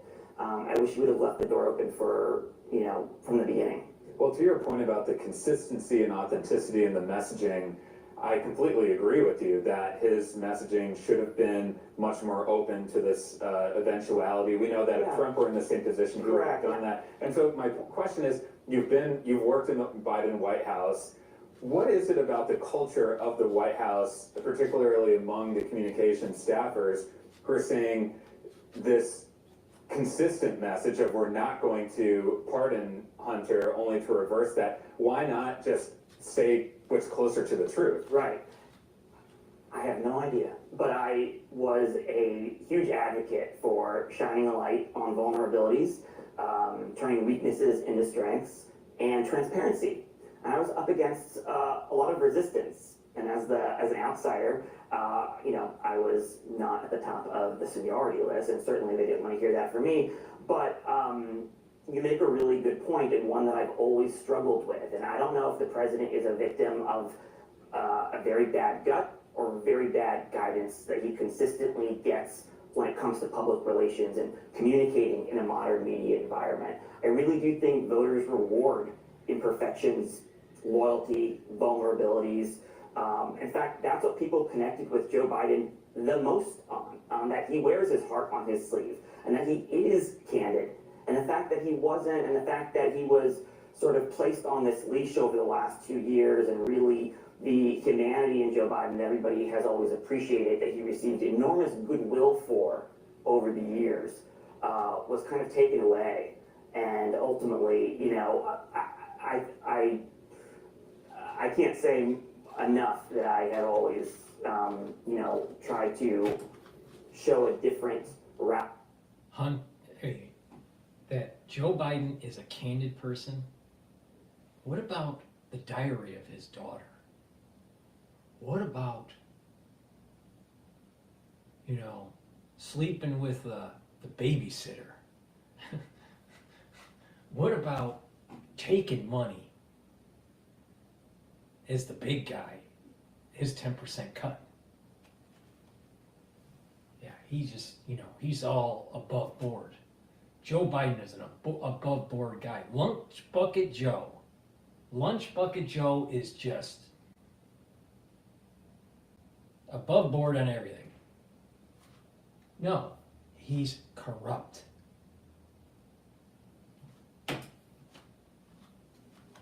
For them to take when it comes to being transparent, and why candid and honesty and direct communication is actually just a rewarding principle now in politics because of the media age we live in. And I think as a Democrat, I'm scared to say that if there's one great contribution Trump has made, it is the fact that being yourself gets rewarded by voters. How do you think Democrats should handle this? They seem a little split right now. I saw, for instance, Colorado Governor Jared Polis strongly denounced the move while expressing sympathy for the position Joe Biden was in. Eric Holder responded to that, saying, no, this was the right thing to do. So I've seen many people defending it. I've seen many people not defending it. For my money, I think just strategically, Democratic political figures should pounce all over this, as Republicans are being accused of doing by the mainstream media. What advice would you give? Yeah, I mean, it's a good point, and I actually haven't thought about how I would advise somebody else on this right now, because the president's an easy target. He's put himself in a position to become an easy target. But wouldn't distancing oneself from it, isn't that a failing of Kamala Harris, that she didn't, at least, in a time where Americans showed they had a massive appetite for change, that she didn't say she would do anything differently?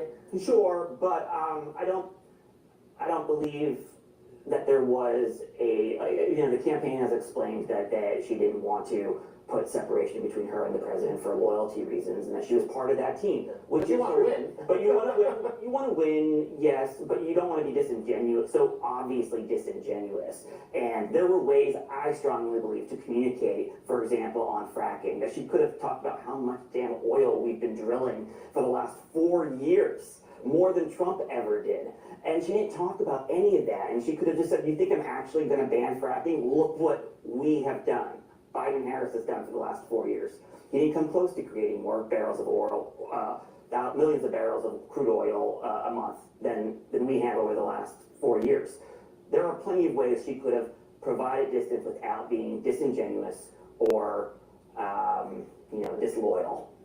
One interesting idea I saw from Andrew Yang was that he should have pardoned Hunter Biden and Trump. Do you think that Joe Biden should have done that? I mean, the court system has basically pardoned him, right? They've sort of cleared him of all the charges from what I know. Yeah, future administration could, I guess. They could. I mean, we'll see. I tend to think these things we should just move on after the legal remedies are exhausted, and it seems like the pardon extends back to 2014, like you said. So, do you think he would have done this if he had won if he'd stayed in the race and won re-election, or if Kamala Harris had won? Yes. Would he have still done the pardon? Do you think? Yes. If he had stayed in the race and he won, because right now there's no political cost to bear. Right. The party's lost. So there tend to be pardons being made at the ending days and hours of. He would have pardoned his son either way. It wouldn't matter. Please go to my store, the-studio-reykjavik.com. Since we're all having a heart attack right now because Hunter Biden is pardoned by his father, Lunch Bucket Joe, go to my store and get the omega-3. This helps to lower your LDL levels, increase your HDL levels, improves your cardiovascular health. Really important to take every day. Go to my store, the-studio-reykjavik.com. It is synergistic with nattokinase. Nattokinase not only breaks up clots because it's fibrinolytic, but it also helps to lower your LDL levels and increase your HDL levels to improve your lipid profile. Very important. A lot of people in the United States have problems with asthma, with cardiovascular disease, with diabetes, kidney function. A lot of these things could be mitigated, if not completely alleviated, by changing lifestyle and doing some simple things. But what happens is that it festers, it becomes chronic, and then further disease starts to take place and further damage to the body. And it's harder to revert. So if you take my advice and be proactive with your health now, you're going to spend less time and less money when you're older trying to treat disease. Trust me on this. I've seen a lot of older people that have problems and that, it's too late a lot of times. Sometimes you can manage them, but you have someone that has, heart failure or early heart failure or heart disease that's starting to slowly turn into heart failure. It's too late. It's too late. You put them on some beta blockers, depending on what type of disease they are, or you give them some, anti-arrhythmic drugs, and it's just a downward spiral, and the heart gets weaker and weaker and weaker over time, and eventually gets into heart failure. Or they have high blood pressure, and you're trying to control the high blood pressure, and that high blood pressure is remodeling the left ventricle, and all of a sudden, it's not pumping as well, and there's a backflow going into your lungs and causing further damage on your right side of your heart. Bam. Too late. They start having a heart attack, and their life is flashing in front of them. They're in the hospital, and they don't know what's going on. Right? They're scared. They're on death's door because they didn't take action early on. Now, a lot of people, this is just going to fly over their head. They're not going to care because of cognitive dissonance or whatever. But that's what's happening in America. Lots of disease is because of lifestyle. Now, you can stop that if you pay attention to me. If you don't pay attention to me, you will increase your chances of having that kind of event taking place when you're 60s, 70s, 80s. Do you want to have longevity? Do you want to, live with vitality? Or do you want to live with crepitness? You want to be, a person that is immobile. You know, you don't want to go down that road. Trust me, you don't want to go down that road. So it's important to take the supplements, to be proactive, to move around, to exercise, to do a little bit of cardio, do a little bit of resistance training. Train your mind by learning new things. Read, write, talk to people. Stretch. Do some balancing exercises to improve your cerebellum. Mindfulness. When you do all these things and you couple that with proper diet and exercise and proper sleep and supplementation, when you do all that together, you just have to do a little bit every day, there's a compound effect and you're improving your health. Now, there's no magic bullet, but I guarantee you that if you don't take charge of your own health, there's no one else in this world that will. It's up to you. It's up to you. Please go to my store, the-studio-reykjavik.com. Follow what I do. All right? Try to live a life with more vitality and hopefully longevity. All right?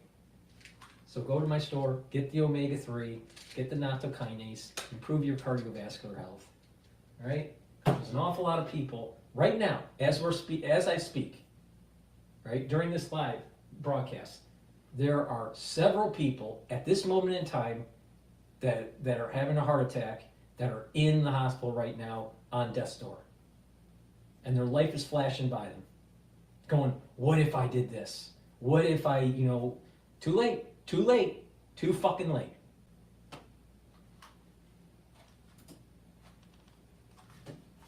Overly is Hunter Biden secretly going, yes, Dad lost, I can get my heart in now? Given the overly cautious nature, I think, to a fault, and to the fault of many around him, I tend to think that had he been running and had he won, he would not have done that. Fascinating. And one thing that I think gets lost from all this is there are a lot of people who do not have access to political power and privilege who might benefit from a second chance. And I'm hearing from a lot of clemency advocates today saying that Biden has not done nearly the kind of pardons that Obama did towards the end of his presidency, when Obama pardoned many nonviolent drug. Well, and there's still time. Yeah. He has until noon on the 20th, I think, to pardon people and to grant clemency. And so I assume that there is a long list that will, be disclosed by the White House on January 20th of folks who did.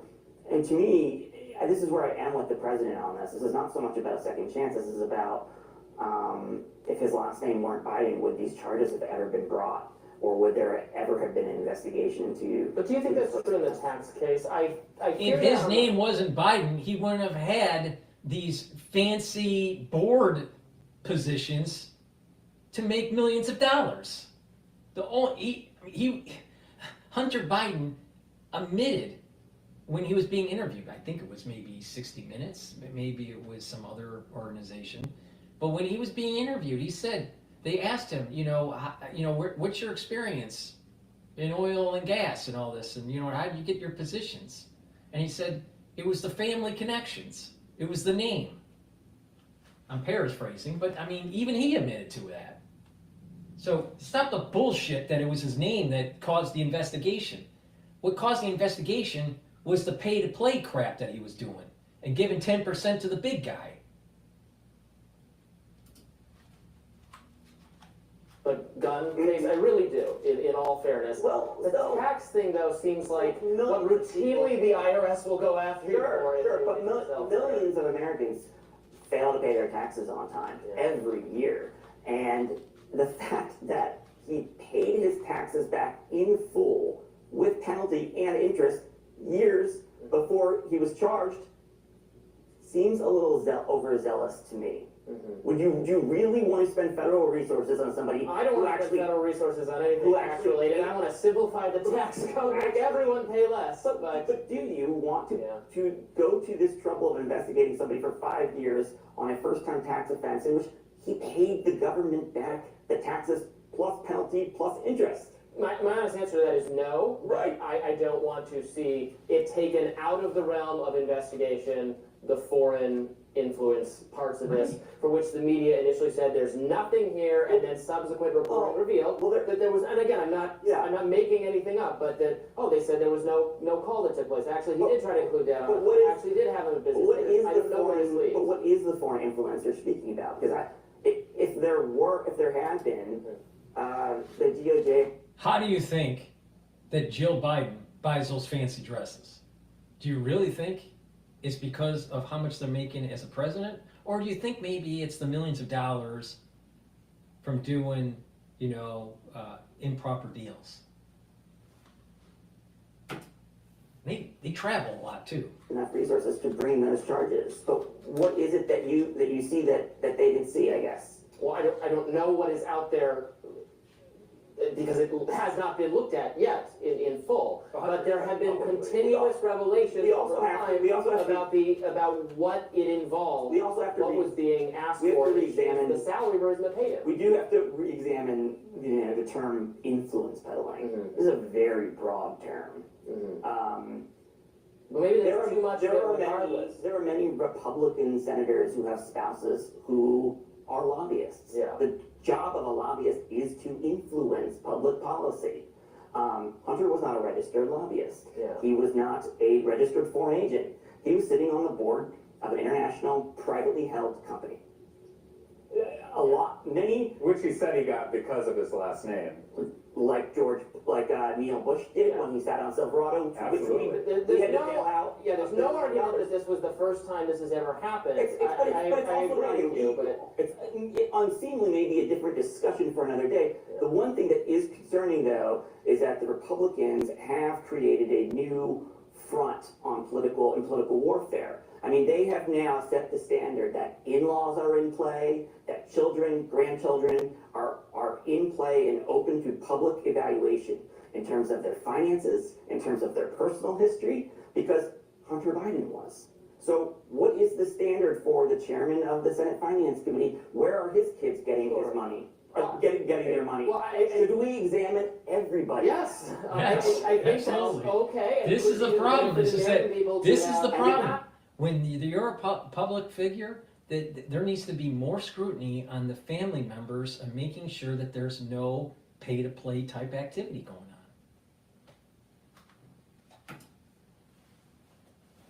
on. You're not, your 14-year-old, but someone who's politically or financially benefiting from your cozy relationship with the industries you're supposed to be regulating. If that gets a second look, that sounds fine by me. And if the Democrats have any balls, they will now take this to campaigns and evaluate every candidate and challenger the same way that Joe Biden's family was evaluated on. All right, Michael LaRosa, we appreciate you coming on the show to make the case. We want to hear from all sides. We do appreciate it. More Rising coming up right after this. Before we go to Bloomberg, please go to my store, the-studio-reykjavik.com, and get the NAC. NAC is something that I added to my stack. This is important because it boosts up the glutathione levels. It's another pathway to soak up free radicals. By soaking up free radicals, by using antioxidants, what's going to happen is you're going to slow down the aging process. You're going to reduce stress on the cells. You're going to boost up your mitochondrial health. You're going to have more energy.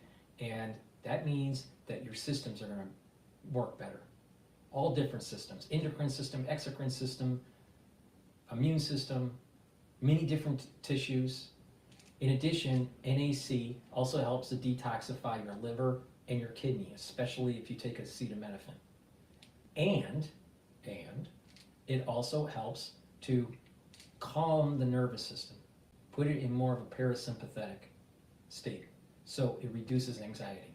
So take NAC, all right, boost up those glutathione levels, soak up those free radicals. This is a very powerful supplement. Add it to the stack. This is synergistic with NAD+, resveratrol, C60, ubiquinol. There's a lot of ways to stack this, so please go to my store, the-studio-reykjavik.com, and take the NAC. And lastly, structural nanosilver gels. I have two types. I have it in the tube form and also in the easy to dispense form. This is great for traveling in a bag or whatever. This is a dual purpose product. This will help to heal your skin. If you have an abrasion, a cut, a minor burn, it'll help to heal it quicker. You can use it as a daily skincare. Put it on your skin and you know, put it on for the day and then exfoliate, or put it on before you go to bed and exfoliate in the morning. You'll notice your skin's clearer and tighter, especially around your face. And structural nanosilver gel can be used to neutralize pathogens. You put it on your hands, around your mouth, around your nose, around your eyes, around your ears, lightly coat your nostrils, and it'll stay active and protective for 5.5 hours. Really important during the cold season, really important when you're going to school or at work, or you know, you're in a dense area where it's the cold season and you don't want to get it sick. Now, a lot of people don't realize that the average person will get sick 3 times a year, all right? And when you get sick, even if it's benign, even if you know you have just a minor cold 3 times a year, it takes about 5 to 7 days to clear. And then it takes 2 to 3 weeks additionally to remodel the damage that the inflammation caused. So that means that anywhere from 3 to 4 weeks for every single time you get sick, even with a benign, mild, moderate cold, it takes from the moment that you get sick to the moment that your body is fully healed, 3 to 4 weeks. The average person is sick 3 times a year. That means 12 weeks out of the year, you are sick / remodeling damaged tissue. Now you wonder why your immune system is chronically inflamed. Now you know why that you age quicker. If you mitigate getting sick, where you're only getting sick once a year, then or you're not getting sick at all, then your body has the time to remodel and to heal other areas of the body instead of constantly fighting some sort of mild cold or infection. This is the reason why I said you want to slow down the aging process, bring down inflammation by taking the turmerics and the ashwagandha, neutralize pathogens by taking the structural nanosilvers, and soak up free radicals, because when you're sick, you produce a lot of free radicals. All right? And when you do that, you're slowing down the aging process. So go to my store, the-studio-reykjavik.com, take the structural nanosilver gel, and take the tube form or the easy to dispense form. Do that. Go to my store, the-studio-reykjavik.com. Use it on a regular basis for skincare, but also use it during the cold season to mitigate catching something. Really important. A lot of people don't realize that even if something is mild, if you get it periodically throughout the year, it takes time for your body to remodel. So it's soaking up. So you're throwing away, the average person is throwing away 12 weeks out of the year. 12 weeks out of the year where the body is remodeling or sick. Just with common cold.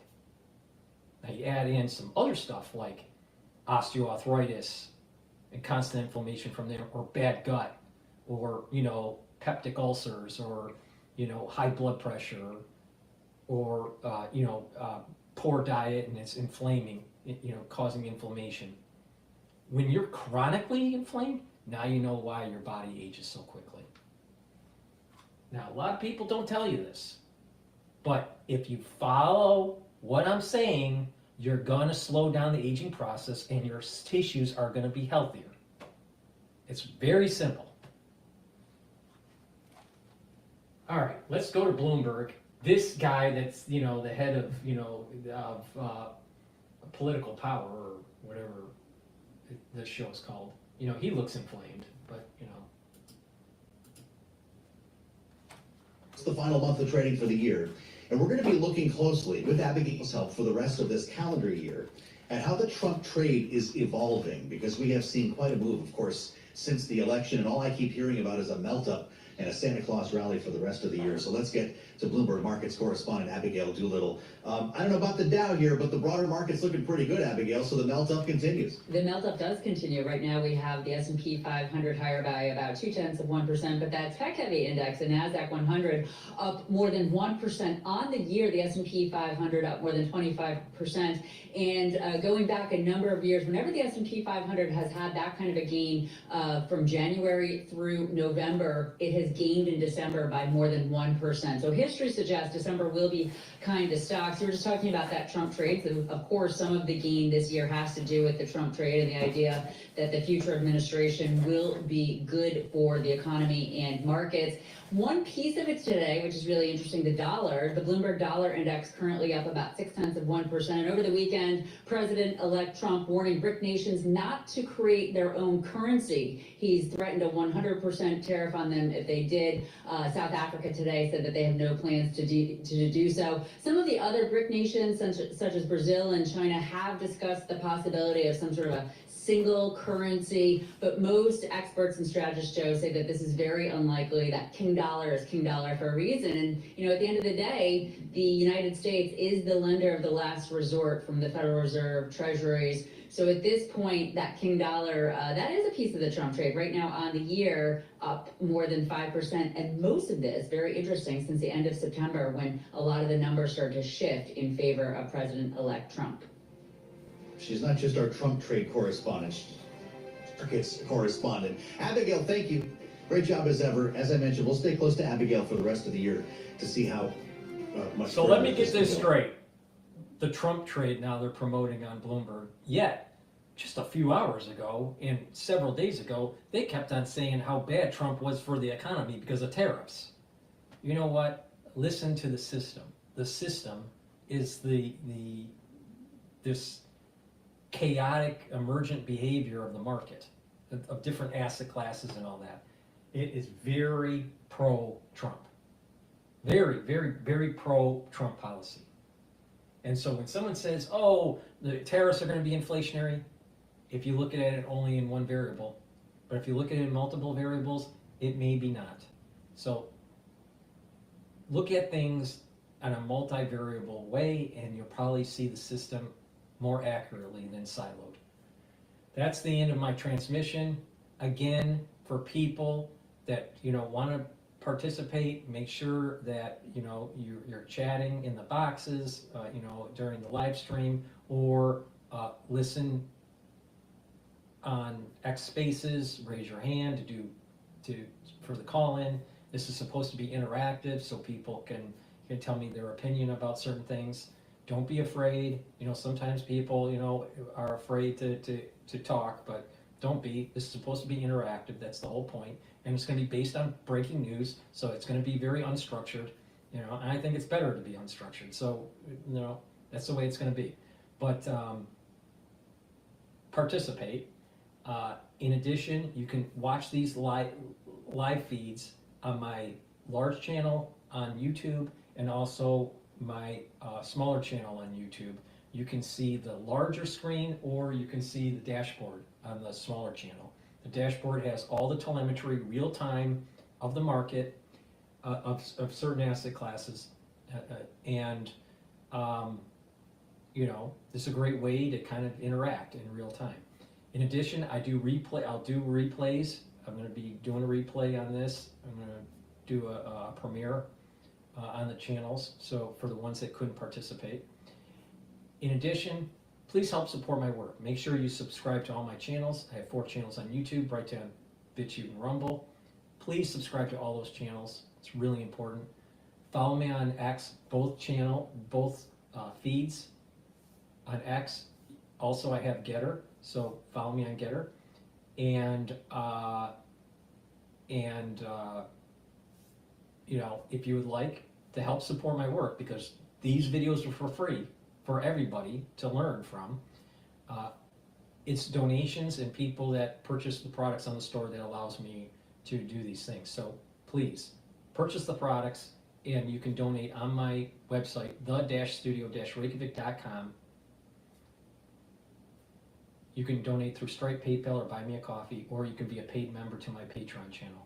I greatly appreciate people helping by by purchasing the products and donations and paid membership on Patreon. It really helps with providing this content. Thank you for listening, and have a nice day.